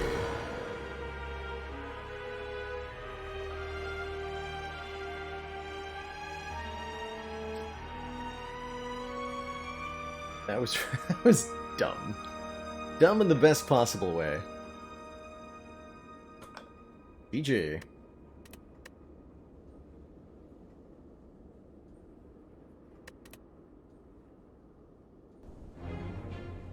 GG. Infinites with Defect are always so easy compared to the other classes. Defect is the master of energy generation, I think is the reasoning behind it. So many ways Defect can do it, or just have zero cost cards. But there's a lot to do with it. E.g. I think the deck was too small. Been getting some great smallness runs lately. 10-card win on this Defect. 12-card run on this Grand Finale slash Catalyst Silence that had a Peace Pipe. 6-card win on this Watcher. Scrawl, Evaluate, Sanctity, and 3 pressure points.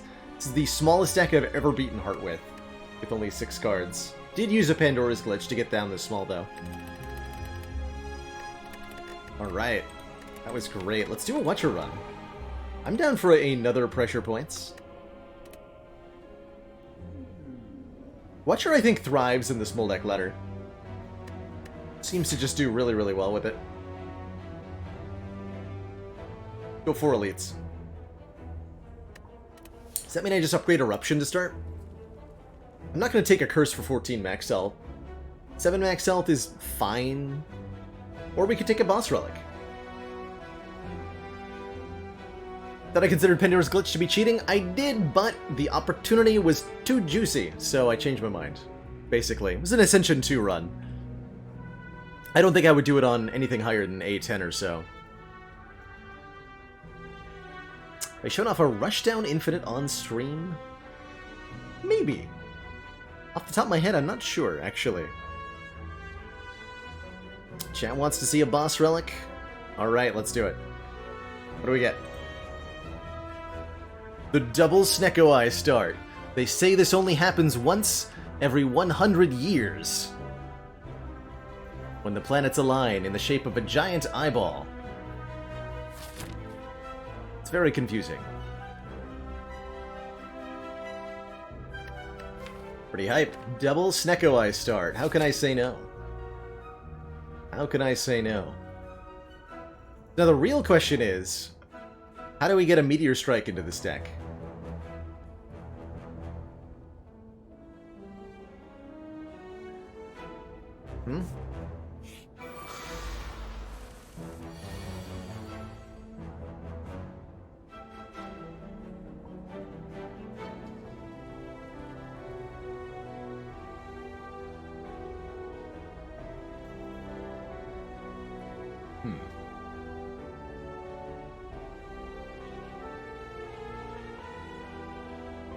Block for 10? What I'm doing with this hand? Feels like a dumb way to use the turn, but it's the least amount of damage taken. I suppose. That's more like it, Snecko Eye. Good job.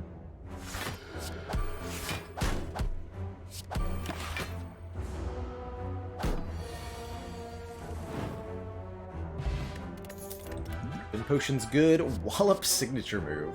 Signature moves, despite being a 2-cost attack, is not that good with Snecko Eye. Because, you know, if there's any other attacks in your hand, they're going to be like random costs and you won't be able to play them. But Wallop? Deal 9 damage, gain Blanc, equal to the unblonked damage dealt, is perfect with Snecko Eye. Big old beefy card.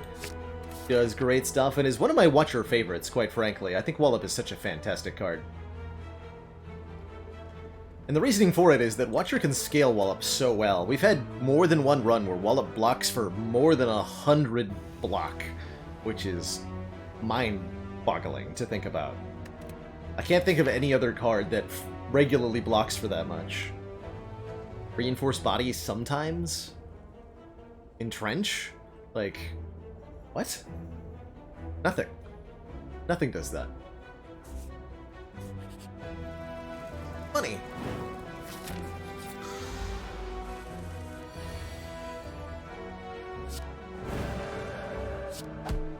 Blanc. Genetic Algorithm. That's hard to get over 100, but yes, that does scale up big time. Give you that one, for sure. Decent damage card, stance change card, Blanc card. They're all fine. They're not Wallop, though. Oh, I'm skipping. We get to be... If you start with Snecko Eye, by the way, I think it's correct usually to skip most of the cards that you're offered. You really just want a handful of high-impact ones to allow you to break the game in half, which is what you'll be doing because you started with the Snecko Eye. Perseverance can block for 100. It can.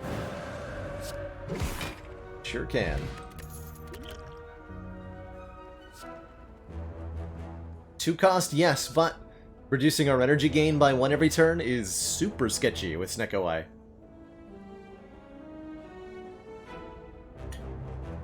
Now, if we had a Meteor Strike, I'd be all about it.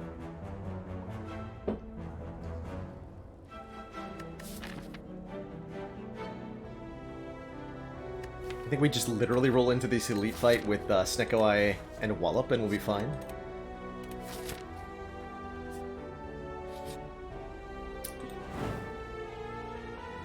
I gotta defend. Keep this deck thin. As thin as we can get it anyway. I belong.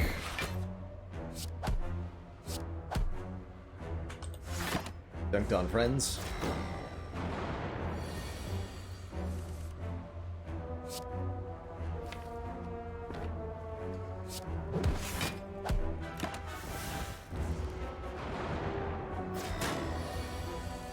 Just be in Wrath the whole fight. Easy game.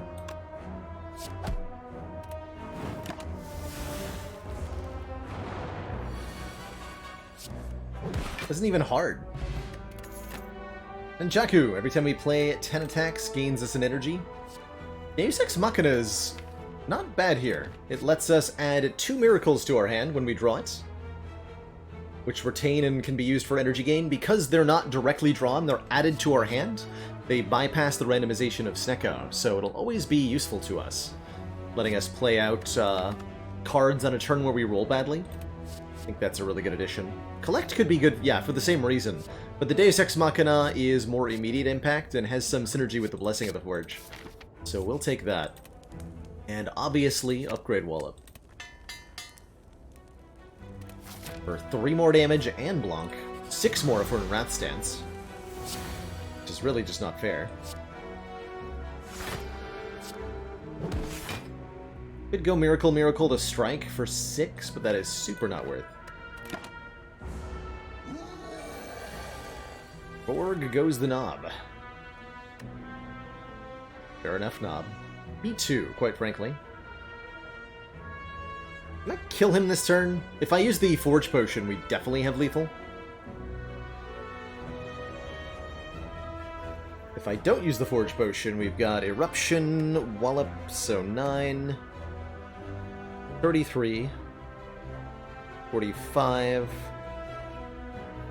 Should be able to play all of them, right? Yeah. So 9, 33, 45, 57, 69, really? 1 short? 1 short. Alright, well, we'll kill him then with the Forge Pot. Bap, bap, bap. Gambling Chip Snecko High? What the hell is this run? Rest Reality has some synergy with Deus Ex Machina, but you have to draw them in the right order. So, kind of stinky.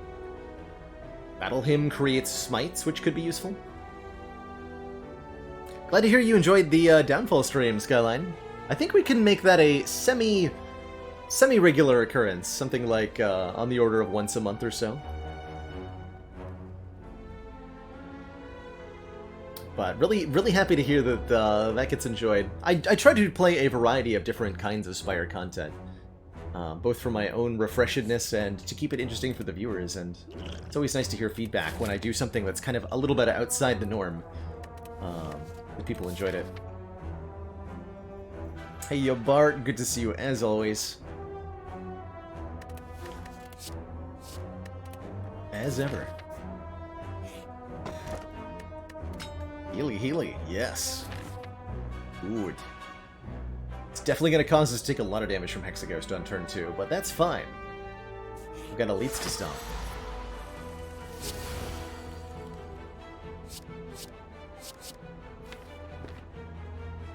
You know, I don't really have any good cards, other than Wallop. I'm noticing this. It is a tragedy. But just go. Just go.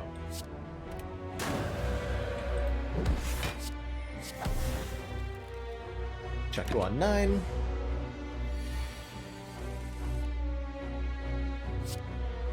Ah.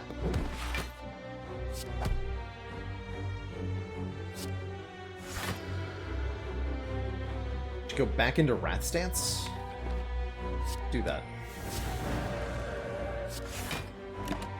Just full block. Like a champion. Commander, one of our most valued supporters. The Thunder Bear! Thank you so much for the Prime sub and the 10 months. Loving the new stream times in Europe. Glad to hear it. Hope you enjoy cooling down after work. And we usually do Slay the Streamer sometime around the end of the month, Zupico. So, probably not for another while, but we will do more in the future. Akabeko is awesome here. Our first attack each combat deals 8 more damage, and that's one of the infinite number of ways to scale Wallop, basically. So, Wallop will do 20 and block for 20 if we play it as the first card. Protect is fine with Snecko Eye. If it rolls 3 costs, you're kind of stuck with it, which is awkward. To our useless. I think we skip. I beat Hexaghost. Strength Potion? Strength Potion.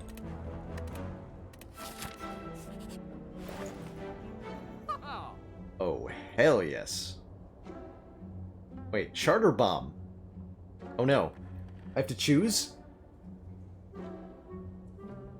I have to choose. Shard gets us the Meteor Strike we've been wanting, right? I think that's gotta be it. Surely. Surely that will be it. Let's take it. Medic Shard says, combat reward screens now contain colorless cards and cards from other colors. And I have enough money to both buy Warship and a card remove. Or to buy Art of War. Or like Fart of War, am I right? We don't often play no attacks, so let's not take the Art of War.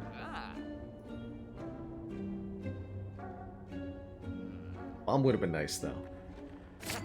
Take Warship. 5 mantra, play it twice, we enter Divinity, which makes Wallop better, so obviously that's a good reason to do that. I'll remove a defend since we're fighting Hexaghost and we need more damage. Sell our kidney to get the bomb. Probably worthwhile. Anger the Mushrooms scores us. You know, I actually don't know how much money you get from this fight. Feels like I should know that.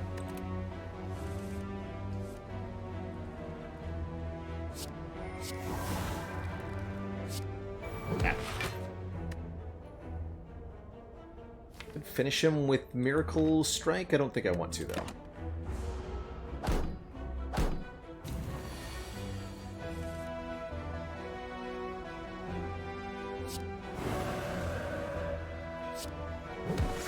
Four damage. Oh my god.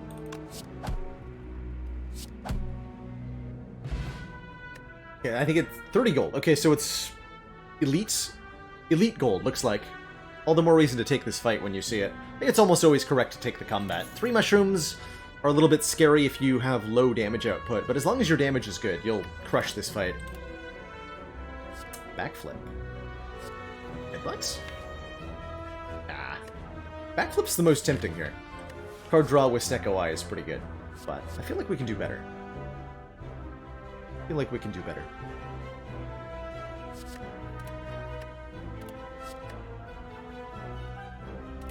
So the Odd Mushroom causes us to take less extra damage when vulnerable.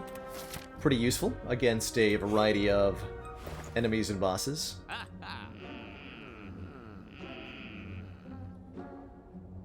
Rule Fate. Why do you do this to me? Dang it. No Ragnarok, I guess. No Ragnarok Akabeko. Tragic. Very tragic.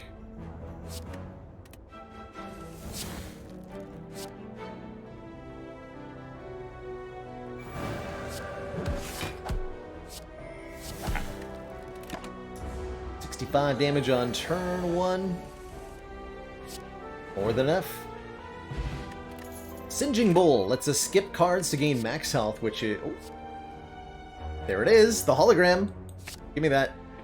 We're one Meteor Strike away from having the same deck as last time. Actually, hologram and warship together are pretty spicy already, right? I'm gonna upgrade that hologram right away. Rigged. What is this run exactly? Oh, what is this draw? Excuse me? Hello? Don't mind if I do. Oh my god.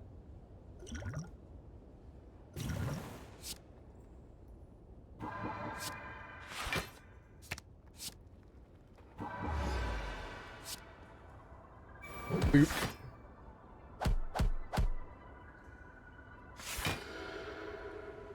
Your move.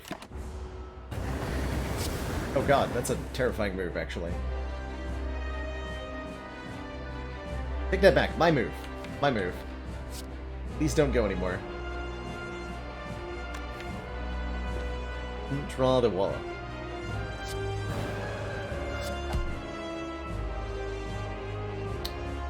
Alright, well, I guess we'll just both be at half health. Sound good? Could use the weak pod, but we're gonna heal to full after this, so whatevs. It's all good.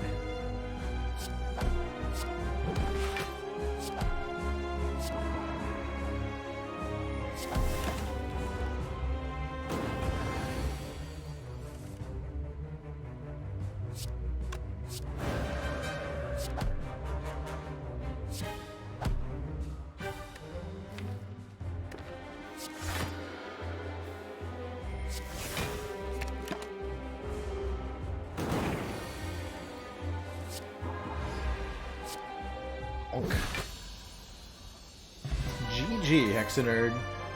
G. These are just Watcher cards. I mean, they're really good Watcher cards for our current situation, but they're just Watcher cards.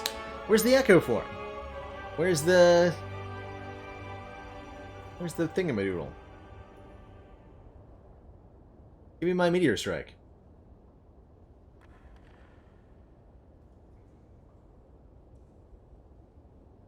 So Deviform gives us a crazy amount of energy, whereas Omniscience just straight up plays a card in the draw pile twice.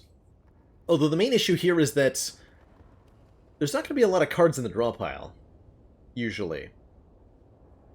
It's a 12-card deck and we draw 7 per turn, so there's only, at most, 5 cards in the draw pile on turn 1, or ever, actually. 5 cards in the draw pile ever. Usually less than that.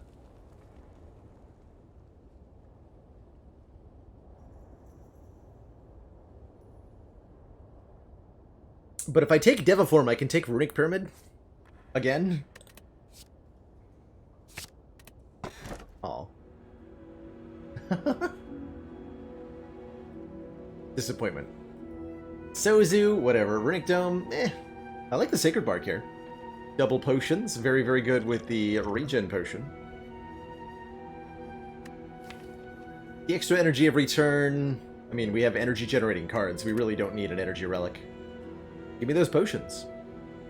Give me those potions. Now we're doing it.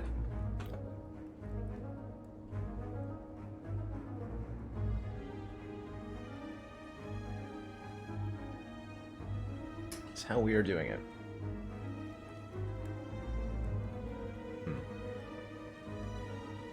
Find at most 2 elites. Fortunate. Very unfortunate.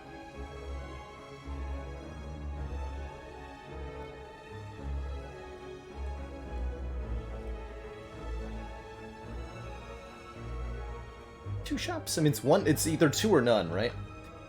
Those are the choices. Start over here.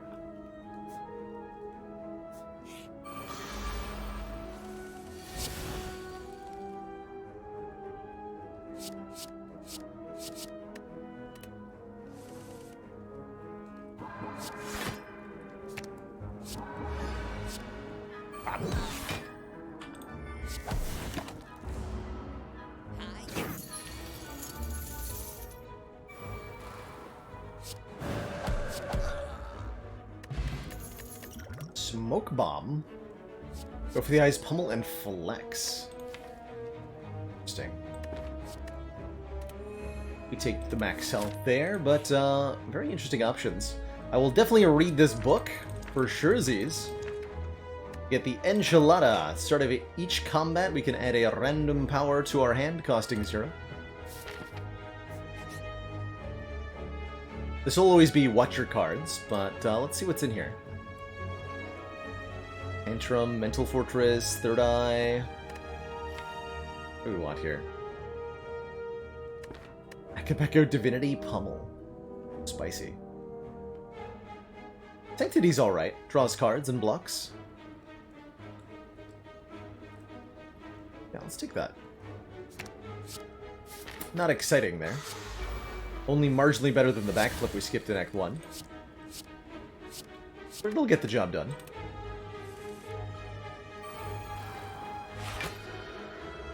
At least, probably. Probably get the job done.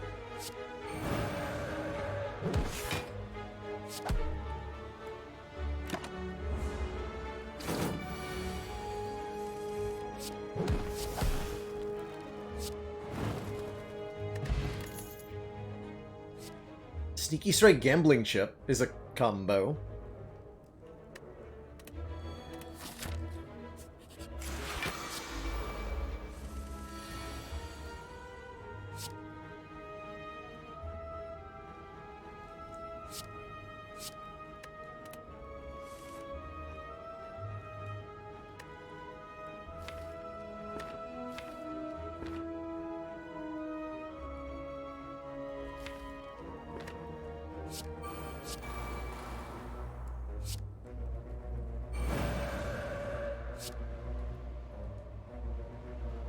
Odd mushroom, so it's not that bad to be vulnerable here.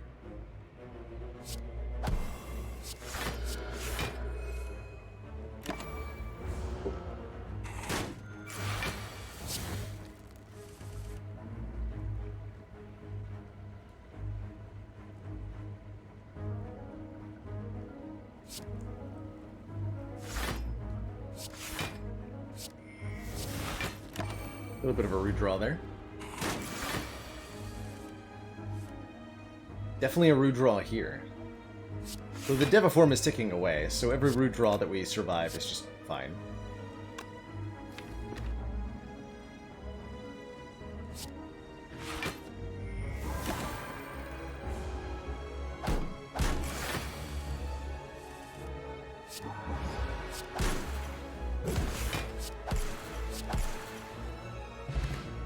What's the happening? Static Discharge, Quick Slash, Consecrate. Quite what I'm looking for. Close, though. But not quite.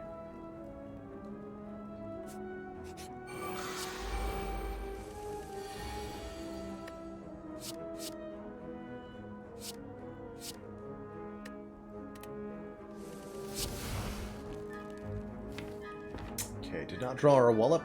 These are double strength potions, as a reminder to myself. I can go divine here.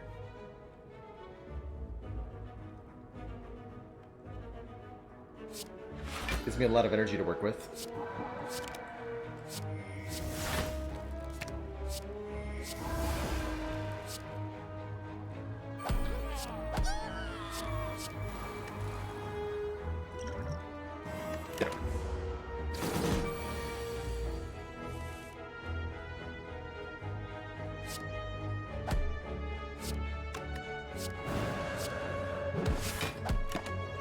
We're gonna hit Deviform in play.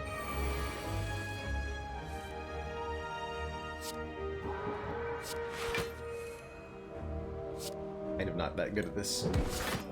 Sometimes.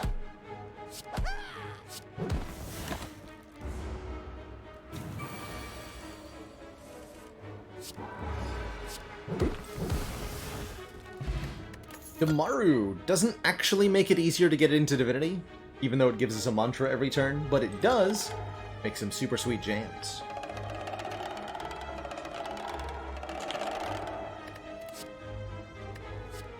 Bouncing Flask Plus.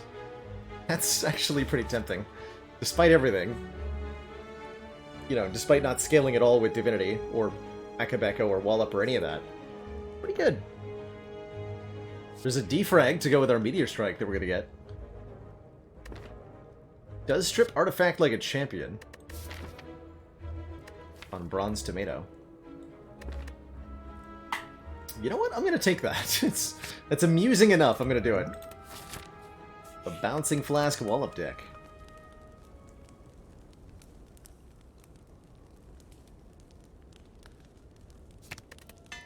+4 block on Vigilance here. So do I do 2 shops? Probably not. I'd probably go to this shop.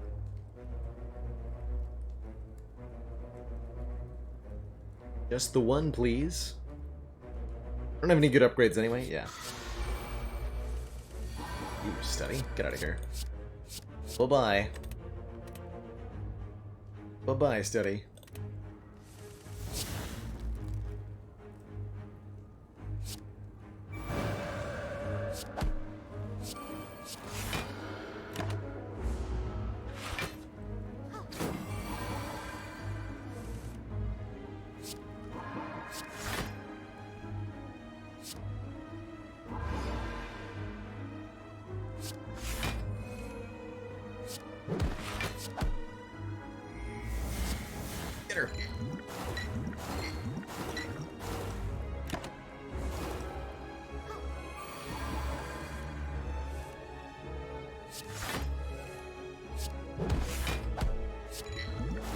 More bouncing. Yes. Excellent.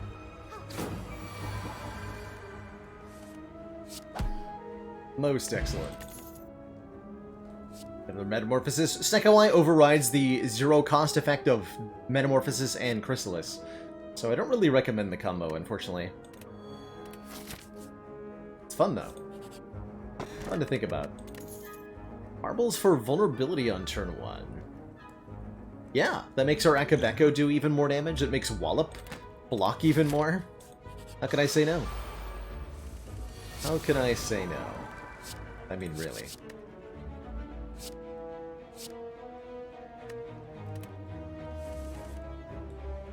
Dang.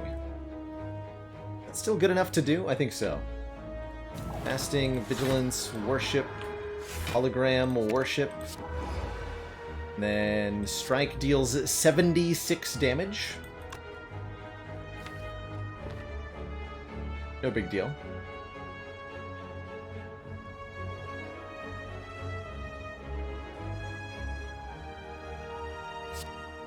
Or 90 with Eruption. Dang. Wow. Dark Embrace? Whenever you exhaust a card, draw a card. Love Dark Embrace, especially with Snecko. One of my favorite Ironclad cards. See it here and now? Well, that's a treat. Welcome aboard, Dark Embrace.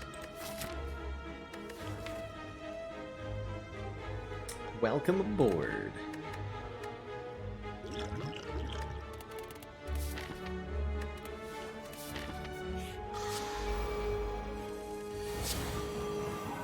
So that works with the Miracles, notably.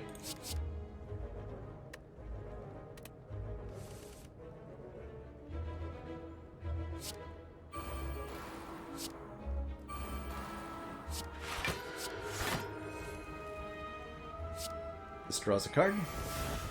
Nice. Wallop, you're here. So nice to see you.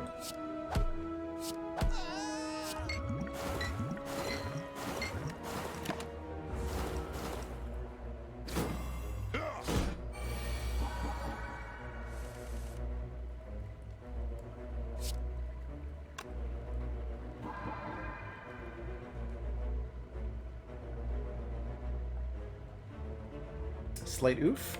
Slight oof.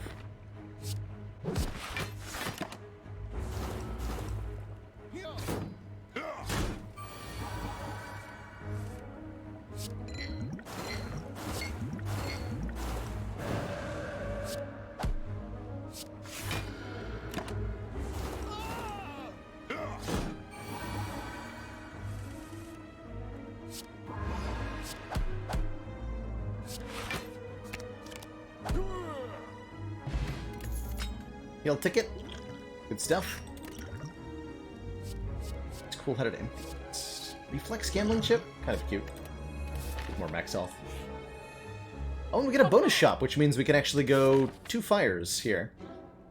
Unless we maybe want to look at another shop. There's another warship here and a Dolly's Mirror, letting us duplicate hologram if we want to. That's pretty funny. Duplicating Wallop, of course, is probably very good.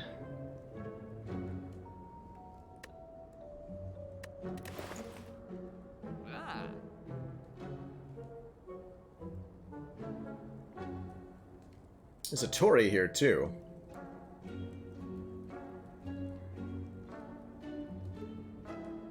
Dupe the flask. Take the mayhem.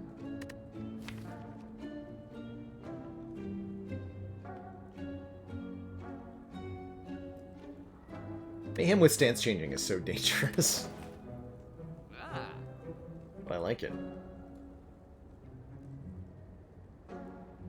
Are insights good here? No. Insights with Snekoi are pretty unilaterally terrible. Not so good.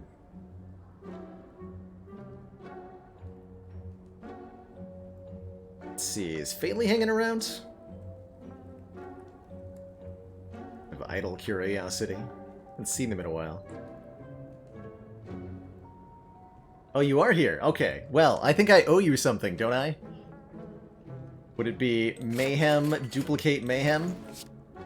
How about that?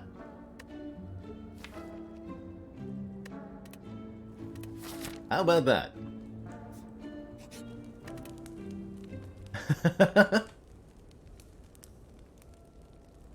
Let's cause some mayhem. So mayhem is a 2-cost power that says at the start of your turn, play the top card of the draw pile. Which is, scaling? Call it scaling. The upgrade Sanctity, these are energy upgrades that don't matter. This upgrades to Retain, which I don't want. I think I want. One more Miracle could be a thing. Get one more Miracle.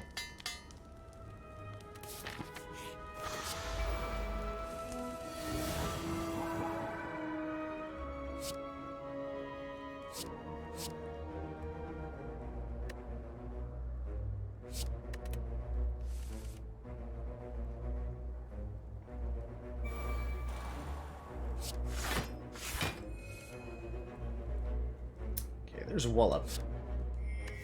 Here to save the day.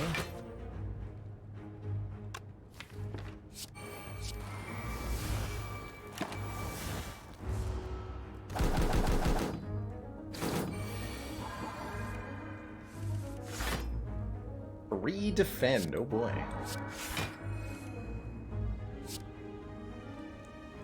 How exciting.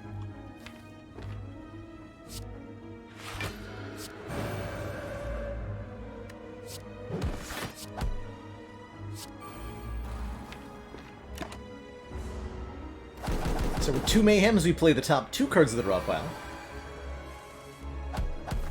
Yeah, get them. Get them.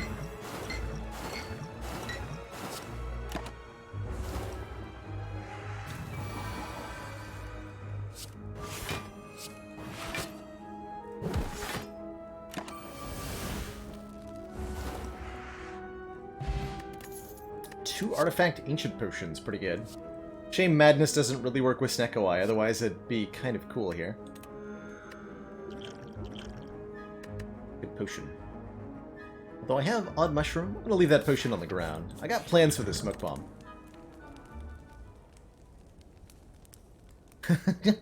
Why didn't the bird run away?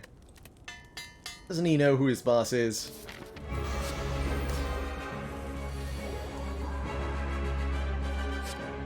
Tell that bird to get back here.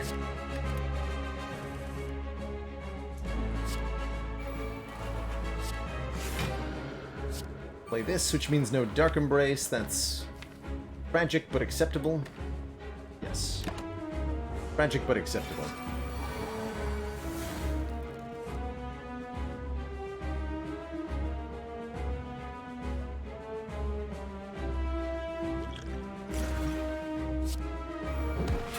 Whole Blanc. Oh, Master Reality upgraded the miracles? So good.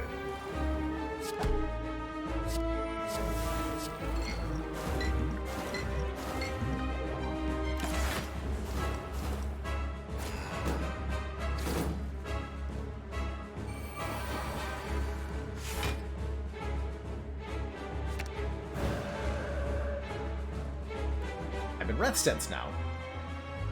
I'm okay with this.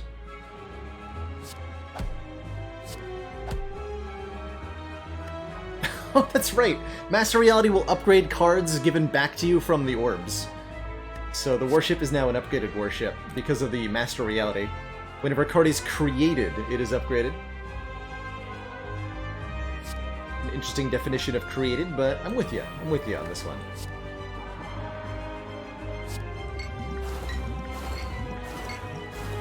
Yeah, screw that orb, apparently.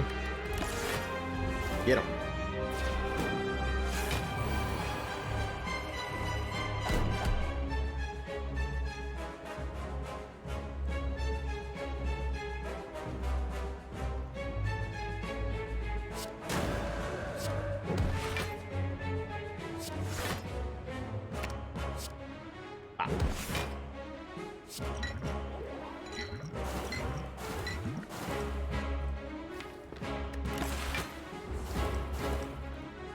Good Divine next turn anyway. No, they took the warship back. I don't know if I've ever had the same card be stolen twice in this fight. That's kind of cool. Give that back again, please. Thank you.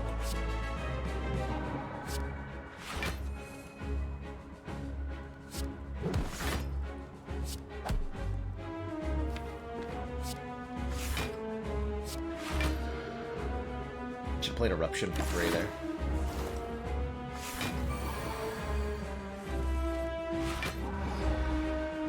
Divinity Wallop on the Hyper Beam turn. Don't mind if I do.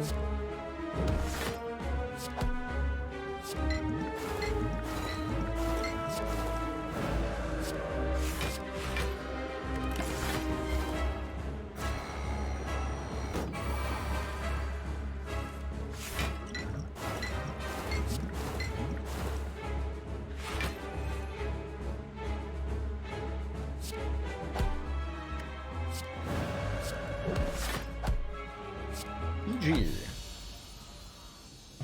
GG. Hey, you Calipers. You would be very good at this run. Hoping we see some Calipers. Do we want an Impervious? It blocks for less than Wallop does. But it ain't bad. Feels like we want to leave deck slots open for more impactful cards. Like Wallop. Or Mayhem. Need 2 more copies of Mayhem. Does activate Dark Embrace. We'll just take the 2 max. I think we'll just take the 2 max. And our choices here are the Violent Lotus. Whenever we exit Calm Stance, gain an additional energy. The Cursed Key, gain an additional energy, but get cursed whenever we open a non-boss chest. Or transform and upgrade 3 cards. We will get upgraded Watcher cards. Specifically. Not going to be any chance for the other colors. Lave does feel pretty good, though. Got all these stinky strikes after all. Wouldn't mind losing Eruption now, either. With the Double Mayhem. And we've got Energy. We have ways to do energy. Let's transform, eruption, strike, strike. We got an omniscience. Oh man, that was great. Choose a card in the draw pile, play it twice, and exhaust it. Judgment. If the enemy has 40 or less health, dunk him. And more mantra with Pray here. Does add an insight to the draw pile, but we get into Divinity pretty easily now, so that's exciting. These are very solid results out of the Astrolabe. Got no complaints. No complaints whatsoever. Let's go for 3 elites and a mid-act shop. Something like this.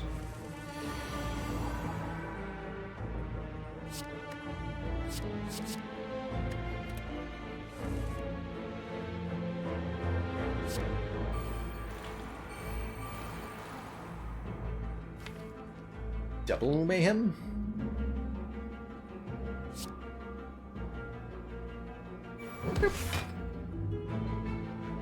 Oh, I can still double Mayhem. Yes!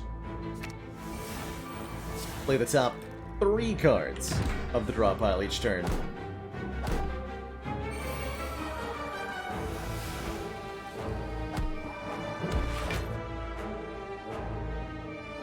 I like it.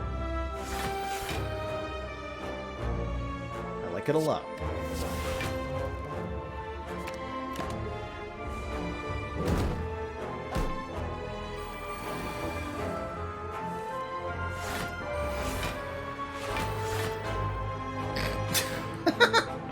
My divinity! Wait a minute, I needed that. Hold on. I needed that. Thank you very much. How rude. Whatever, I can just go back into divinity here. Ain't no problem for me. I got him.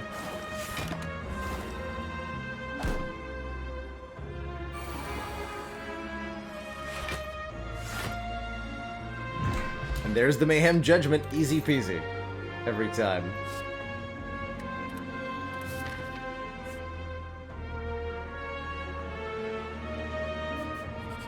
Easy peasy every time. Magnus is stinky. Taking up our last 2 deck slots for uselessness? No way. No way, no how. Uh-oh. Spin the wheel. Yeah, that's what I thought. That's what I thought. Thanks for the curse? Question mark?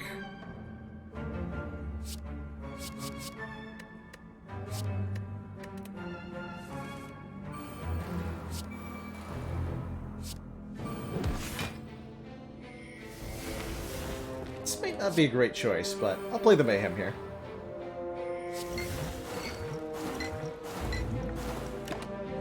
It's only a 4 thorns after all.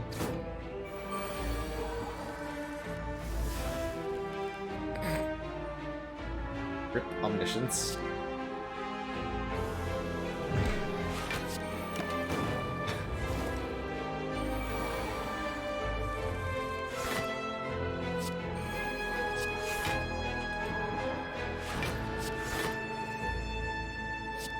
Judged. So what happened was that the top card of the deck, there was only 1 card in the draw pile. It was Omniscience. We tried to play the Omniscience, but there were no other cards in the draw pile. So, the big sad happens.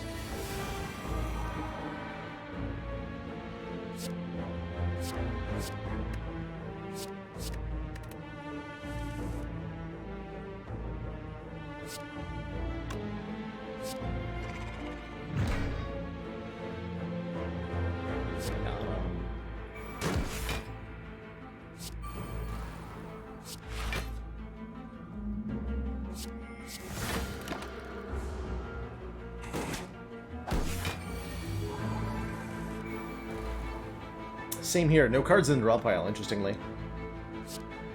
Kind of how it lined up.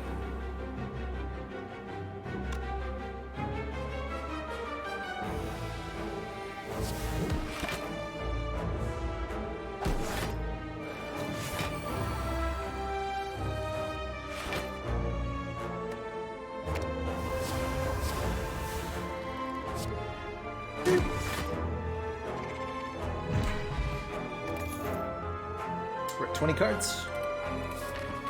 Remove the card here.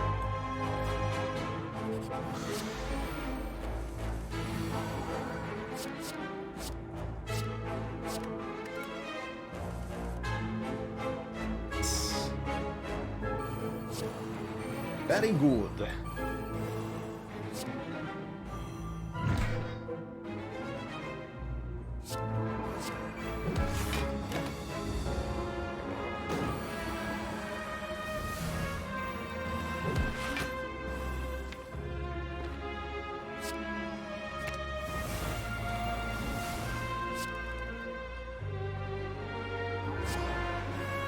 Divinity should be easy come, easy go here, right?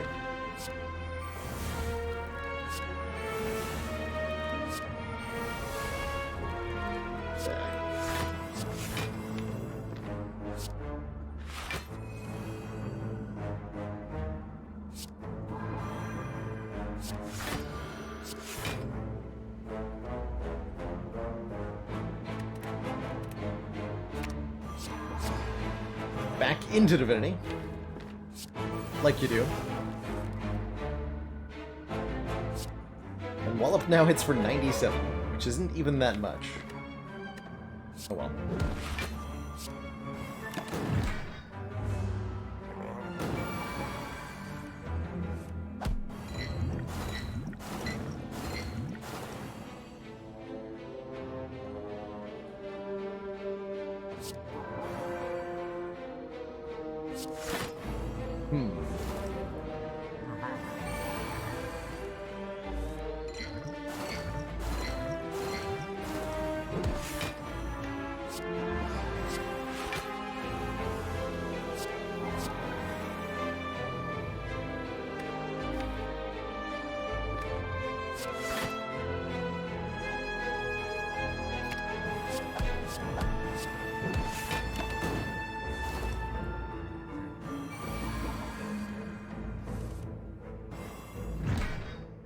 Judged.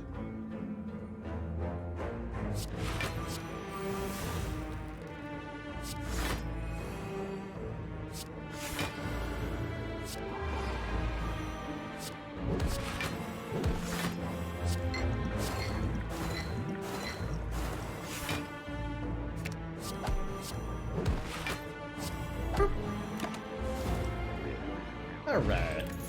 More card draw is great. Interesting cards. Combust, Panic Button, or Chill. Keep it small. Best we can.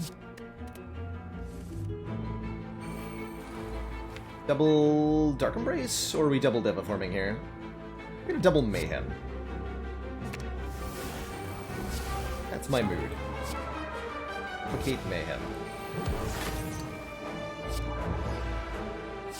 Oh yeah, we had one mantra. Mapped that correctly, but that's fine.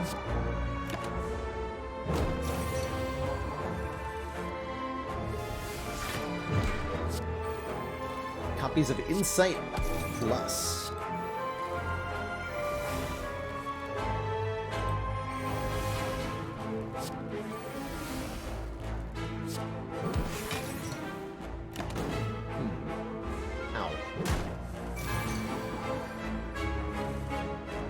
Yeah, Austin Fuego. Channel Cutie detected.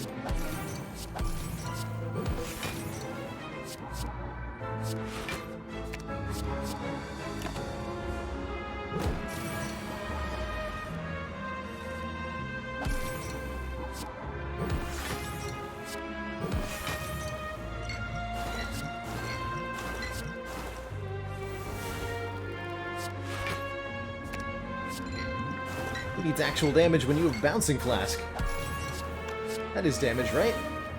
Probably. What if we have Divinity every single turn? That damage? Maybe.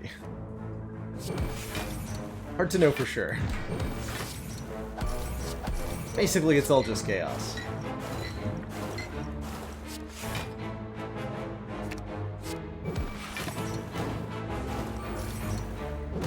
Seems to be working. Ooh, Duke Pot. Only we taken the defrag, this cold snap would be good. Alright, we have enough to remove. There's also an orange pellets here. Kind of interesting. I think we just take out one card. Call it a day. Can afford another removal at the next shop. And allows this deck to continue to be ridiculously crazy. Brilliance, though. We can't afford alongside the removal. Certainly would do a lot of damage, right? Only.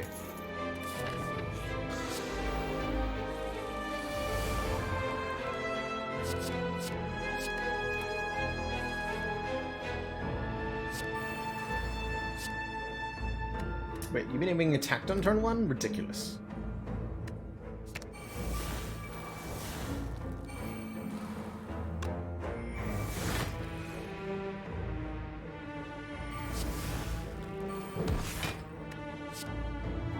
Simply ridiculous.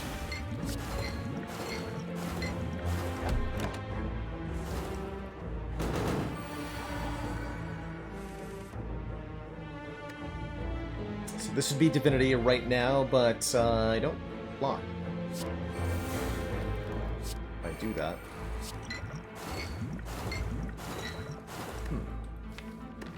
Might hurt a bit. Let's do no blunking allowed with Wallop when your opponent is invincible, as it turns out.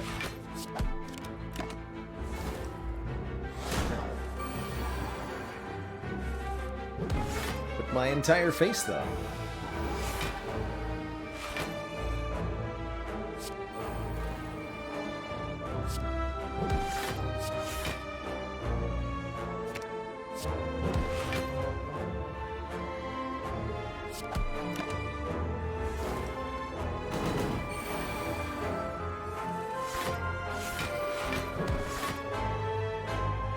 Tangible. Get out of here. Bye-bye. Mercury Hourglass lets us deal 3 damage to every enemy every turn. Not too shabby. Plenty of good upgrades now. The Wallop is one such.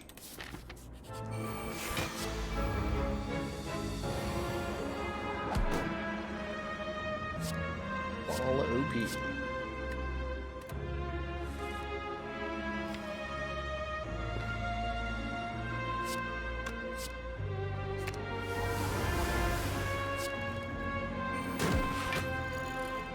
Oop.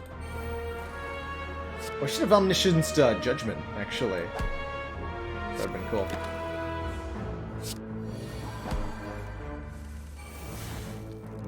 It's all good, though.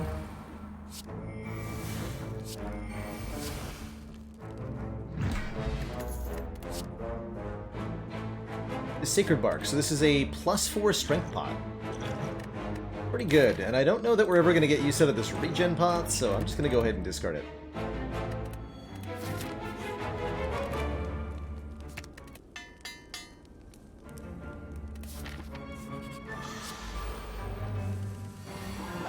So if you've got 2 cards in the draw pile with Mayhem 3, Noonsong, you'll play the top 2, then you'll shuffle the discard pile into the draw pile, and then play the new top card off the 3rd Mayhem.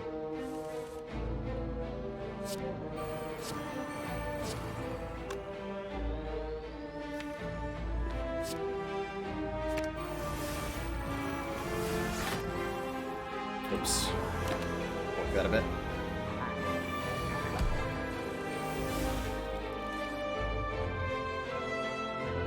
Just a little bit, though.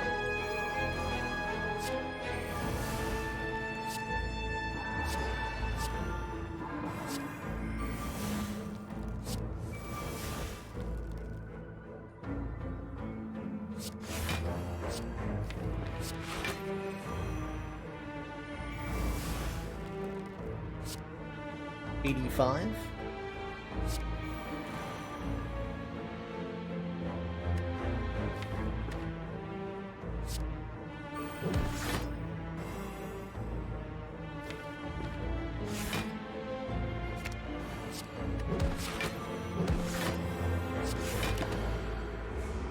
242 block. Might be overblocking a little bit here. Just a hunch. A hunch.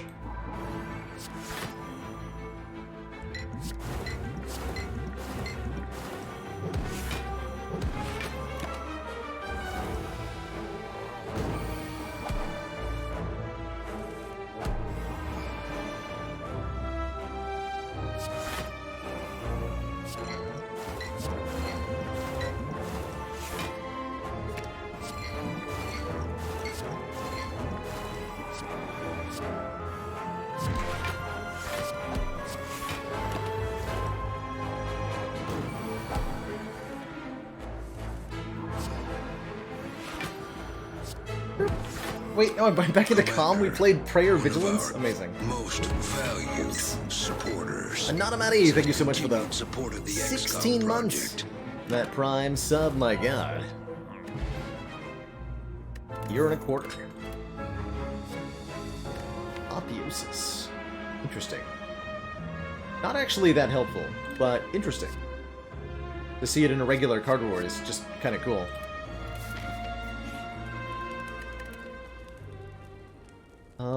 We could upgrade Devaform, just in case I can't play it, or we upgrade a Striker Defend. I guess I could upgrade Worship to Retain, if I cared. Let's see if that's an improvement. Feels like it might not be.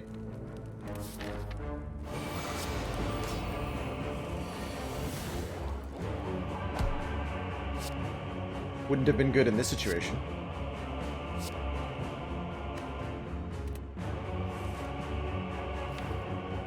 Okay, we get to Omniscience, one of our Mayhems. That's always exciting.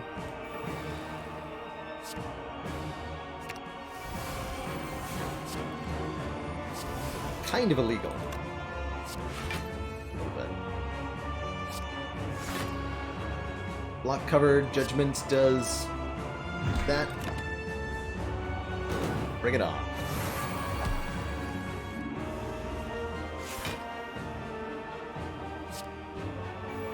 I'd like some more mayhem, please.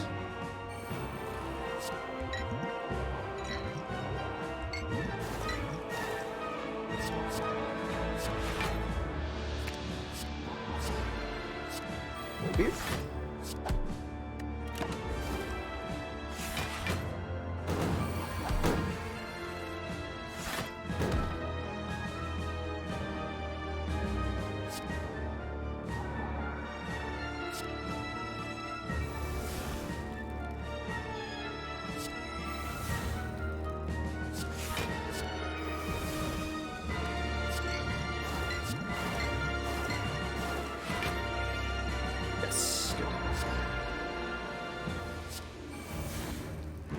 Perfect.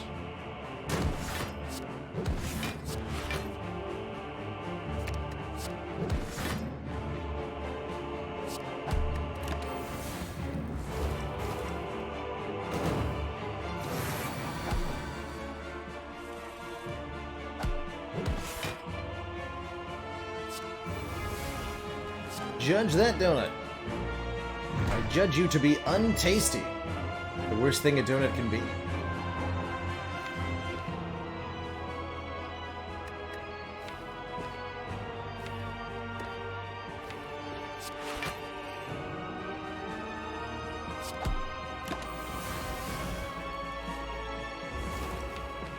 I should have hologrammed to Dazed.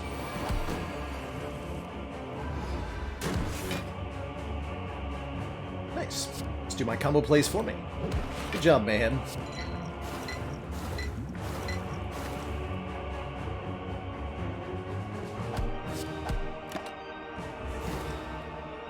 Hey, CP Joel. Smol laddering is a self-imposed challenge where the goal is to beat the hearts of the Spire, the bonus boss in Act 4, on every single difficulty level in the game, back-to-back.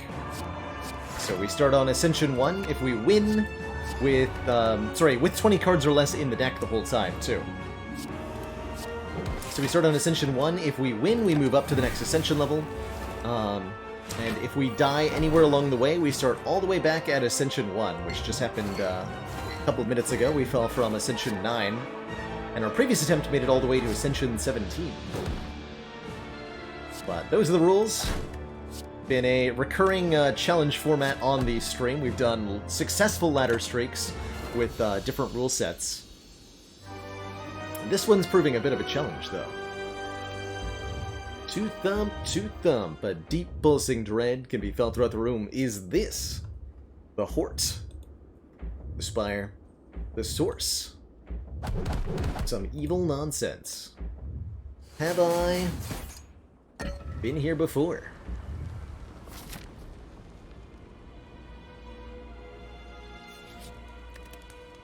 Is this the Hort of the Spire? I guess I'll upgrade a strike. I'll upgrade a strike. Rotating characters, I'm Rendo. So we do Ascension 2 with Watcher, then Ascension 3 with Ironclad, then Ascension 4 with Silence, so on and so forth. So only 20 total runs for a complete victory here. Do I want to vault? Probably, right? Take an extra turn. Very good with Deviform. Very good with Deviform.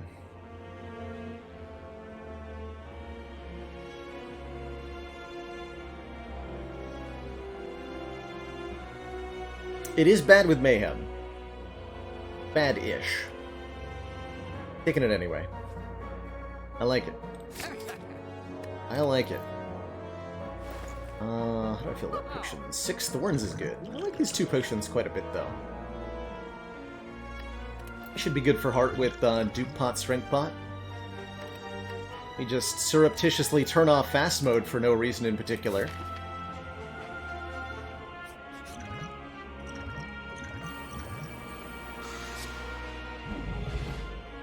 Battle start!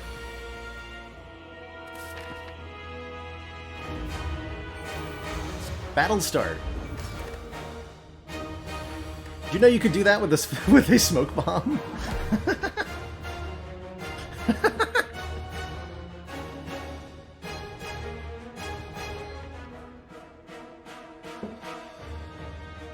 So what happened there? Never showed off that glitch before. Is if you use the smoke bomb before the game loads the surrounded effect onto your character, which can only really be done in slow mode. So turn off fast mode if you're gonna do that. Then you can smoke bomb before the game realizes that you're in the fight where you can't normally smoke bomb. So you can just get out of the fight. Pretty wild. Hey, we got the turn 1 Deviform Vault combo. Nice. Good stuff. Good stuff. We dupe the Deviform. That's the real question.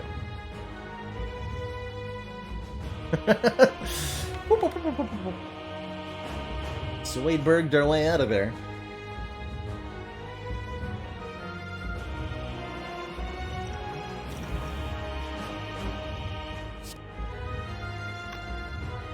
Enough Blunk for turn 1.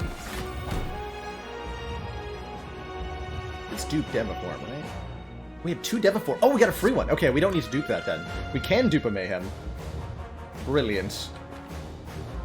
If we're lucky, I'm even gonna maybe not play one so that we can Omni Deviform. Oh, it's a Sacred Bark dupe potion? Oh, we're gonna double both Mayhems then. 4 stacks of Mayhem.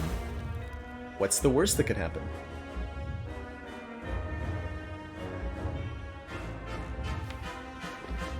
What's the worst that could happen?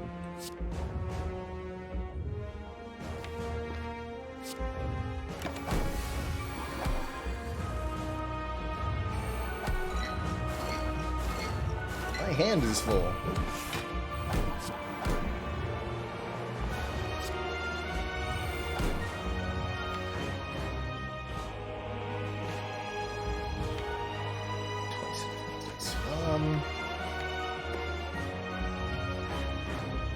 Don't want to use that yet.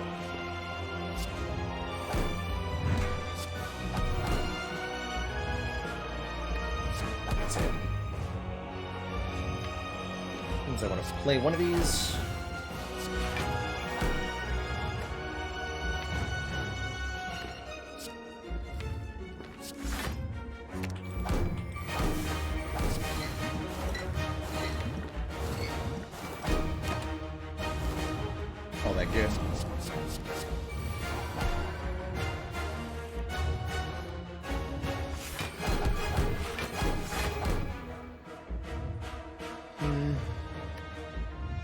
Slight oof. Omni's here, though. As is Wallop. Blocking for 36. That's a lot of block.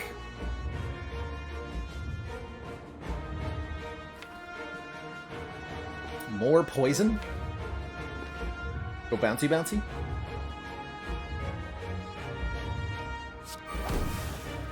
Hey, it's even better. Let's double up on the bouncing.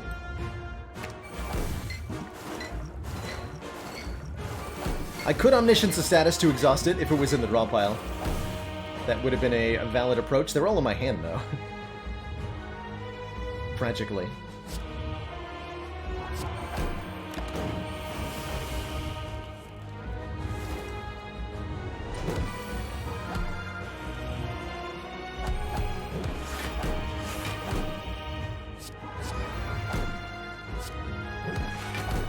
Men's the blanketing.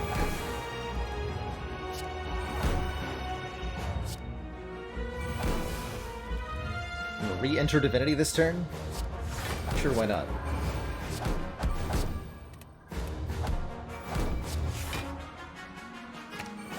Expect just 29 damage after all.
Yeah.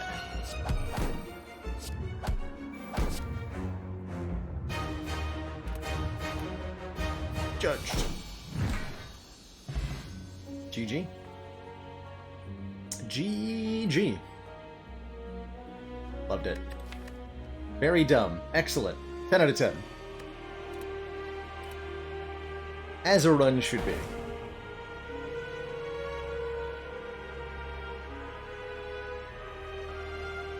GG, everybody.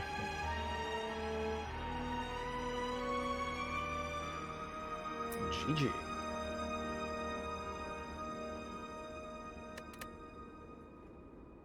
So happy to show off the elite skip there. So there's ways with the smoke bomb both to skip the elites before the heart and the heart itself with different glitches.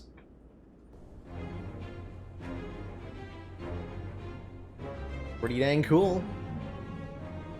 2 runs of hot nonsense in a row. Can we get 3? I feel fire breathing. That's what's happening next. That's my dearest hope for this run. Something with fire breathing. Before I jump on into this run, though, I do want to grab a quick snack for myself, refill my water, stretch my legs. When I return, we'll do some more ladder action to round out the evening. Don't go nowhere. I will be right back. We'll play some Ironclad together.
Alrighty, everybody. Thank you so much for that patience. Needed to grab a quick bite of a bagel, because I had a bit of a starvation moment there. But we're all good. Juicy carbs will pave the way for a successful A3 Ironclad run, or at least that's the hope. Transform 2 could be the way to get fire breathing going.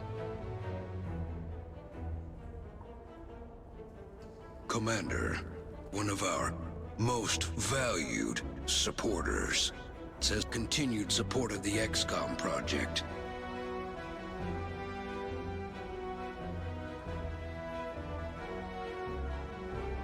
Biasma Plasma, thank you so much for those 18 months, a full year and a half. A long, long time. That is a everything bagel with butter. The other half had sour cream on it. Or not, sorry, not sour cream. Cream cheese. Ew. Sour cream. No, cream cheese was on the other half. Yikes. Just picturing that. Oh dear. Is this a Transform 2? Might be. Could take the boss swap, get the third Snecko Eye in a row. Lemon Pepper's bomb on top? I would believe that, Sherwins. I would definitely believe that. Pepper. That's your standard mayo and pickles bagel. I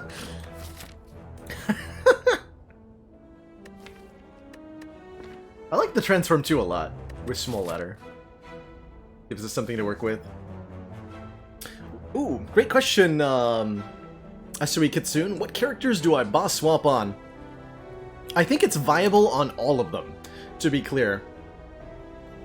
We recently did a 50-game series on Ascension 20, To the Heart, where we swapped our starter relic for a boss relic on every single run, and ended up winning more than 60% of those runs across all 4 characters.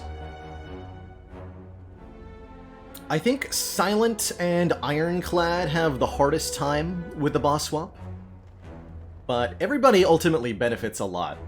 It makes your Act 1 higher variance, as there's a potential to start in a weaker position than if you had your starter relic.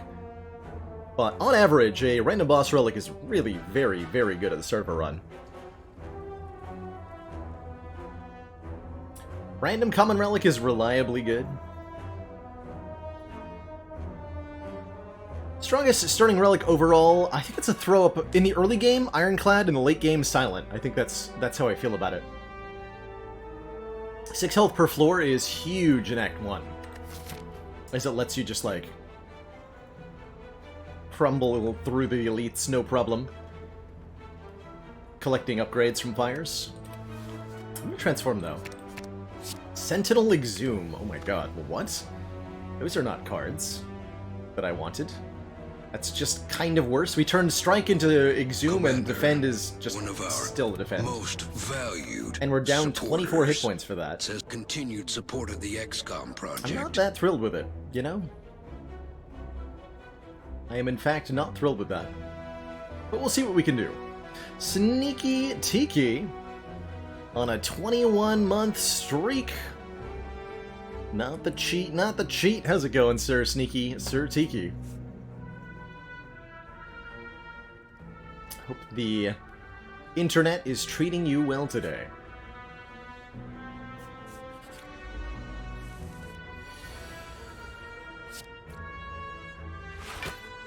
This is just a slimed.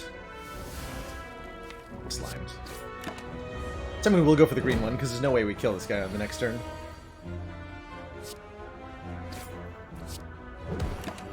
Three strikes will kill now? Easy. Alright. Net gain of 6 health, making that health loss at the start not too bad.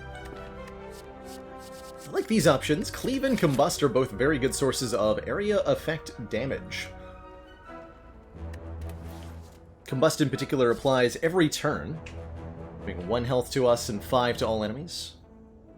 Makes it a little bit harder to build up hit points with the Burning Blood, but the damage output of Combust is not to be underestimated. It's very, very significant.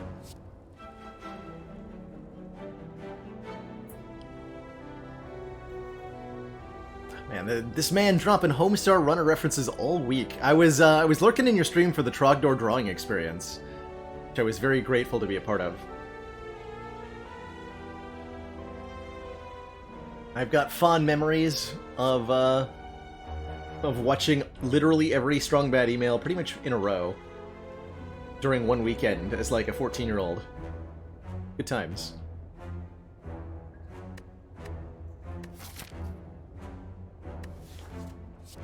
Take the Combust. Don't often get to take the early Combust and really like it. But I do really like it. I also really like the Golden Idol. Do I really like taking 20 damage? I don't think so. It's gonna be a bit of a rough Act 1. Take the injury instead. And it's gotta be card removal from Cleric here, right? I would take the heal if I had taken the... Don't remove Exhume. Take a Defend out. And remove Transform Upgrade. Interesting. Feels like we want to squeeze in an upgrade on the Combust so that we can beat this Elite a little bit more comfortably. Although a Transform is, spicy. Make that Combust do 7 per turn.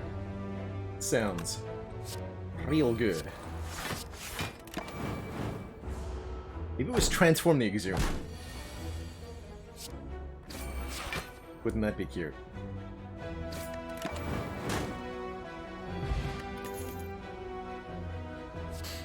Two wounds, 15 Blanc. That's the start of getting Fire Breathing online. Is it ever right to just blindly take Power Through in a small ladder? Let's find out. I'm in a spicy mood today. Apparently. I didn't even think about, like, Gremlin Knob. I just, like, took that. Alright, I just took that. Easy sentries, though. Easy. Easy. It was play Defend and Sentinel, don't play the Power Through, but whatever.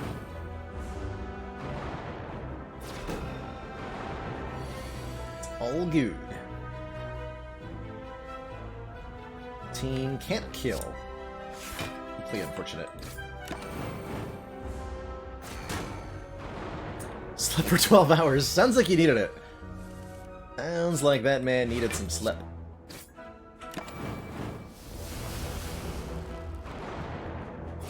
Oof. Painful combat. Ooh, really painful combat. Not quite enough to KO here. Someone drew a wound. Or who might have done that? We'll save 1 health here by finishing the fight before Combust does, though. Or a Calcum, if we had our turn without block, gain 6, and an Evolve means Power Through ain't so bad. We're just 1 Fire Breathing away from having a Fire Breathing in this deck. Perfect.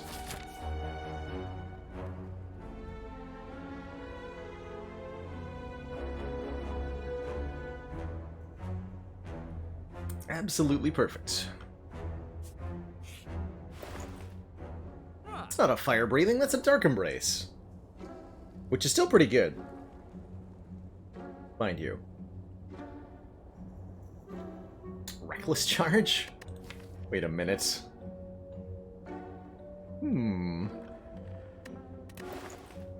Interesting.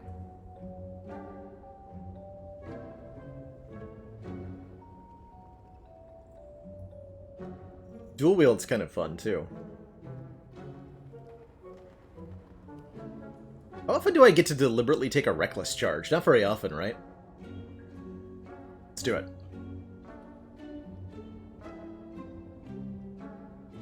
Since I have Orichalcum, I'm just going to keep removing defense. Is it time to be Sea Brace? I hope so. I really hope so. We're going to need to get another copy of Dark Embrace, and we're going to need a medical kit. And then we can go we can do the full the full meme machine. It's an Evolve upgrade? I think so. It's an armchair, Kitsune. And it's a very comfy one. Ooh, yes! Smiling Mask makes for cheap removals. Always happy to see those in the small ladder.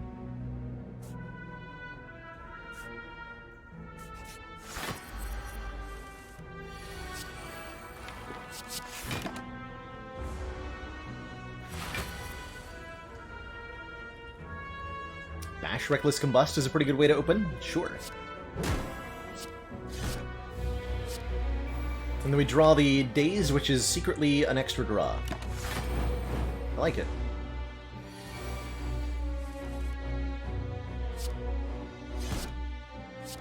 We're just gonna let Orichalcum do the blocking on this turn.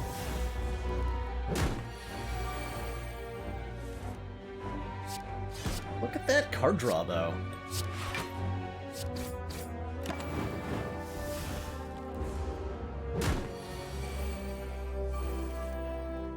Ooh, I like it. Crazy deck. Meal Ticket, Smiling Mask. That's a combo. Does this deck want our armaments with this much card draw? Probably. Would be a really good upgrade. I'm in.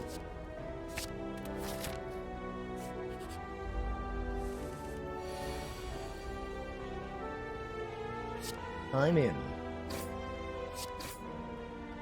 Hey, Bamorsha, how insane did the Watcher run get? 4 stacks of Mayhem against Heart. Some hot nonsense was happened. Not gonna play Reckless Charge. It slows us down by a draw to do 7. I think that's worth it here. We should be able to beat this without taking any damage. Ideally.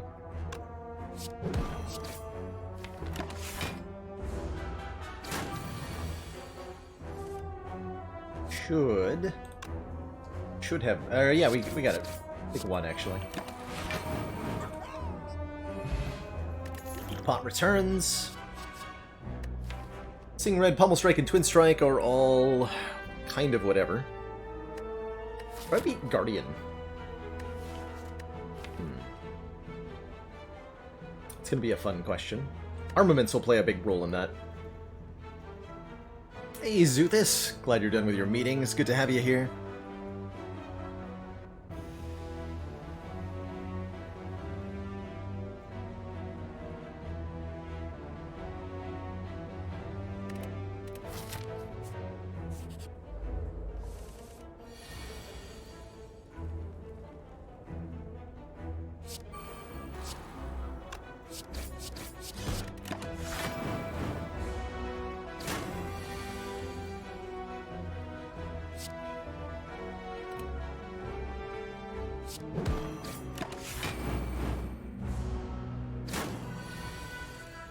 I forgot about Weaken there.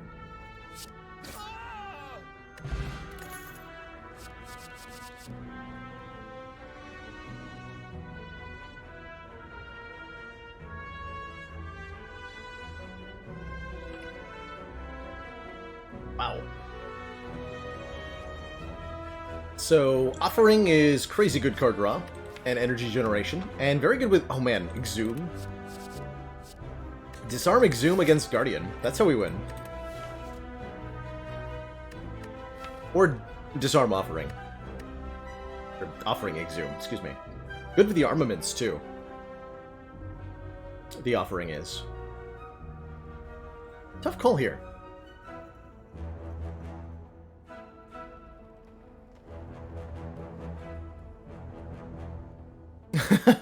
Yup, sounds good.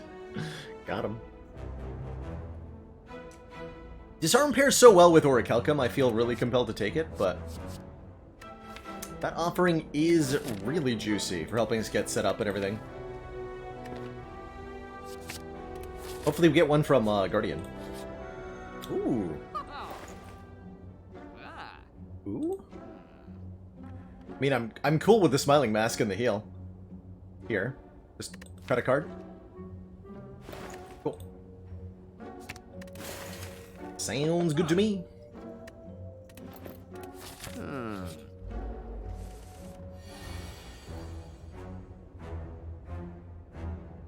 There wasn't a fire breathing in that shop, was there?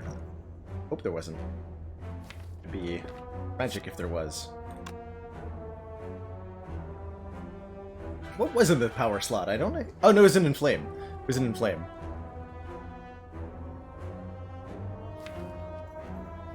I remember now. It feels like we do want to Vault down.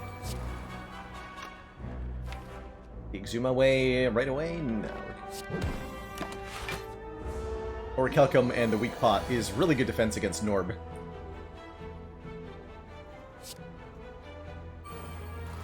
Our dear friend Norbert.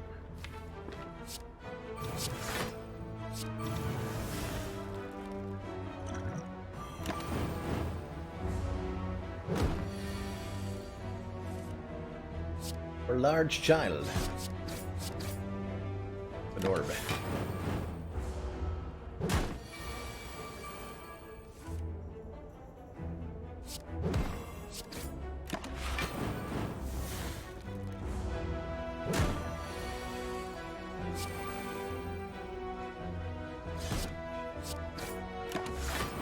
Toasty. Bottle. Oh, we can bottle or evolve. Oh, that is pretty spicy. Bottled evolve is a rarity to acquire, but enables some pretty unique takes for Ironclad. Means Mark of Pain is viable. Completely viable. And works great in a number of other combats. Means we just never fear the Reckless Charge either. That's a really good find. Do we want to add a True Grit? Giving us a way to exhaust wounds. We will reach a peak wound amount if we go too long in combat. True Grit could help with that. Why is Nob so hard for Silent? Because Silent has the lowest damage of all the starter decks, J-Guy.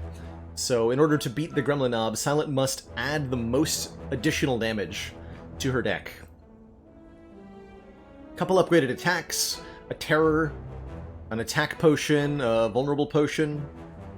There's ways to get that extra damage, but Silent definitely struggles.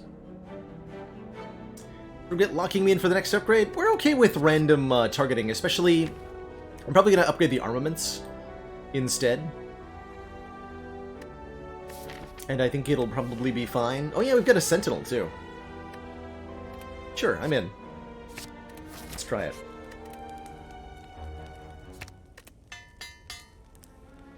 Though I would have preferred the upgraded True Grit we're going to find in Act 2.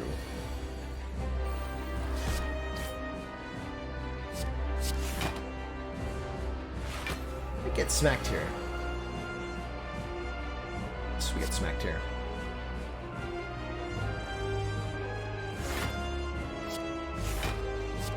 That's okay, we'll heal the full after the fight.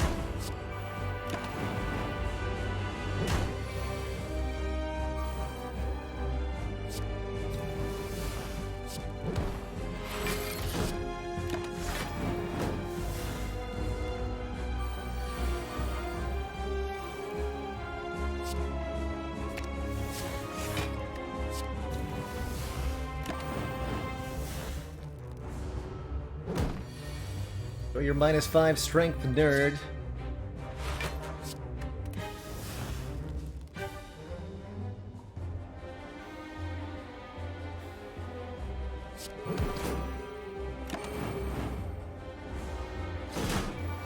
Hey, Golio. Medical kit has not yet been seen, as far as I'm aware.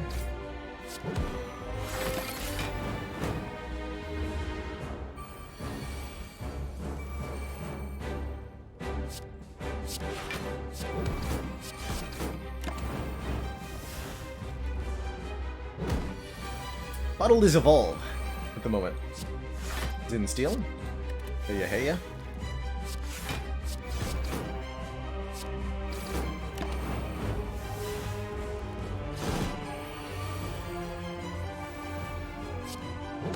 Deck is cool. 11 vulnerable on Guardian, by the way.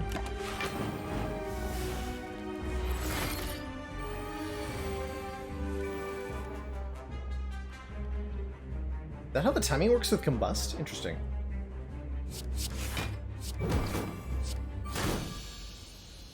GG.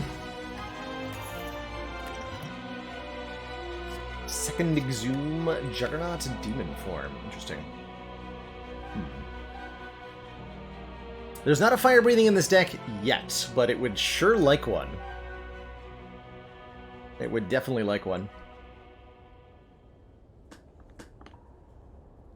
Hey, Brainfist, we did indeed win the no-skip ladder. Beating all 20 ascensions victoriously.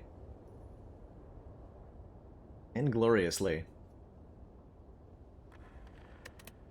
Good time. I don't know. Like, we could take Demon Form. It's kind of hard to play, though.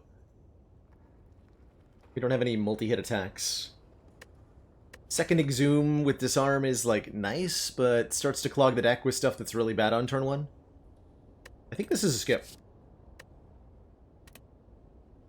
I get a Feel No Pain and immediately regret not taking Juggernaut. Seneko Eye is here. This feels like Astrolabe to me. Although, Slaver's Color's not bad. Extra energy during boss and elite combats. Seneko Eye is 2 additional draw every turn, but we start confused. Would that have been what we got off the boss swap? Would have been one of these 3. Smol ladder, like all other ladders so far, will stop at 3 attempts, 3 failures. We'll move on to a new ladder idea. Probably revisit it if it doesn't get beaten, though. Much like the Rainbow Ladder. Reverse Ladder was just doing the Ascensions in reverse order. Tried to do that after the original ladder success. See if it would be significantly easier. But I ultimately didn't find it interesting enough to keep going. Ooh. Some offense, some cheap offense. Upgraded. Anger, Dropkick, Twin Strike. I'm down. I'm really down. These will help a lot in Act 2. Not the best, but certainly not the worst.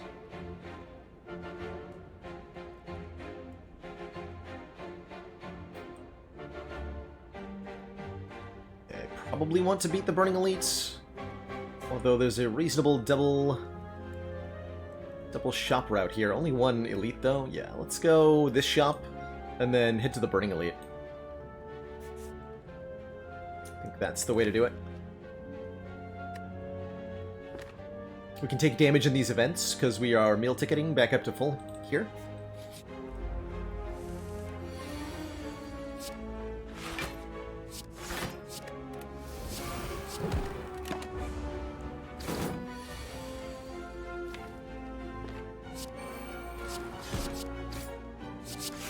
Give me some statuses, I dare you.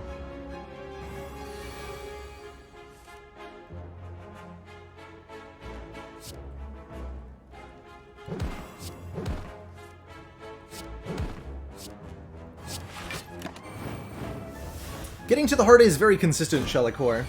Gotta skip a relic, fight the Burning Elite, and sacrifice one of your campfires, but all 3 will always give you the opportunities to do them every run. So as long as you're paying attention, it's very doable to go to the heart on every single run. Ooh, there's some strength scaling, or a second Reckless Charge. Now that we have the Twin Strike, the Anger, and the Dropkick, I like Strength a lot more. Let's take the Spot Weakness Plus.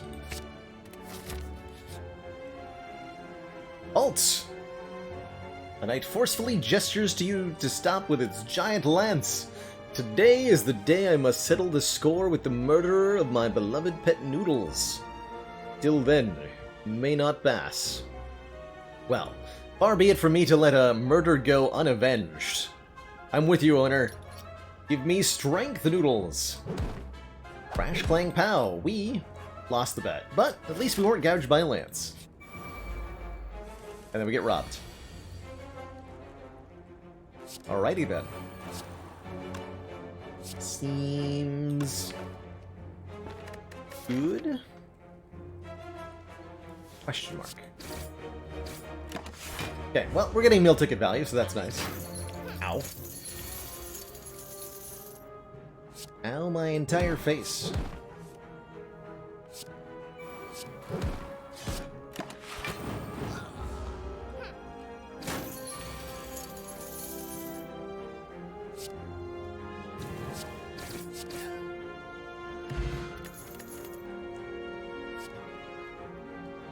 Deal 10 damage if fatal, raise your max health by 3. And we have an Exhume to do it potentially multiple times per combat? Yes. I will take that. And I will take a Feel No Pain. Whenever a card is exhausted, gain some Blunk. Heck yeah. Makes Reckless Charge into a block engine now. I think we remove the Last Strike from the deck. The Radish is this is the Turnip. Gives you immunity to Frail. Pretty useful in Act 2 and for the Heart Fight.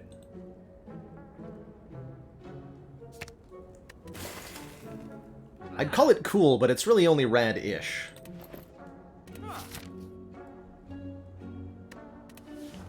Do I want a potion?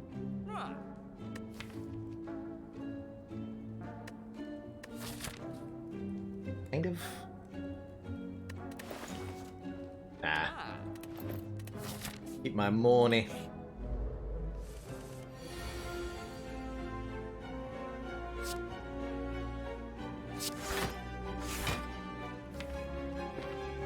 If I don't play Combust, they're gonna both get angry at me. Let them be angry.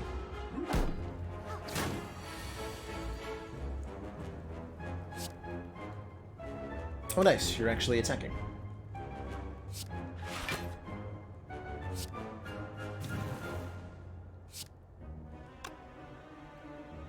Play the Exhume for 3 block. Play Disarm for 4 block, excuse me, yeah. Means we can't feed on them both? Maybe that was greedy. Probably greedy.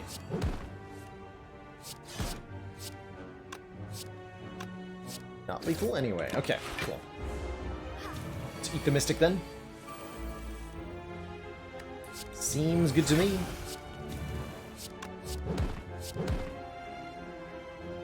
No Combust in play.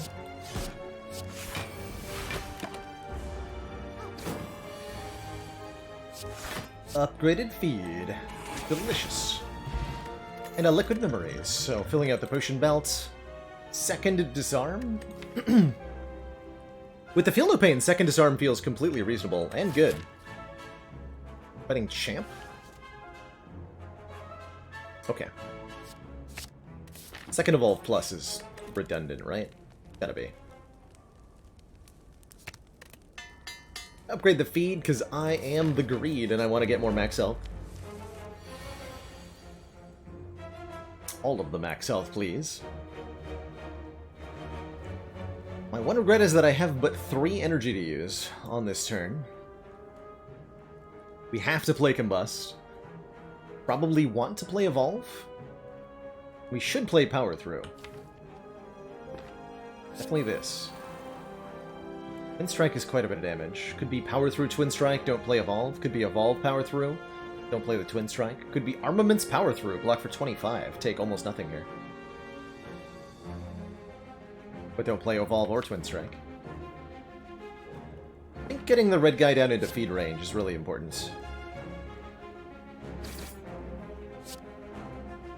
We could Liquid Memories the Power Through to block for 15 here. I think I'm going to use it to line up a feed, quite frankly. Suspect that is its best utility. 15 damage, not quite enough even with the Explosive Pot. Explosive and the Fear Pot I do get to feed. That's something.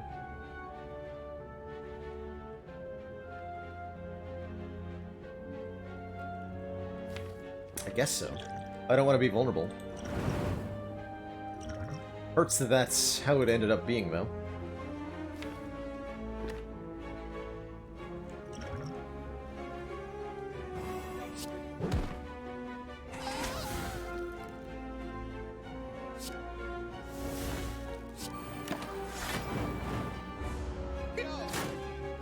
Oof. Okay, let's kill you and then eat you. Yeah.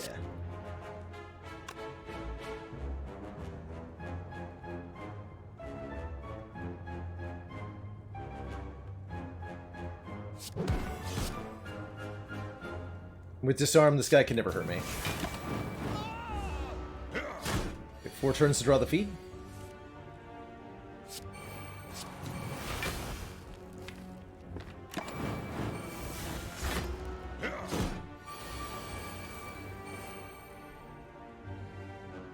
I see.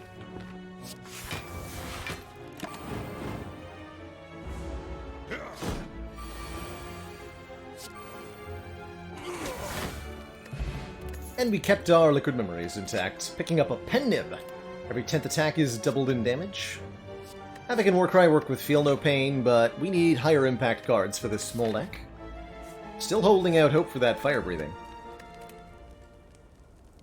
There's still time.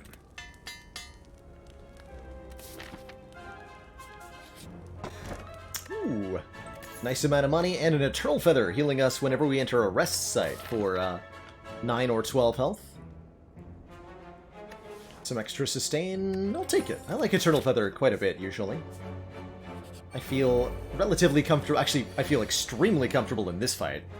We have 2 Disarms and an Exhume, so we can send this nerd down to basically 0 strength.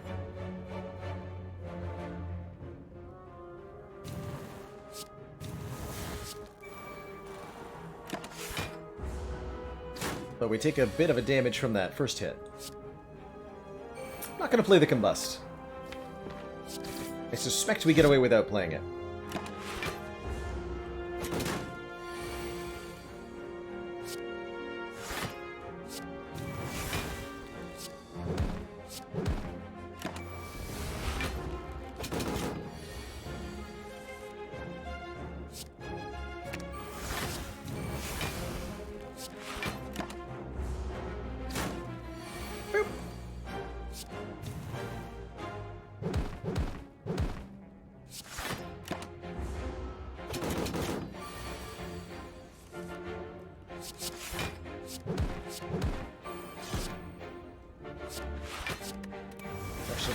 Whatever.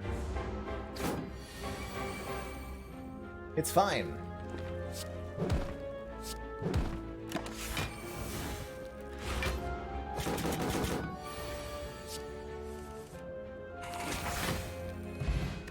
Delicious.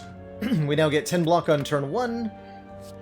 Fiendfire's not bad. With the Evolve, the Power Through, and the Feel No Pain, Fiendfire's actually potent. Yeah. Like a Fiendfire. It's a fun way to scale here. Also a fun way to scale, eating these nerds. Good times.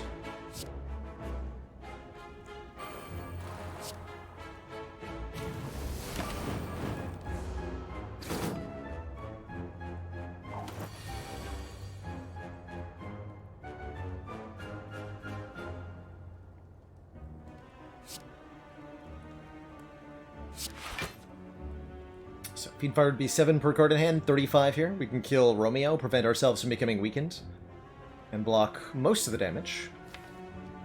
I like that.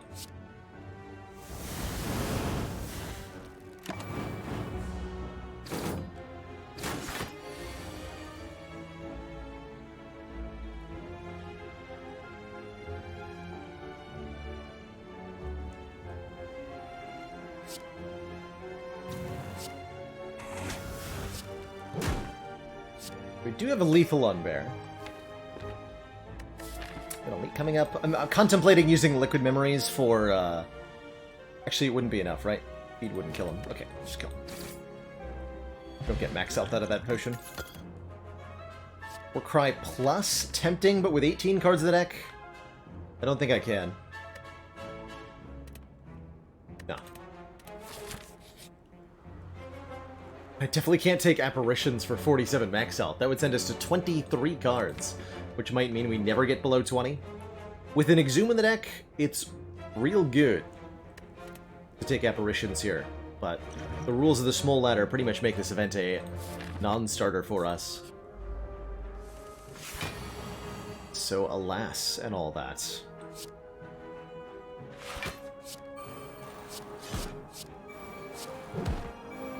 On 9, give me a feed next turn, please. Yes! Excellent. Perfect. Even do Fiend Fire. Feed Fire. See, that would be 7 per, 1, 2... Not enough to... Or yeah, with the Combust that'll kill. Let me just exhume. Cool.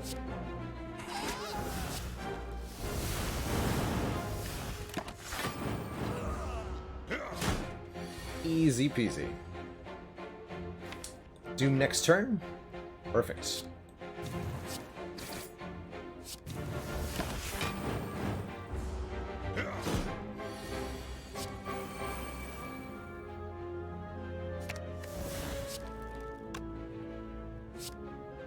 Up the pen nib bit. Shovel! We can now dig for relics at rest sites. There's a pummel on offer too. I think we need that. Or the shrug. Upgraded versions I would take. But we got some digging to do. Get another fight absolutely dunked on by multiple disarms. So it should be safe to feed here. Should be.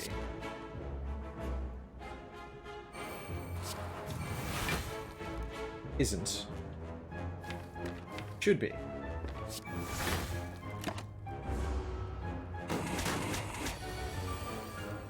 We got it.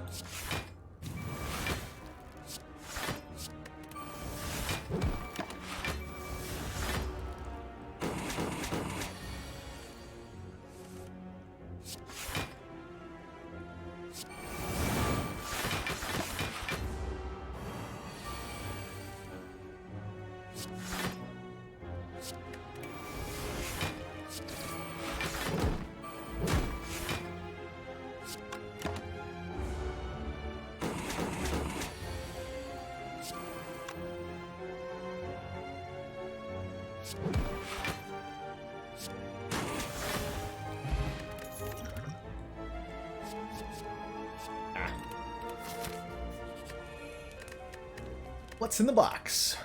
It's Bag of Preparation for 2 more cards on turn 1. Feels pretty good. I like that.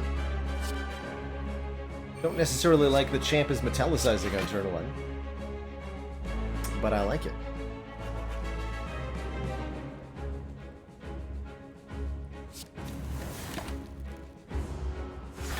Planning to scale with spot weakness in this one. I'm not going to play Combust here.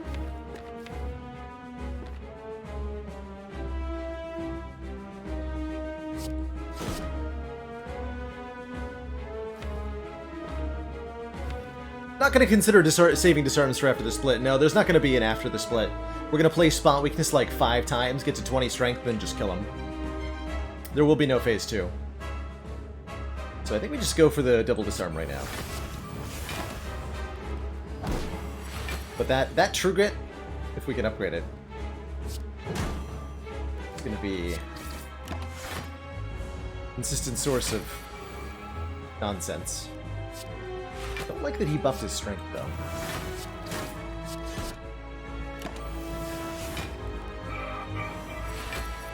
Find Ironclad to be the most difficult at high ascensions, but the easiest at lower ascensions.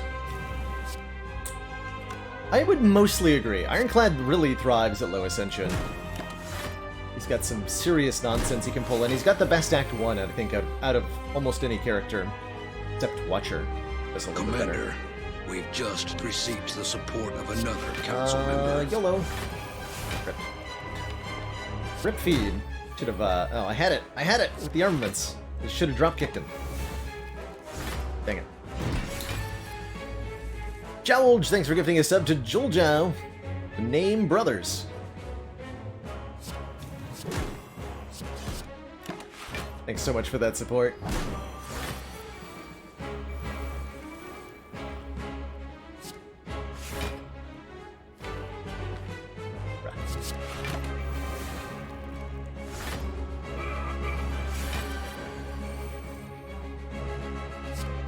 And as Maybe Blonde indicates, or as Maybe Blonde says, Ironclad can just kind of avoid blocking entirely on the lower ascensions and win a reasonable proportion of the time. Armaments, hello, are you there?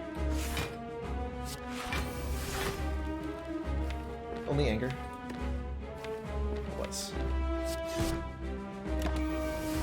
Well, this has gotten awkward. I guess we needed to upgrade that True Grit, huh?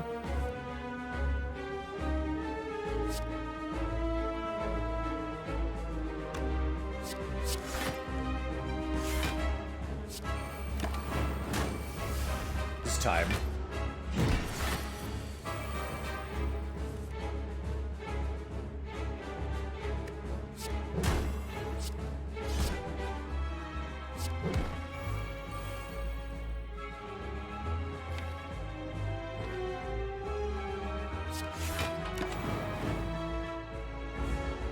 So this turn, you become angry. Except he's dead, because we have Pendant Fiendfire for 40 damage times the number of cards in hand. GG.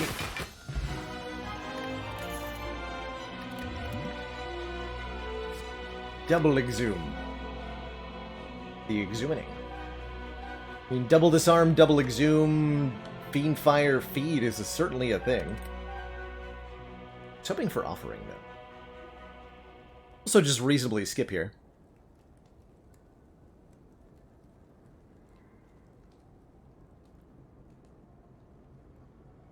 Normally it adds a status, but I don't really want it. I'd prefer not to. Despite the Bottle Evolve. Second Feed is fine. I'm gonna skip, though. None of the above, please. Feed Fire, Runic Pyramid, is certainly an option. No longer discard our hands. Easy 4th energy with Fusion Hammer here. We have the shovel, so we can just dig instead of upgrading. Or Black Star for extra relics off elites. The Evolve does absolutely nothing if I take a Runic Pyramid. That sounds pretty bad. I'll take the energy then.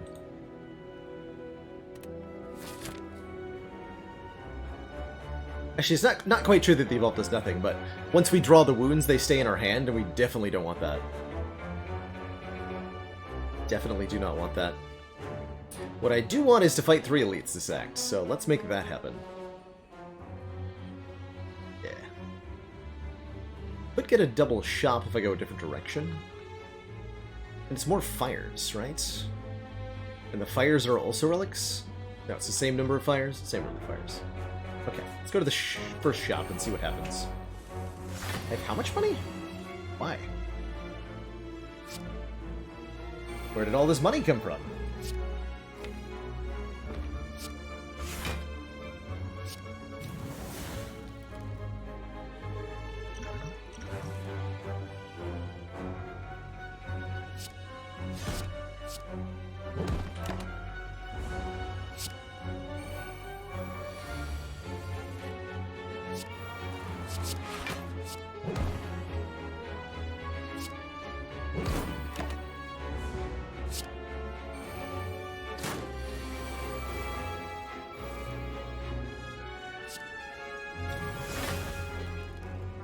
Oh shoot, I was supposed to exhume feed.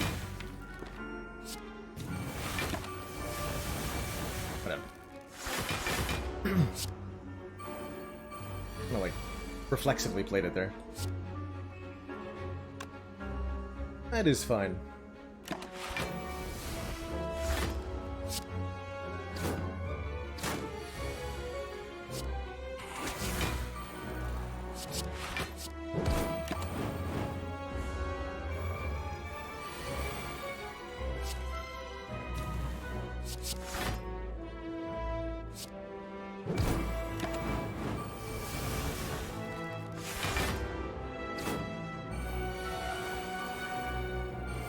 Any way to check if you're subbed? You are subbed, Pilger. According to my thing.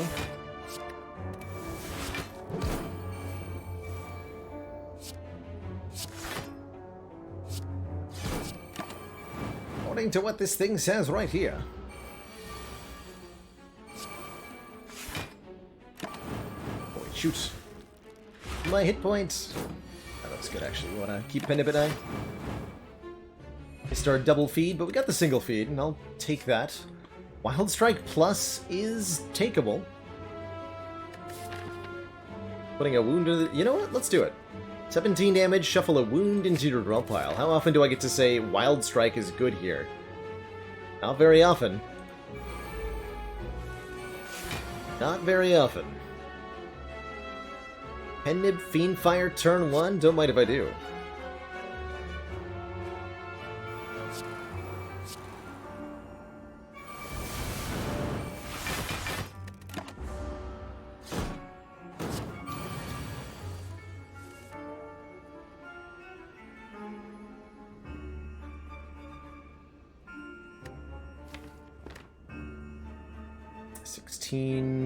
Not enough. Not even close to enough. Dang it.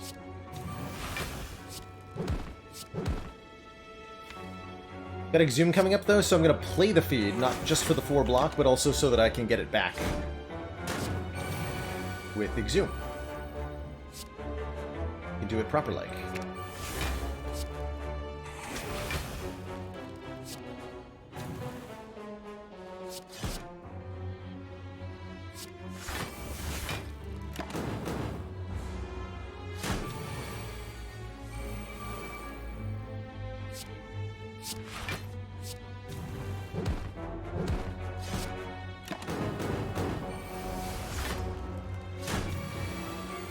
A little bit painful, but not too bad.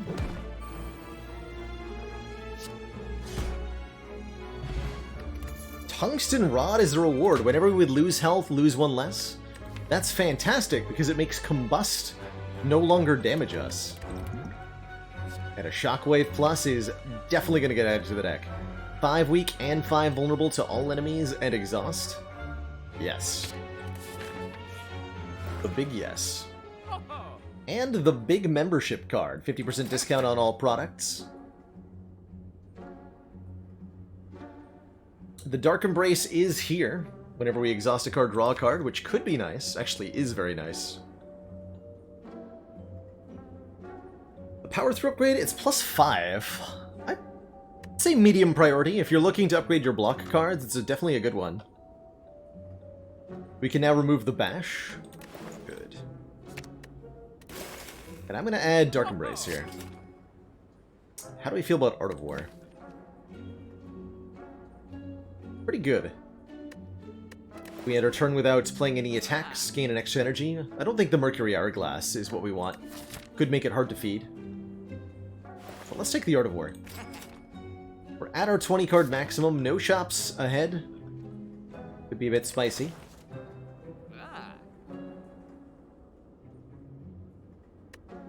Had to remove everything already. Smiling Mask and a Transform 2-star have contributed to this particular pile of hot nonsense that now stands before you.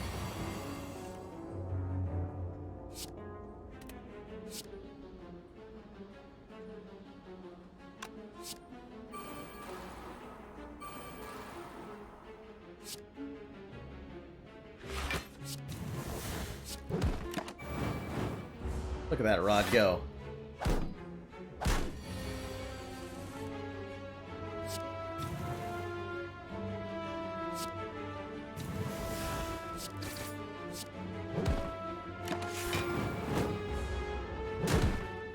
Should have explosive pot there. All right. It's all good.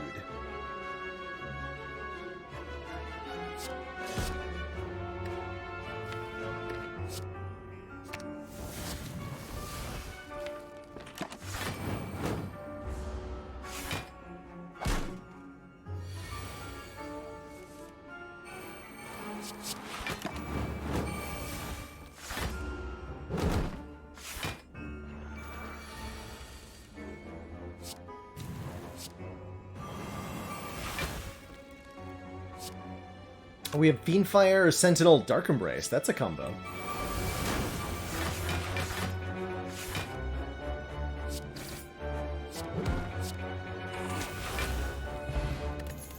Delicious. Can't be taking any more cards. The real shame, we can't actually take a fire breathing if we see one now. But I suspect this Dark Embrace is going to be good enough. Could go this way, get one less elite, but visit another shop with membership card. 245 gold, we should probably do that. Let's do that. Ooh, and Purple Fire Spirits also let us get rid of a card. Meaning 10 max health if we give up a rare card. Could be a reasonable use of feed, although I think feed will be more than 10 max health by the end of the run, still. It's not another fire, it's the same number of fires this way. But I think trading an elite for a shop is a good choice at the moment.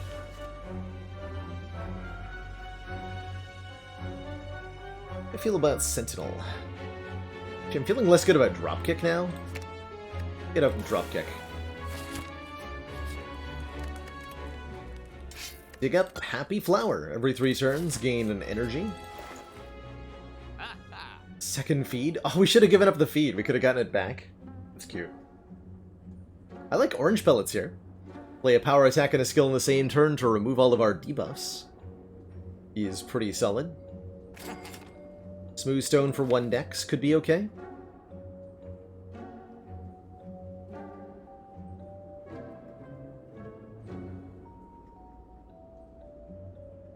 Can actually remove Combust, but I think with the rod and the pellets I'm going to keep it.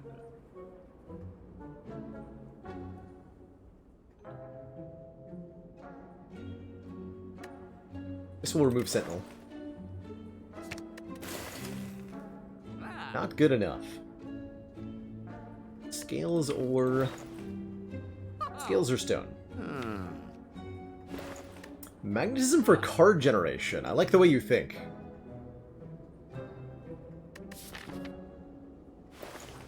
Yeah, that sounds fun. I love magnetism. I'm a sucker for it. So we will take it. One of my favorite rare colorless cards, quite frankly. And there it is, the Dead Branch. Whenever we exhaust a card, add a random card to our hand. Gonna make things extra spicy. In only the best way. Finally, we'll get our fire breathing. Hopefully.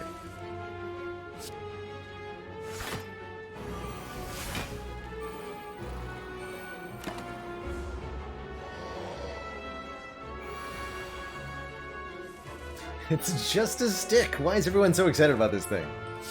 I mean, really.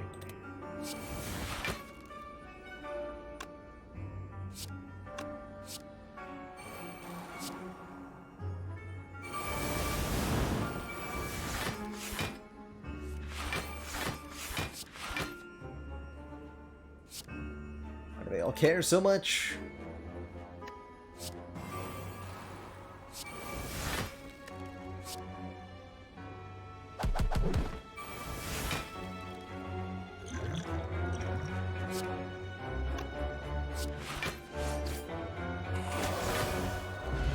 Delicious. We'll tap. Okay. Those are good, though. Double Combust would be taking 2 damage, and the rod reduced that to 1. They stack together. Pretty much all powers, anything that stacks in Spire tries to stack by just increasing the number, if possible.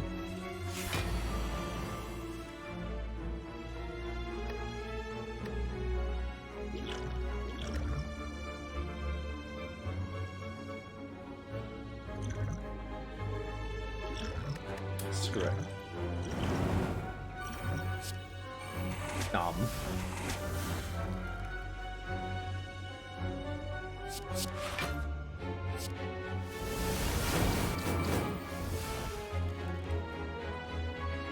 Yeah.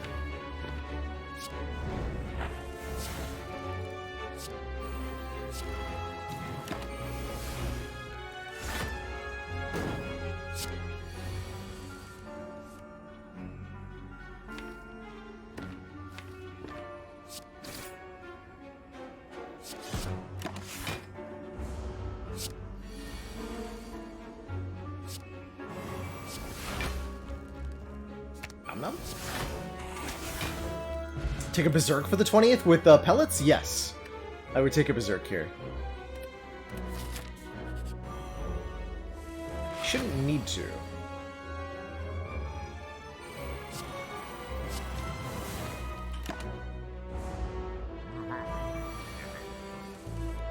Art of War did something ridiculous.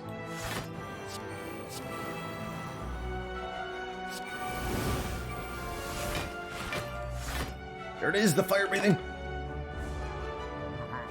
Fire breathing dot deck is go.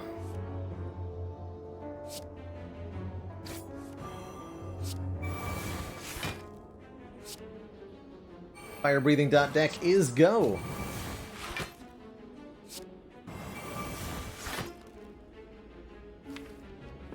Zooms for days too. God. Value Town.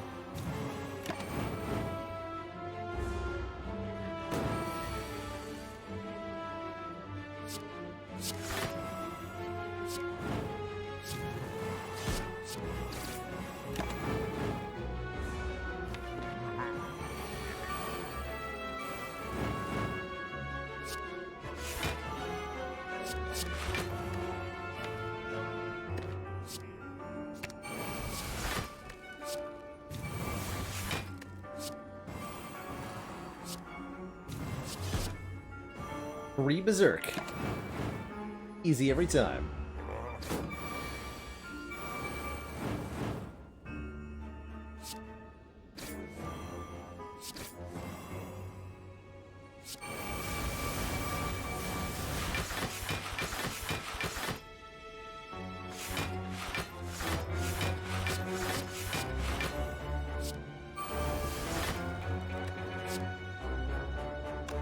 $180 damage, huh?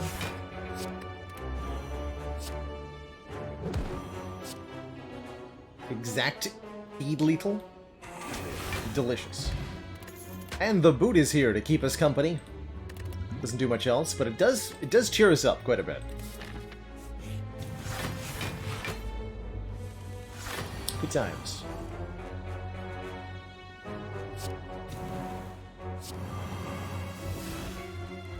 Yeah, you gotta have warm feet.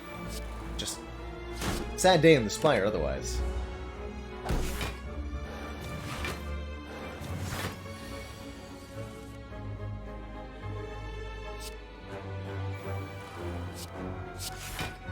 Well, bye now. Double fire breathing. Dot deck.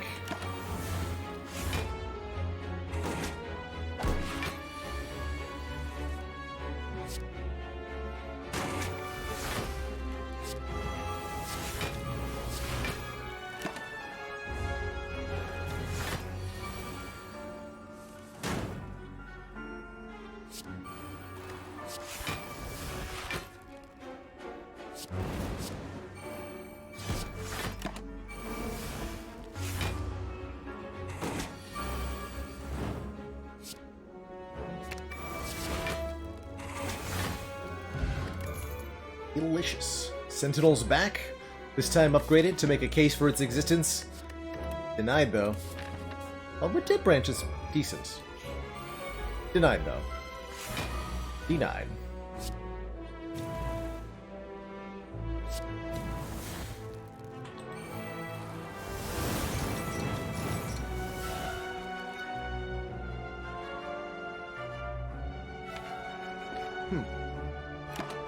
Wish I could play those.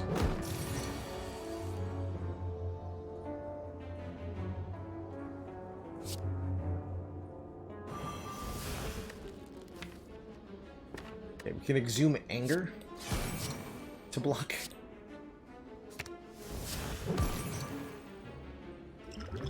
We could liquid memories that corruption into play, which feels righteous. Doing it. I want to eat you, transient.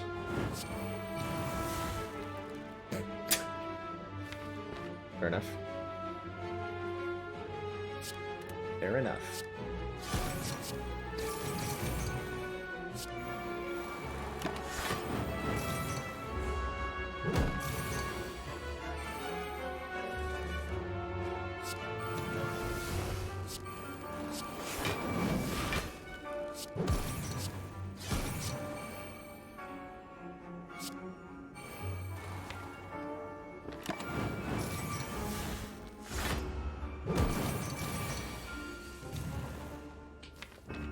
Need a hologram.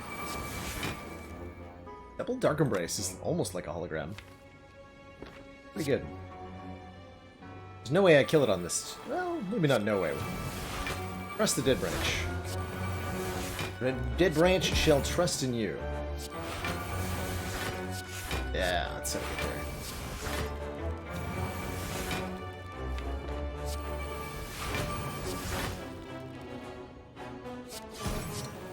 Dang it. Ah, we ran out of cards. So, we have 2 combusts in play. Notice they stack together into one status effect. Says at the end of your turn, lose 2 hit points and deal 12 damage to all enemies. So we take 1 with Tungsten Rod and deal 12.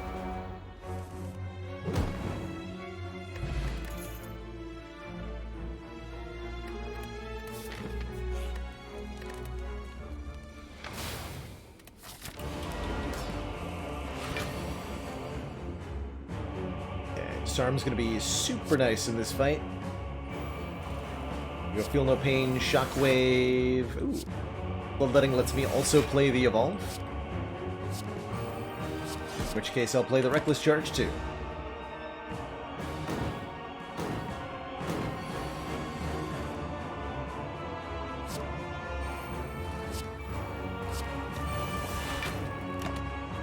Set up all the powers. I want Metamorphosis attacks. Sure? Go with it, sure.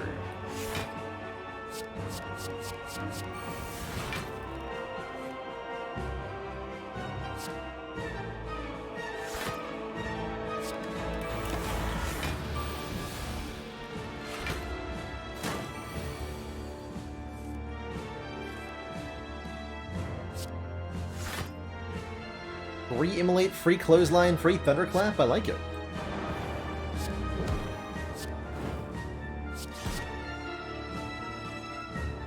I'm not going to play Impervious for 2 hit points.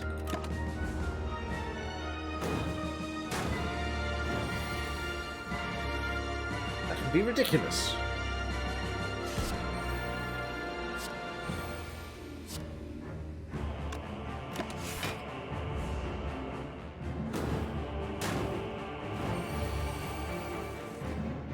Ah, yes, more magnetisms. Perfect.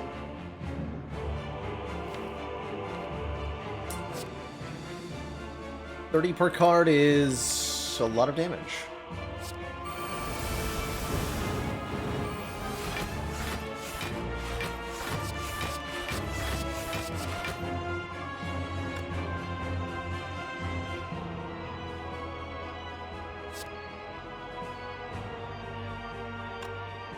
Can I kill? I don't think so. Not quite. I mean, we can kill with Fiend Fire, to be clear, but I can't feed. Bomb coming in next turn?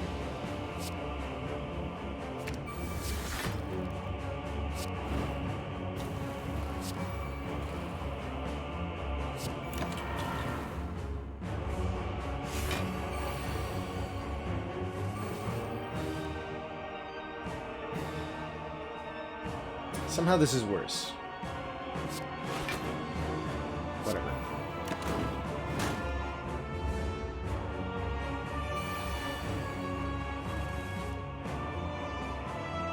Bring it, nerd.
Perfect.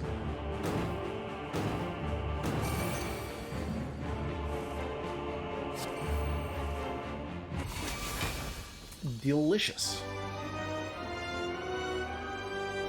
Two thump, a deep pulsing dread can be felt throughout the room. Is this the heart of the Spire? The source of these status cards? Have I been here before? Let's dig. White Beast statue gives us a guaranteed potion after the elite combat. I guess it's better than nothing. Not even one singular fire breathing this whole run. A little bit tragic. We could buy some potions, speed potion in particular with the orange pellets. Very, very good. We can remove a card. We got a couple of fire breathings off the dead branch, but no real copies. Bailey. That's okay. 10 more max health, pretty good. 156. Pretty chunky. Seeing red with dead branch, definitely good. Definitely good. 4 months of support. We are extremely impressed. Pair speed pot. And save our last card for after the elites. Might as well buy the attack pot then. Uber Ninja, thank you so much for the 4 months and that Prime sub. You keep watching, I'll keep streaming.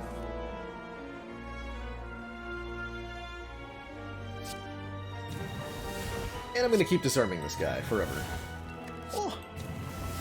The triple disarm. Got him.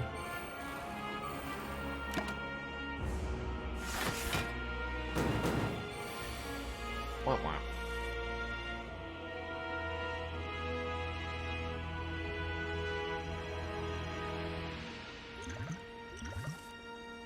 That's more like it. Ooh-la! As they say in the Spire. This is what they say in the Spire, right?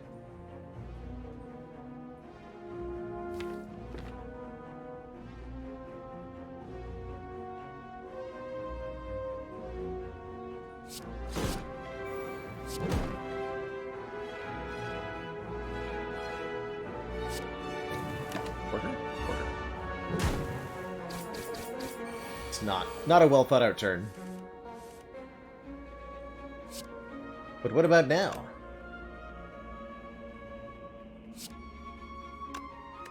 We can Pendant the Wild Strike to do, like, 60 damage. We might be able to feed on the Spire Shield this turn. Might require the attack potion, but I'm quite certain we can do it. Did not require the attack potion. Only required our appetite.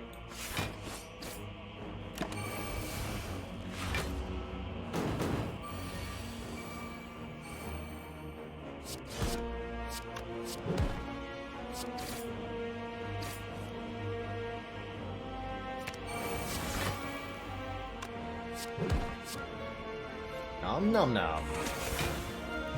Delicious. More paint upgrades the Exhume and the Power Through. Convenient. We get a potion back, which we knew was going to happen. And do we take the Sentinel now? Probably, right? Just round it out to a nice 20 cards. Sure. You can come back, Sentinel. Sorry I removed you earlier. Glad you got an upgrade now. Alright, here it is, the Corrupt Heart of the Spire. We can play a power attack and a skill on this turn. We can remove all our debuffs. Which we can. Dark Embrace. Evolve Anger Shockwave. Looks like a great turn one. We play the Speed Pot, gain 5 Dexterity and 5 Dexterity down. Burgers. But if I find another wrapper stuffed under one of these command consoles... Mantastrophe! Thank you so much for the full heckin' year in that Prime sub. 1 year of watching streaks being completed. Heck yeah.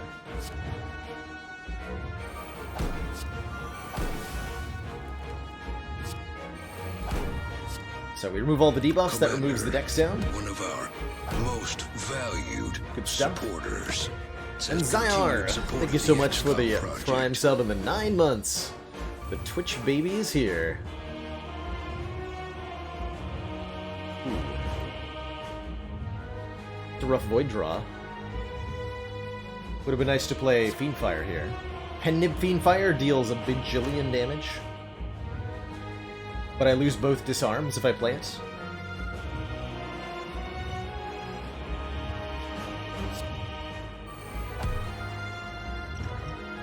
Got here.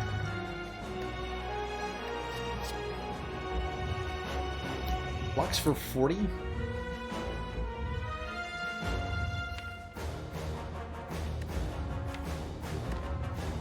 I love you, disarms. So sorry. Oh, disarm came back. And a corruption. Good job, Fiendfire. You made a corruption. I like that.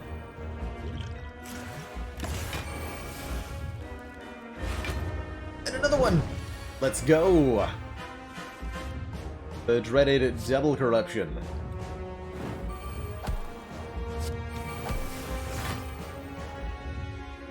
Let us go.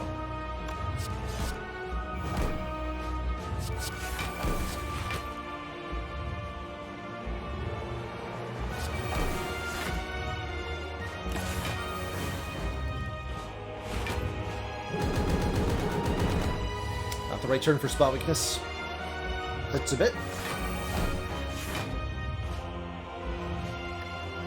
It's just a bit. We're gonna consume Fiendfire now. Eat is safely in the discard pile.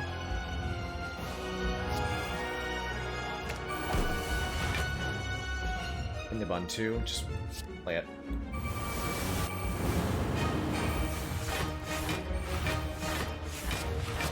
Triple corruption. Yes. I think. Question mark.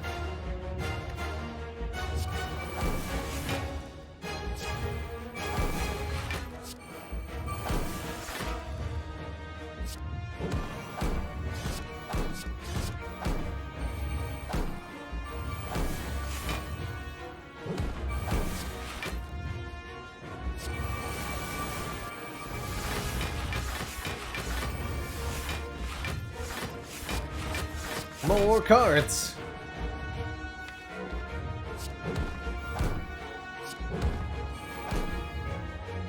Pen nib this Fiendfire if we want to. I don't think we do. But if we wanted to...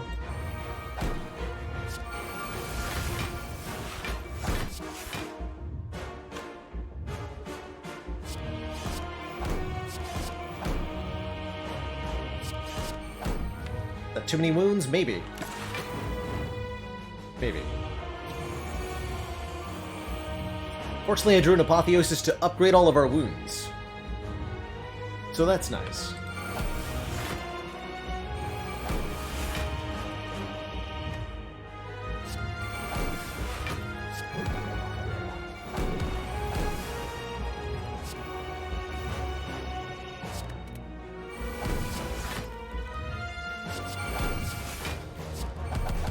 Boot! Double boot. Get him, boot. Triple boot. Not just for morale support, but also for obliterating hearts. Count on boot. When you're in your time of need.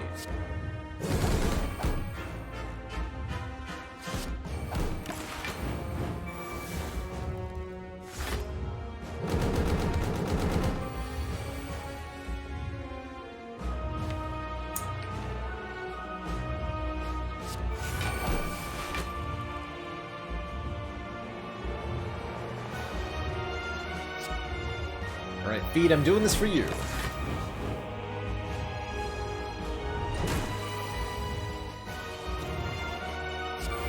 There you are. GG.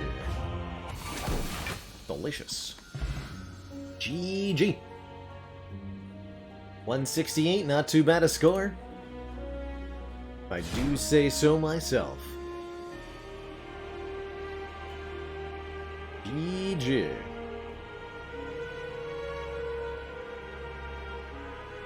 Is it considered a loss if we don't feed on the heart? It is a loss of calories, and that's not acceptable to the Ironclad. Speaking of calories, I'm gonna munch down on the rest of this bagel while we all enjoy some credits together.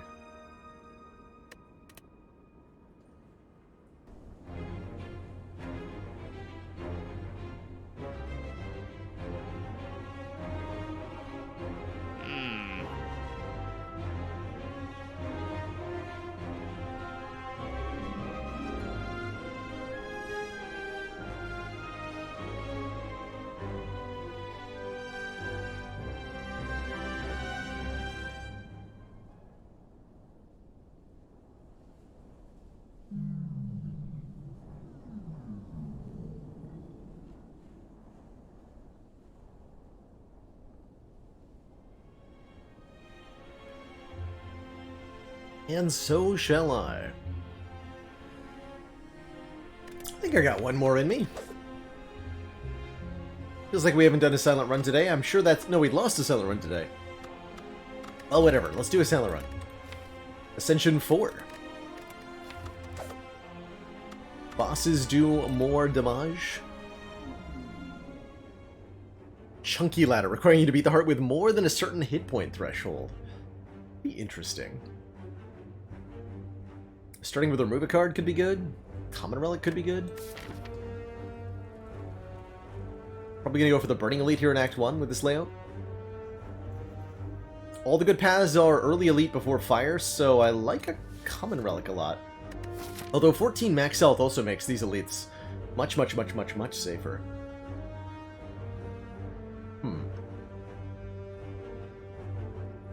Tough call. 99 less gold when we get to this shop, though. Let's take the Common Relic. Dreamcatcher. Whenever we rest, we can add a card to the deck. Not quite what I had in mind, but sure. I'll take it.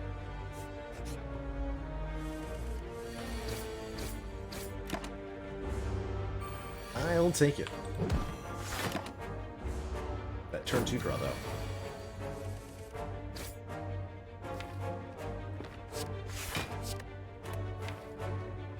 Let's just take the 2 here.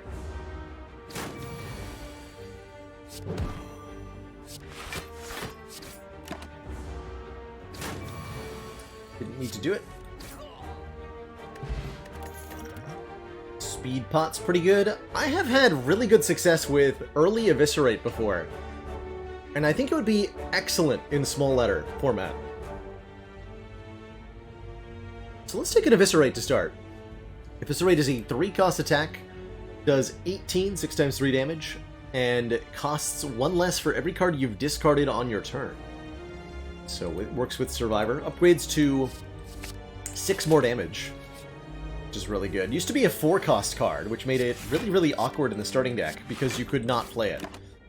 But having the option to spend all 3 energy just to do the 18 is really nice, allowing it to be an actually acceptable floor 1 take.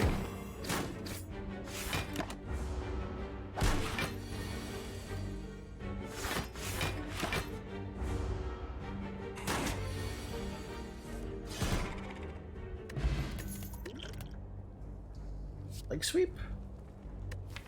Very premium block card.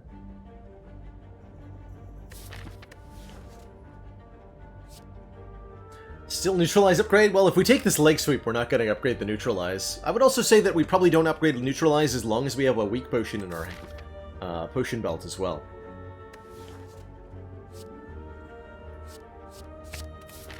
Could take the sucker punch, but not gonna. Card removal seems good. I'm gonna remove a defend since we added a leg sweep. Remove neutralize. Now that's a brave choice. I don't like it though.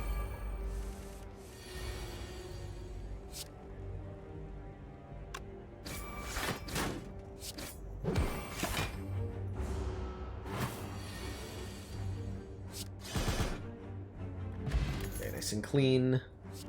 Dagger Throw says draw and discard on it, and that alone is enough reason to take it here with the Eviscerate. Going into 3 elite combats, we're going to need some power, and the Dagger Throw is the power we need. Give me that. Don't want to add too many more cards here in Act 1. I think we've been doing that a bit too much. It's what killed the last Silent Run, was taking just that one extra common card that we didn't need. This is going to be a painful nub fight. Although we can survive or eviscerate at least next turn.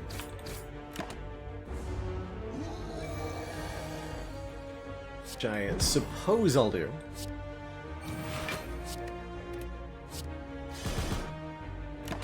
Throw on this turn.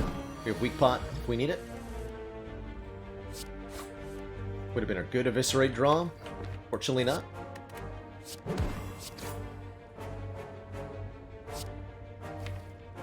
It's not good.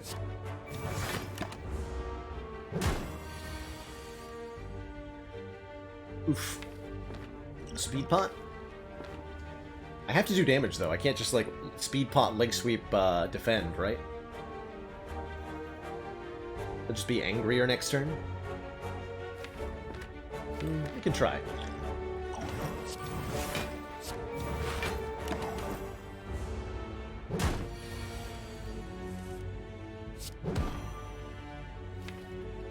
Okay, I think we just have to hardcast this, take the damage. Get me out of this fight. Well, that hurt a bit, but we're alive. Dash is a high impact card. 2 energy, 10 block, 10 damage. We'll also have to have a plan for Slime Boss here. That might really hurt. Damage spray with strength pots. Rely on Gremlin Horn. I'm gonna take this dash.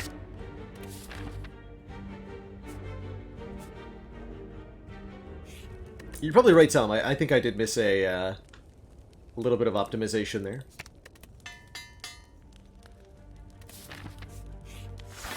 Okay, this is more comfortable.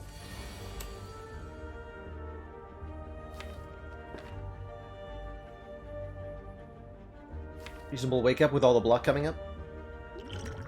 Gonna save the power pot for this fight. Or the strength pot, excuse me.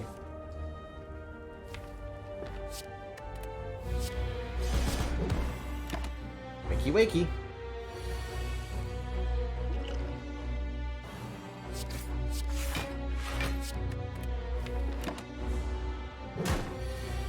If I had to use the strength pot here, I don't think so. Starting to feel like it.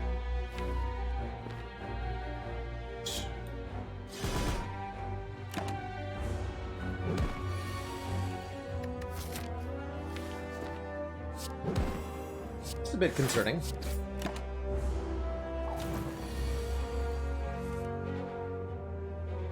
Oh, I definitely should have used this.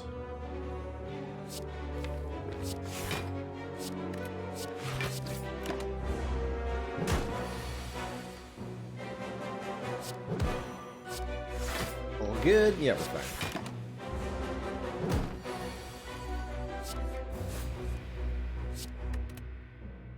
-2/-2, but we pretty much always kill. Yeah, we should always kill. Okay, not the best elite fights. Do pick up a ninja scroll for 3 shivs on turn 1 and a malaise to remove strength and apply lots of weaken. I will take a malaise. Very happily. I will take a boat thingy. Very happily for 14 block on turn 2, and I'm going to take a sleep thingy. Also very happily. Prepared and Eviscerate are a great combo. So is Acrobatics, but I'll take the Prepared here. Okay, we should be good to fight this Burning Elite now with the Strength Potion. It does require us to use the Strength Potion, mind you. 18 plus 15 is 30... Yeah, we got one.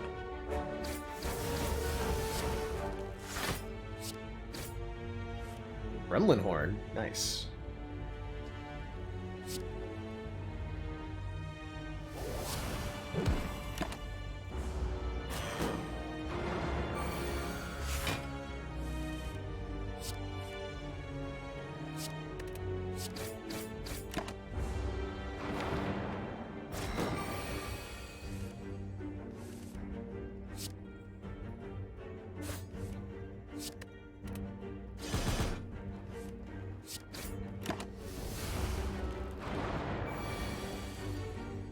Why did I even bother resting?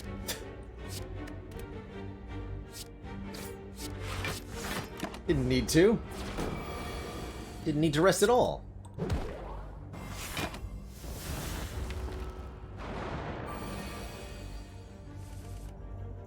Perfect fight.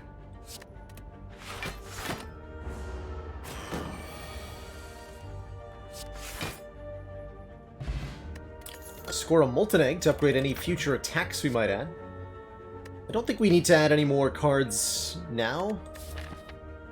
I hope that we don't need to anyway. We're gonna go to the shop. Probably upgrades prepared. So that Eviscerate's easier to play. Commander, one of No, our Lloyd, thank you so much for the most 8 months and that valued Prime sub. supporters. Says continued support The of the resubs today XCOM have been project. ridiculous. You're all mad lads, I tell you.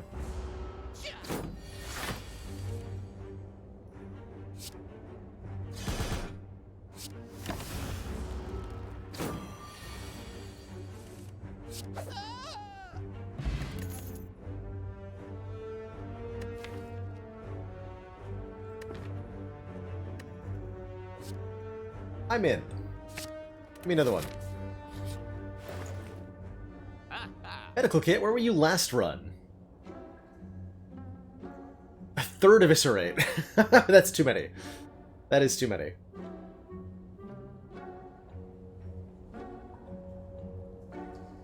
Triple Eviscerate deck.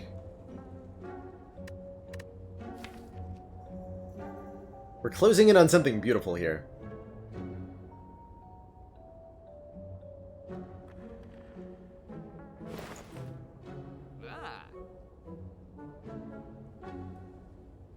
Almost want to take this expertise, too. We can afford expertise, eviscerate, card remove.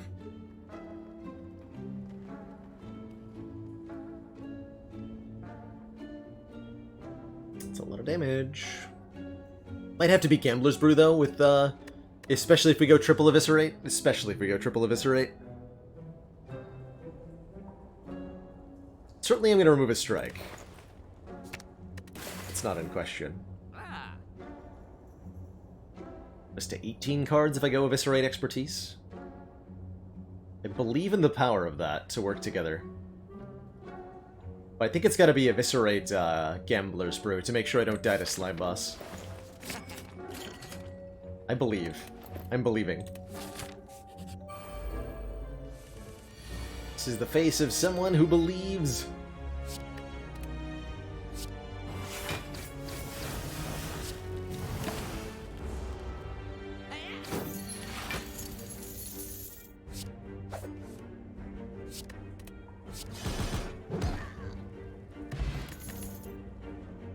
No. Tempting. Maybe? Actually, yes. Dagger Throw Plus. It says plus on it. The Molten Egg lets me take that. And we're going to upgrade Prepared to draw 2 and to discard 2. Got this.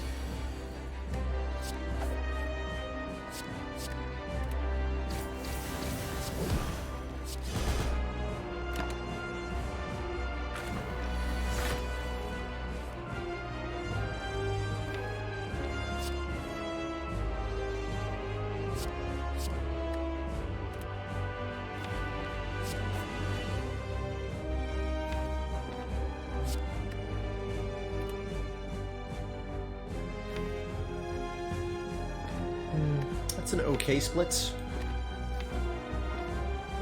We do 12, 24, 36 damage, put him down to 54.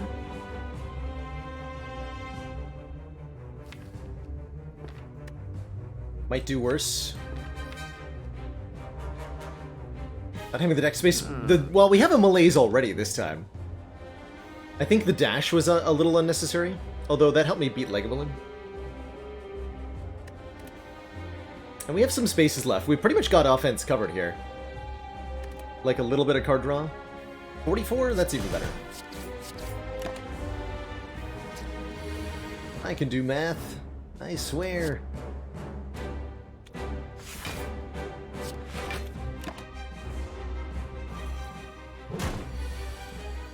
Perfect. Look at it. Look at it go.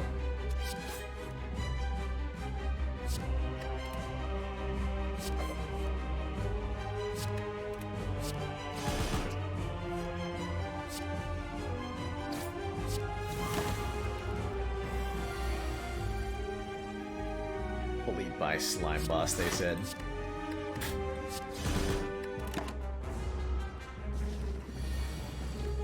Easy. Never didn't have it. Double color spot's kind of interesting. Die, die, die, Phantasmal Killer Grand Finale. This is where we don't take anything. Although the finale is kind of cute.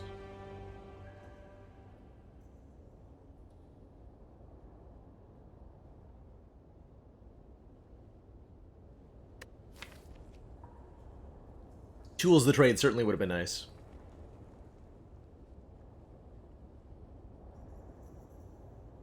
But I feel like this is going to work just fine. We don't add any more cards right now, and we want to leave deck space for block. There's the Snecko Eye. We summoned it with our collective willpower. And boy is it good here, wow! 3 Eviscerates, a dash, a leg sweep. That's a pretty good Snecko Eye. Don't know if I want a Kite, but I do know I want this. Choker a little bit limiting with the Prepared Plus, which will become kind of stinky with the Eviscerates. Flavor's Collar could be good. But yeah, it's gotta be the Sneck here. Gotta be. Alright, well now we are... a little sad to see the layout, mainly. Yeah, we're a little sad to see this layout, but sure, whatever. Ooh. Just scroll, didn't think about that. It's okay.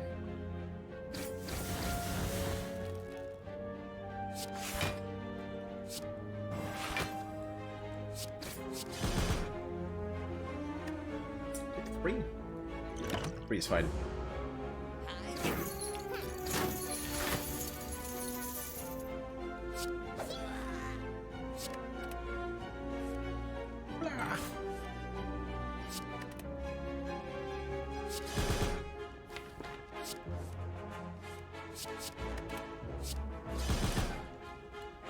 The extra card draw every turn means we're more likely to draw...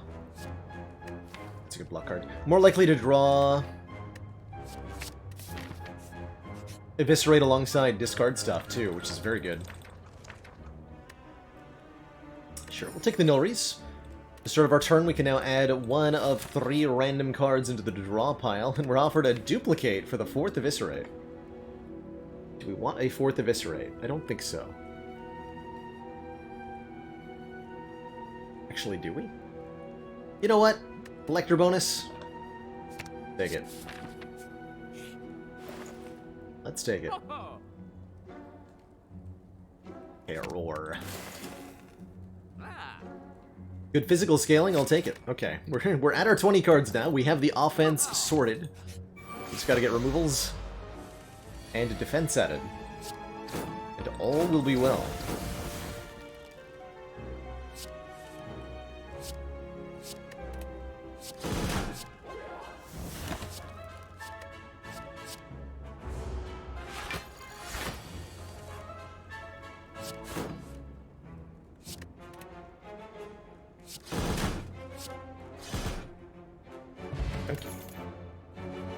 That would have been nice. This would have been nice, but we're at 20.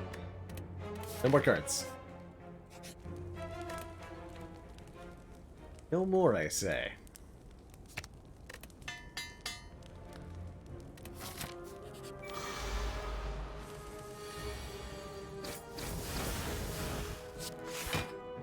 No more.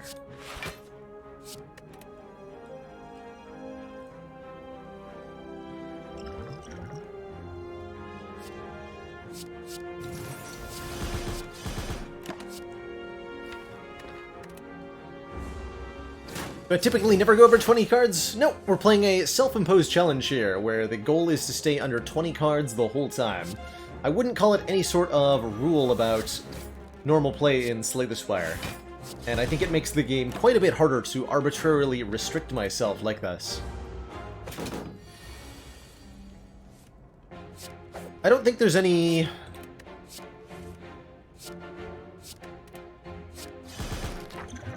like, limit you should try to stay above or below with deck size normally, because it's really more of a question of how many turns does it take you to look at every card in your deck one time, and is that beneficial to you or not? Much more context dependent, as pretty much everything in Spire ultimately is. Shouldn't you stay below 50? I've seen A20 runs one with more than 50 cards before. It has happened. Has happened. Man, this deck is so sweet. This deck is so cool.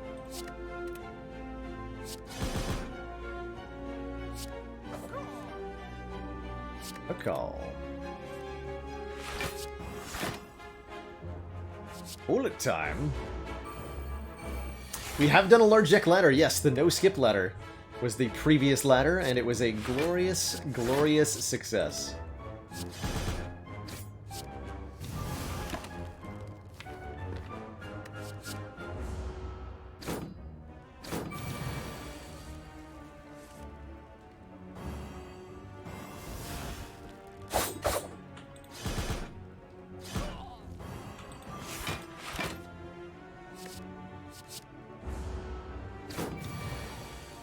Didn't really optimally do this fight. Essence of Steel for plated armor. Acro would be cool if we could afford it. But we can't. Smooth Stone makes our block cards block for one more. We have enough of those to care. 1, 2, 3, 4, 5, 6, 7, 8. 7, excuse me. 7. Anyway, 7 cards getting +1 block is really good news. Anything other than Eviscerate I would have been happy to give you. How about a Potion, Ranwood? Now we have 1 Strength, too. That makes the Eviscerates hit that much harder. Which I quite like. Or Calcum here. Feels like a pretty good turn to Gamblers. That's what I'm gonna do. We bought it to make sure we could beat Slime Boss, and we, well, succeeded at that. So...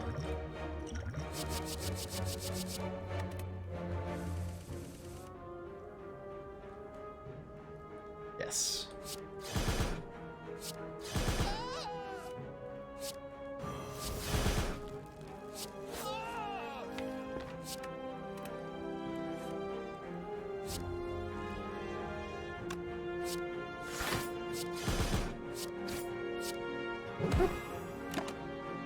Solid turn 1.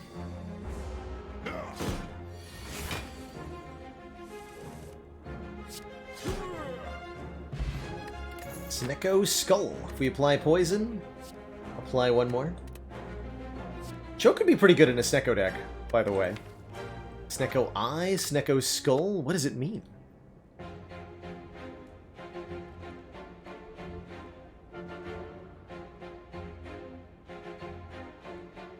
And Venom would be ridiculous now.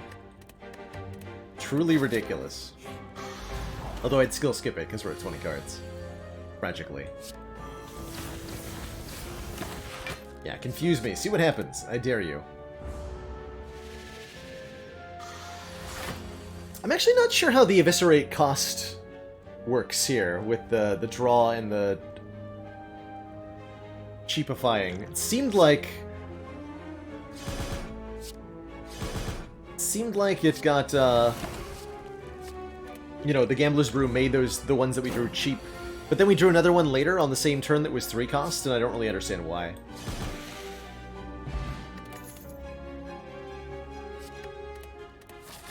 Storm of Steel.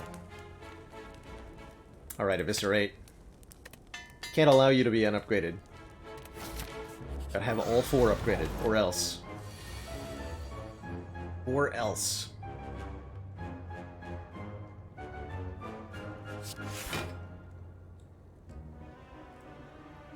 see. Malaise for 4 brings it to 4 down to 3.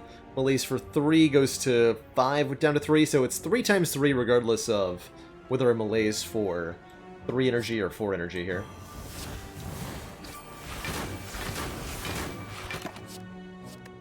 We'll just go ahead and play the Terror too.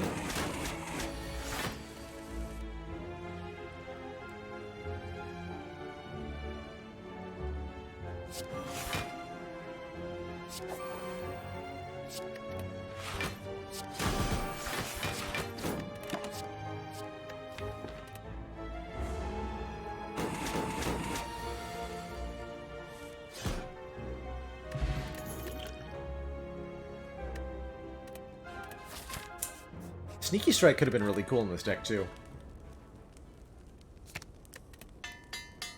We'll upgrade our Leg Sweep. Get that block engine going that we didn't have last time on Silent. Just a little bit. Nothing major.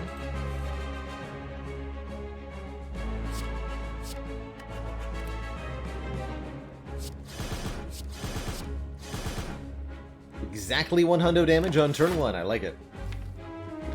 I like it a lot. Setup just doesn't work with Snecko, that's right. It used to, but they patched it to not for some reason. Not really sure why.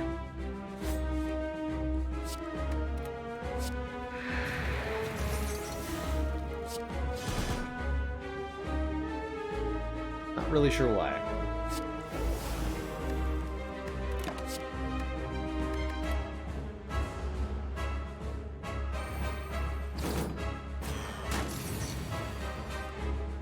Yes, if it wasn't for the Smol ladder, I would definitely be very excited for Envenom, right? Each of these Eviscerates would apply 6 poison with an Envenom down.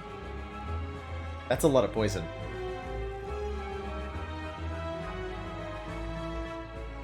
Do I consider Eviscerate a good card? I think it can be on Silent. It isn't necessarily, but it can be. Does a ton of damage. And can scale pretty well with Silent's physical nonsense. I was definitely supposed to play the Leg Sweep. It's fine. Wait, I needed that. Give that back.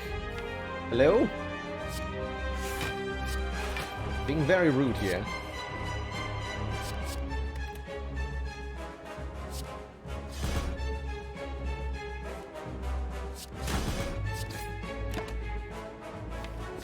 We can also get it from Nilries. Apparently. No, I can't play it though. Disaster.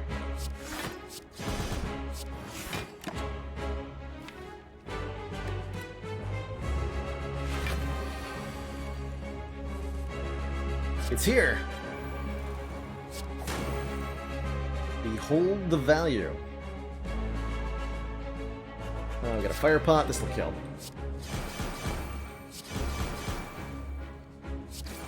Look at that Envenom go. Gee. Cool. No Envenom means I don't have to talk about it. Excellent. No, definitely no with Snecko Eye, and no.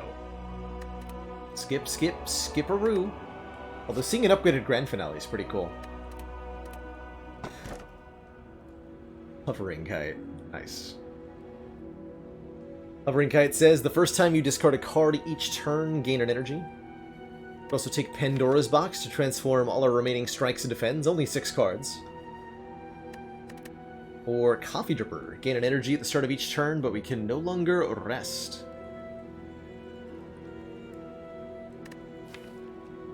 Feels like a completely reasonable, Coffee Dripper, but we'll take the Hovering Kite. Because I like it.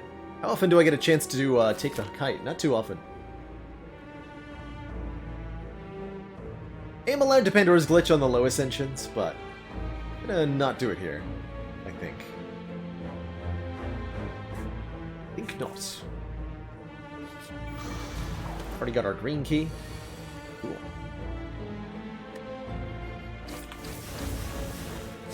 Junk. Get him.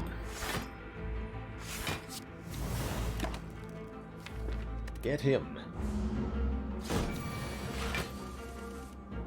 Definitely a lot easier with Pandora's Glitch. The reason we did the glitch last time was just for funsies, really. 20 cards here.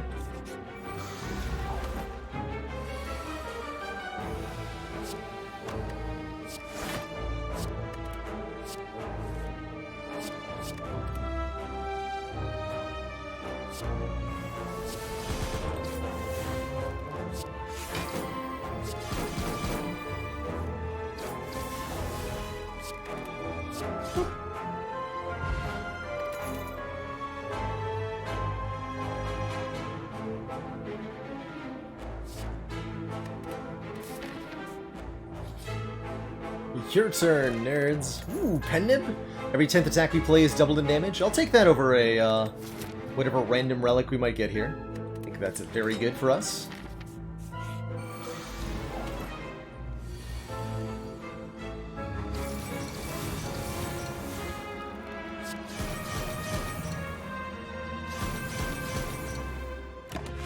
Chunkified.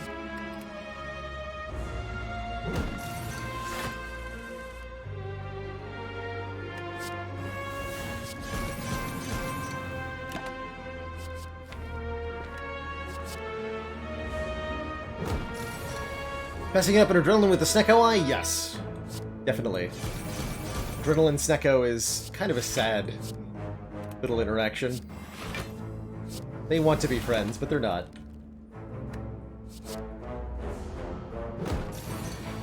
I've been forgetting I have Hovering Kite. I should use that.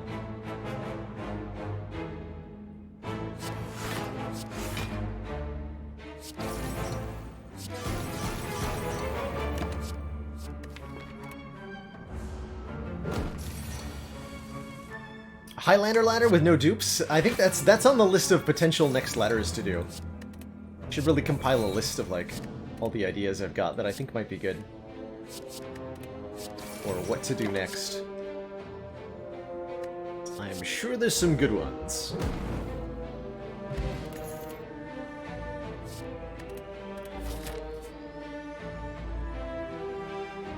Shop here. Let's go this way. I'll go this way. Hey, a card removal. Designer Inspire. Transform 2 cards. Or remove a card and upgrade a random card to actually shrink the deck. I think we go for Transform 2. Get rid of both of our strikes. Turn them into 2 copies of Eviscerate. Now we got Heel Hook Plus and Bane Plus in exchange for 2 strikes. Good deal. Not the cards I wanted, but they're definitely better than the strikes that they replaced. Should have punched him. Should have punched him.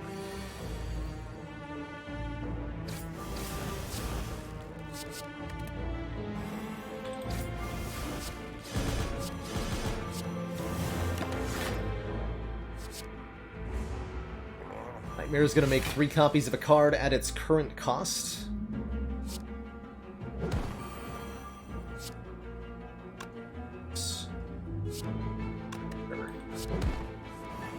Stinky Pen Nib. Let's work how I want it to with Eviscerate. Find out.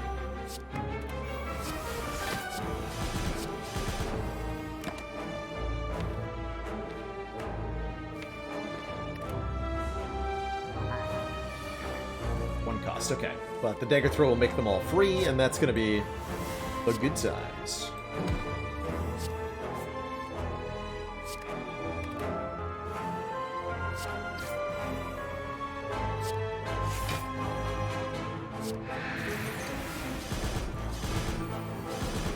Whew. Spicy.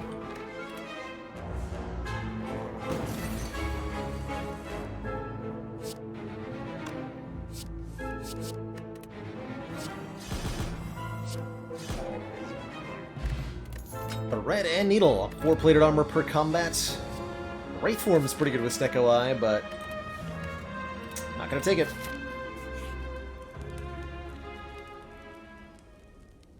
Do I think it's possible to beat Ascension 1 with the defect in Silent? Oh, definitely, Jedit. I think Defect has the easiest time with that challenge. I have seen Ascension 15 beaten with the Defect starter deck. Long time ago. Still doable. Non-heart we're talking, of course. With heart involved, it's way tougher. But still possible.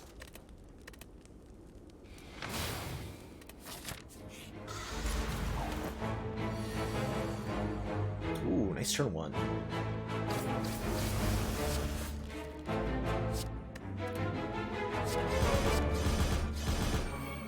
A lot of trial and error in a challenge like that, though. You're mostly dying and resetting. Or something like starter cards only, anyway.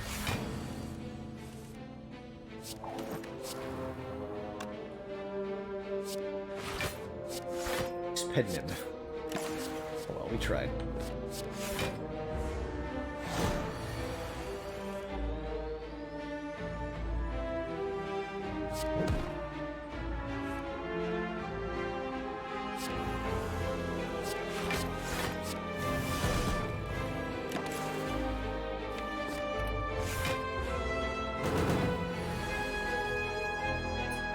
Well, that's just rude.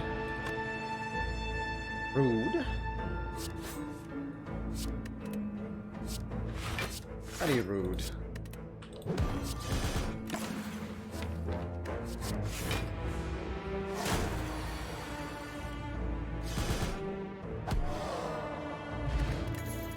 Frozen egg. Any powers we find will be upgraded. But we'd have to also take them, which is a pretty hard sell. Take the blue key. Gotta. Mercury Hourglass, I'm definitely happier with the pendant. Way happier. Guess we'll upgrade Neutralize for one more week, and then maybe Survivor.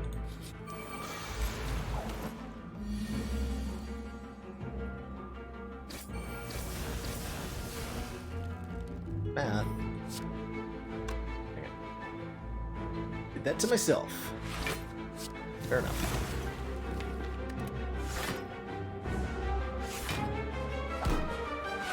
Nemesis Runic Dome is terrifying. Please no. Nemesis have mercy.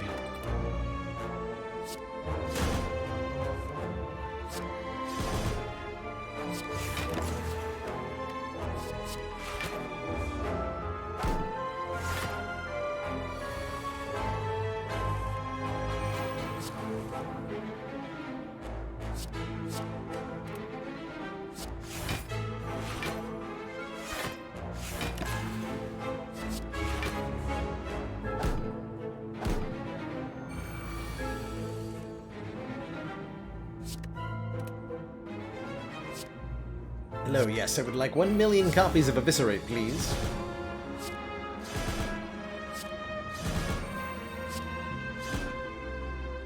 Nice. All discard stuff. Can't take it, though. For shame. For shame.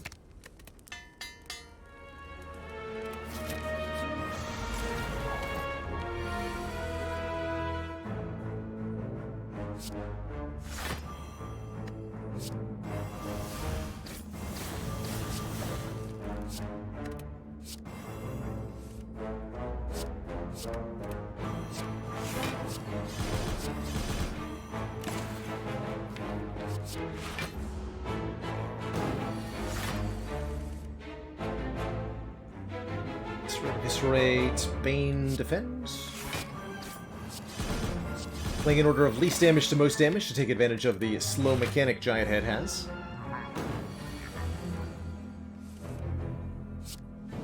Easy thing to forget, but it's relevant. It is relevant.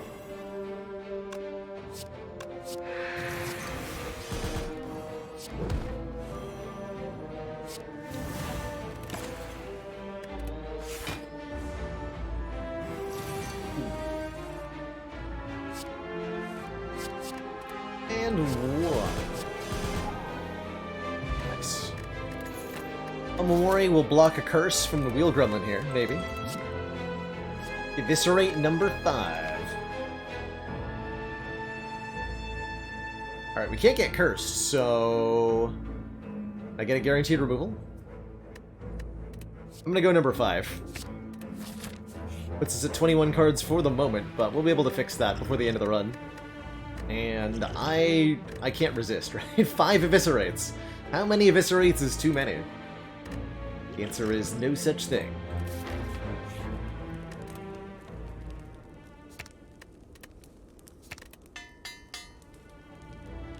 There is no such thing.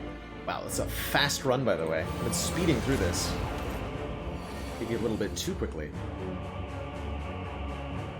Maybe just a bit too fast.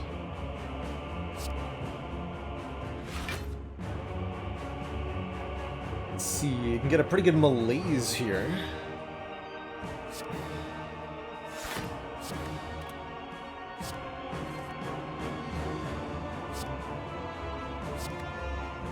Especially with Gremlin Horn.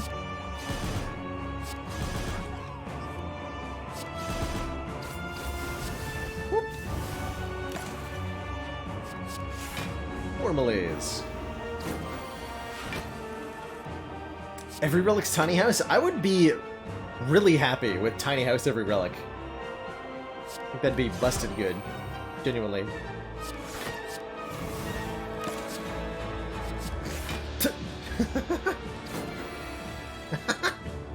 Got him.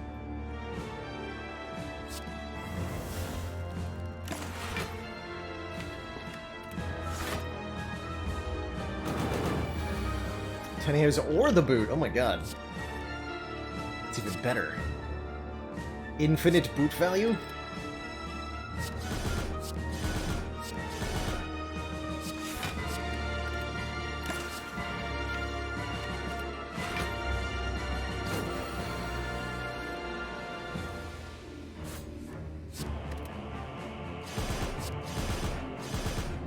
How much damage? Just frankly, way too much damage. Although I probably should have... It's all good.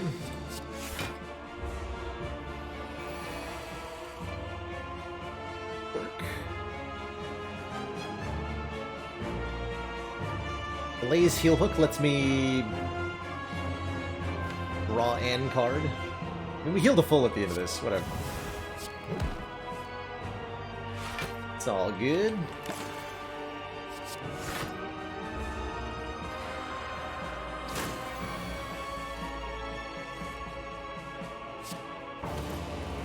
Ooh, that was Survivor first.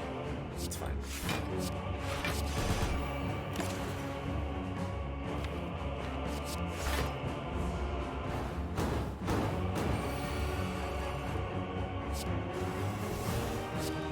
Remember that we have the thingy. Hovering kite.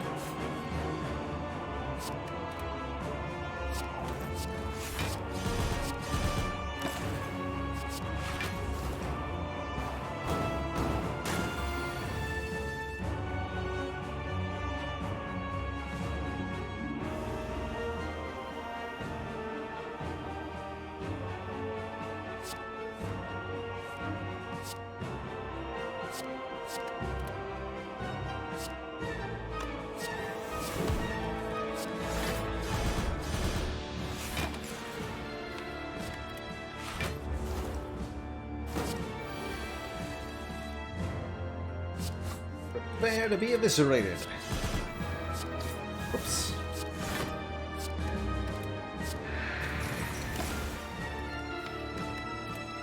Pen nib. It would behoove me to try to set up pen nib for the elites, but I am, quite frankly, far too lazy for that. So GG. Thump to thump. Deep pulsing dread can be felt throughout the room. Is this the heart of the Spire, the source of these eviscerates? You ready your eviscerates, dealing 11,000 million billion damage. And win. Easy game.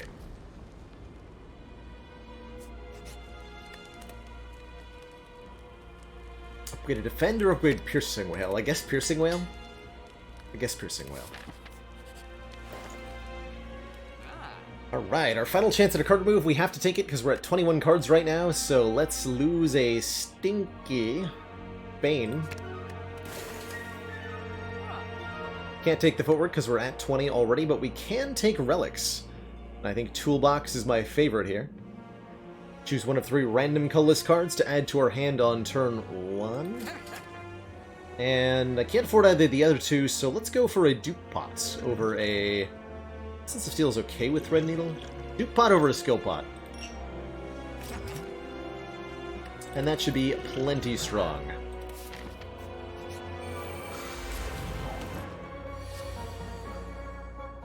Imagine that sadistic nature with the Envenom we could have had. I'm imagining it.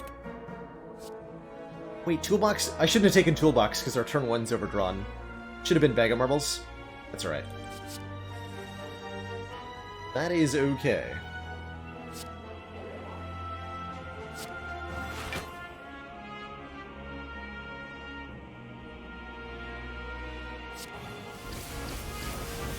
Okay, not a good turn 1.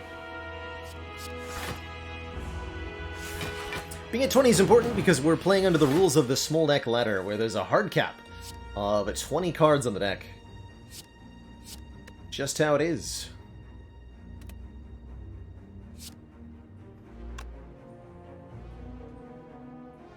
Okay, so these eviscerates do 39 each, right?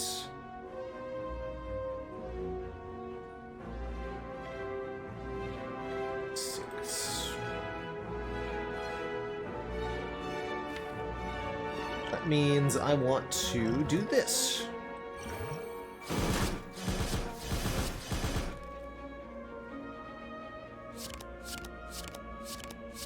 Wait a minute. Math?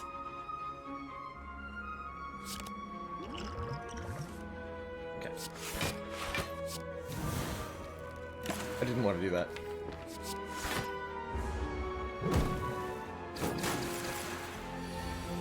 That's unfortunate. Actually.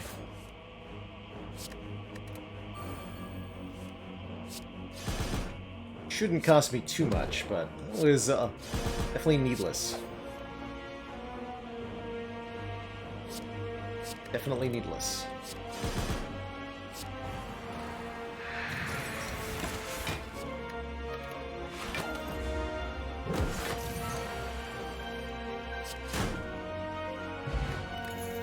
Oh, thingy! 10 block on turn 1, and no cards. Okay. Rampage on into the heart fight. Purity is an interesting idea.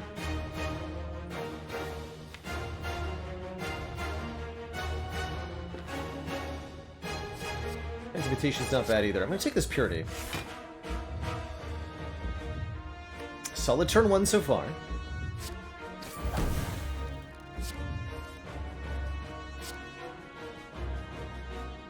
Don't need Purity yet.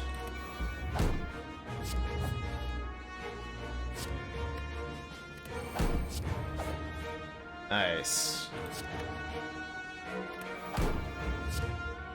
Keep an eye on the pendant.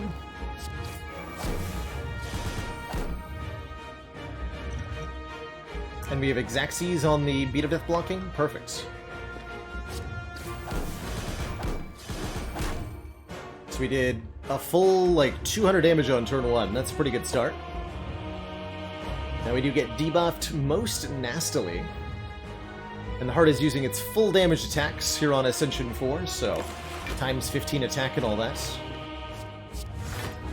Let's get our tools down if we can. Boat thingies here to provide value. What is not here to provide value is Malaise, unfortunately. But Neutralize is, so that's good.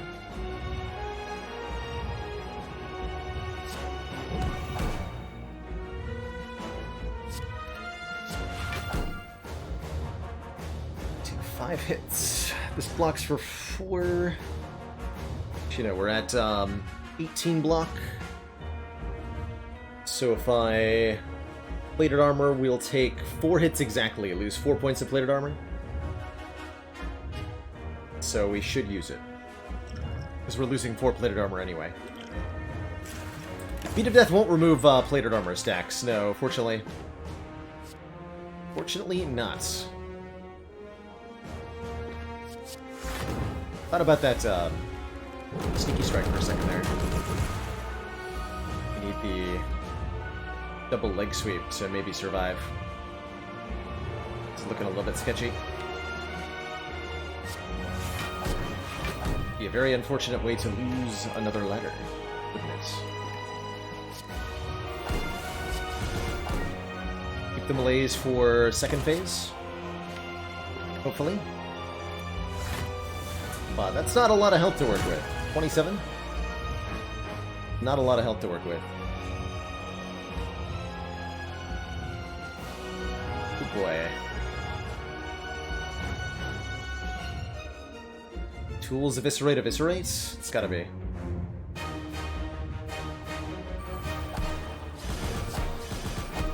Ouch. Right. Been forgetting my kite. Now it's gonna work though. Might have been able to survive her there. Save myself 3 health. I'm playing a little too fast. Just a little bit. Not a lot, just a little. Had to be the wrong cost. Okay, we can use the melees to remove all the artifact, and then Piercing Will lock next turn. That'll have to work.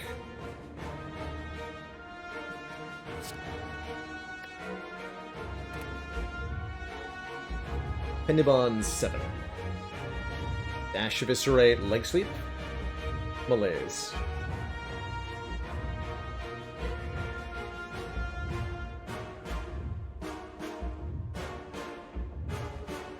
And then we have a very, very, very high chance of drawing Piercing Well next turn to full block. And then we hopefully kill it before it does that to us again. Okay, that seems reasonable.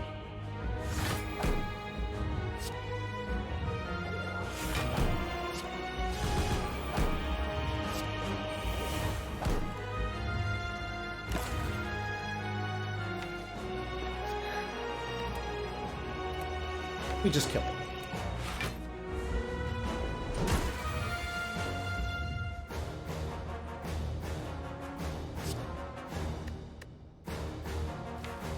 Purity that?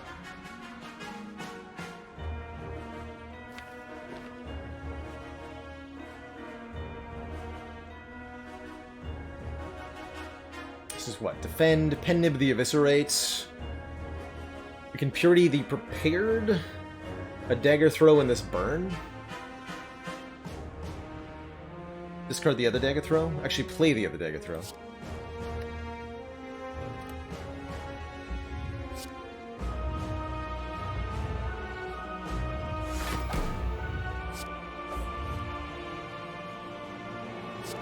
That in the deck, I guess.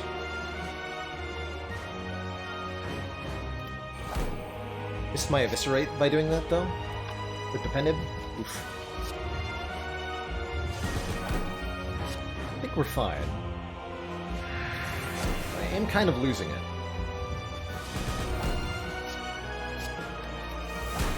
Just a little bit.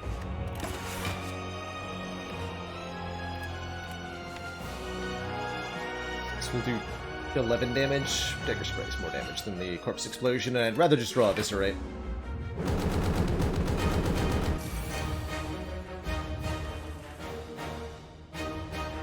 We're talking.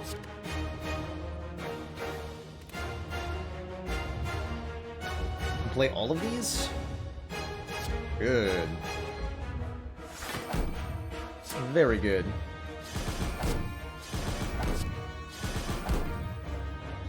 And I think it's the time to use the Cunning Pot, since we have more than we need. 109 damage, that's doable. If one were to align their Pendib properly, anyway. Would be doable.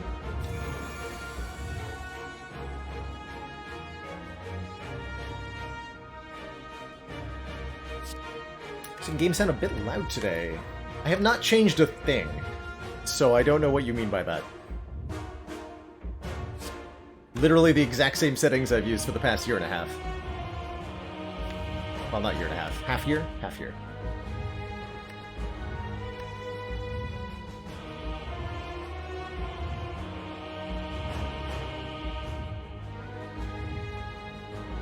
But I don't know what would have possibly changed.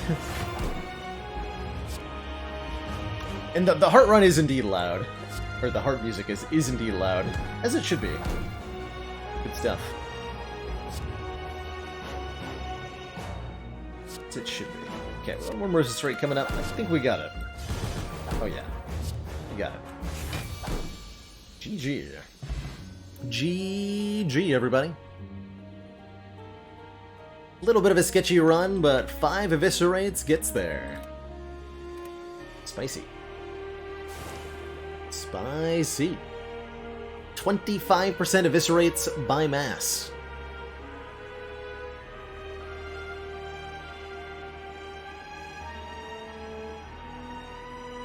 Never didn't have it. GG, everybody. GG. Let's go, says Original Kamehameha. Heck yeah. Heck yeah. This is my day job. Twitch is better programming. Full-time here on Twitch for over a year now. Got partnered almost 2 years ago, and haven't looked back since making the switch. Voice is definitely an asset to this, I have to say. But glad you like the voice. I do too. Hey Skiptis, we'll be revisiting Commander, Downfall probably at some point. Our briefs Nick have Watt? recently been Oh my goodness. contaminated. Your Thank you for the very, discretion in very this generous matter is 10 expected. gift sub bomb, my god. And Vicarious K, thank you for the Prime sub, We welcome. just received the support To the of council. another council member. Something something emotes and communities, my god, the generosity. My god.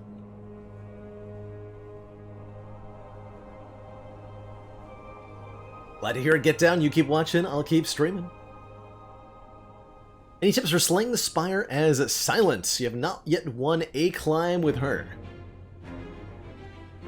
Silent is a more defense-oriented character than the others. Especially with the starting deck, you do a lot less damage with your opening cards than anybody else, and so it requires an initial investment in damage output. Commander, Some one of our attack most cards, some valued upgrades on those attack cards. supporters says continued support of the XCOM project. From there, you can try to pick off a couple of leets, get some relics, and get going.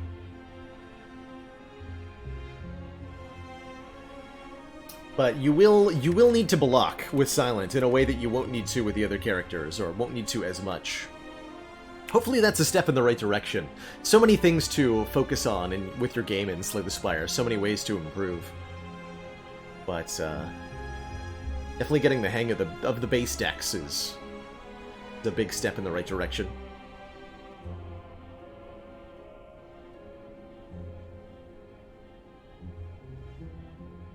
GG, everybody. What an incredible day of runs we've had today. I don't have one more in me now. I'm gonna be winding down here, Cupid Pro. Feeling the burn today. I think I needed to eat a heartier lunch, but I am no longer capable of functioning. I need food. I need real food. So, I'm gonna be calling it here. Wanted to say thank you everybody for tuning in. Been an absolute pleasure jamming and slamming up the Spire today.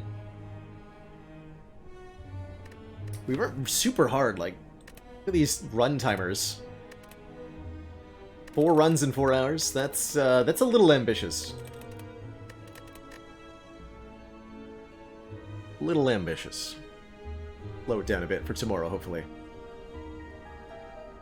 Thank you so much, everybody, for watching. Been an absolute pleasure, as I said.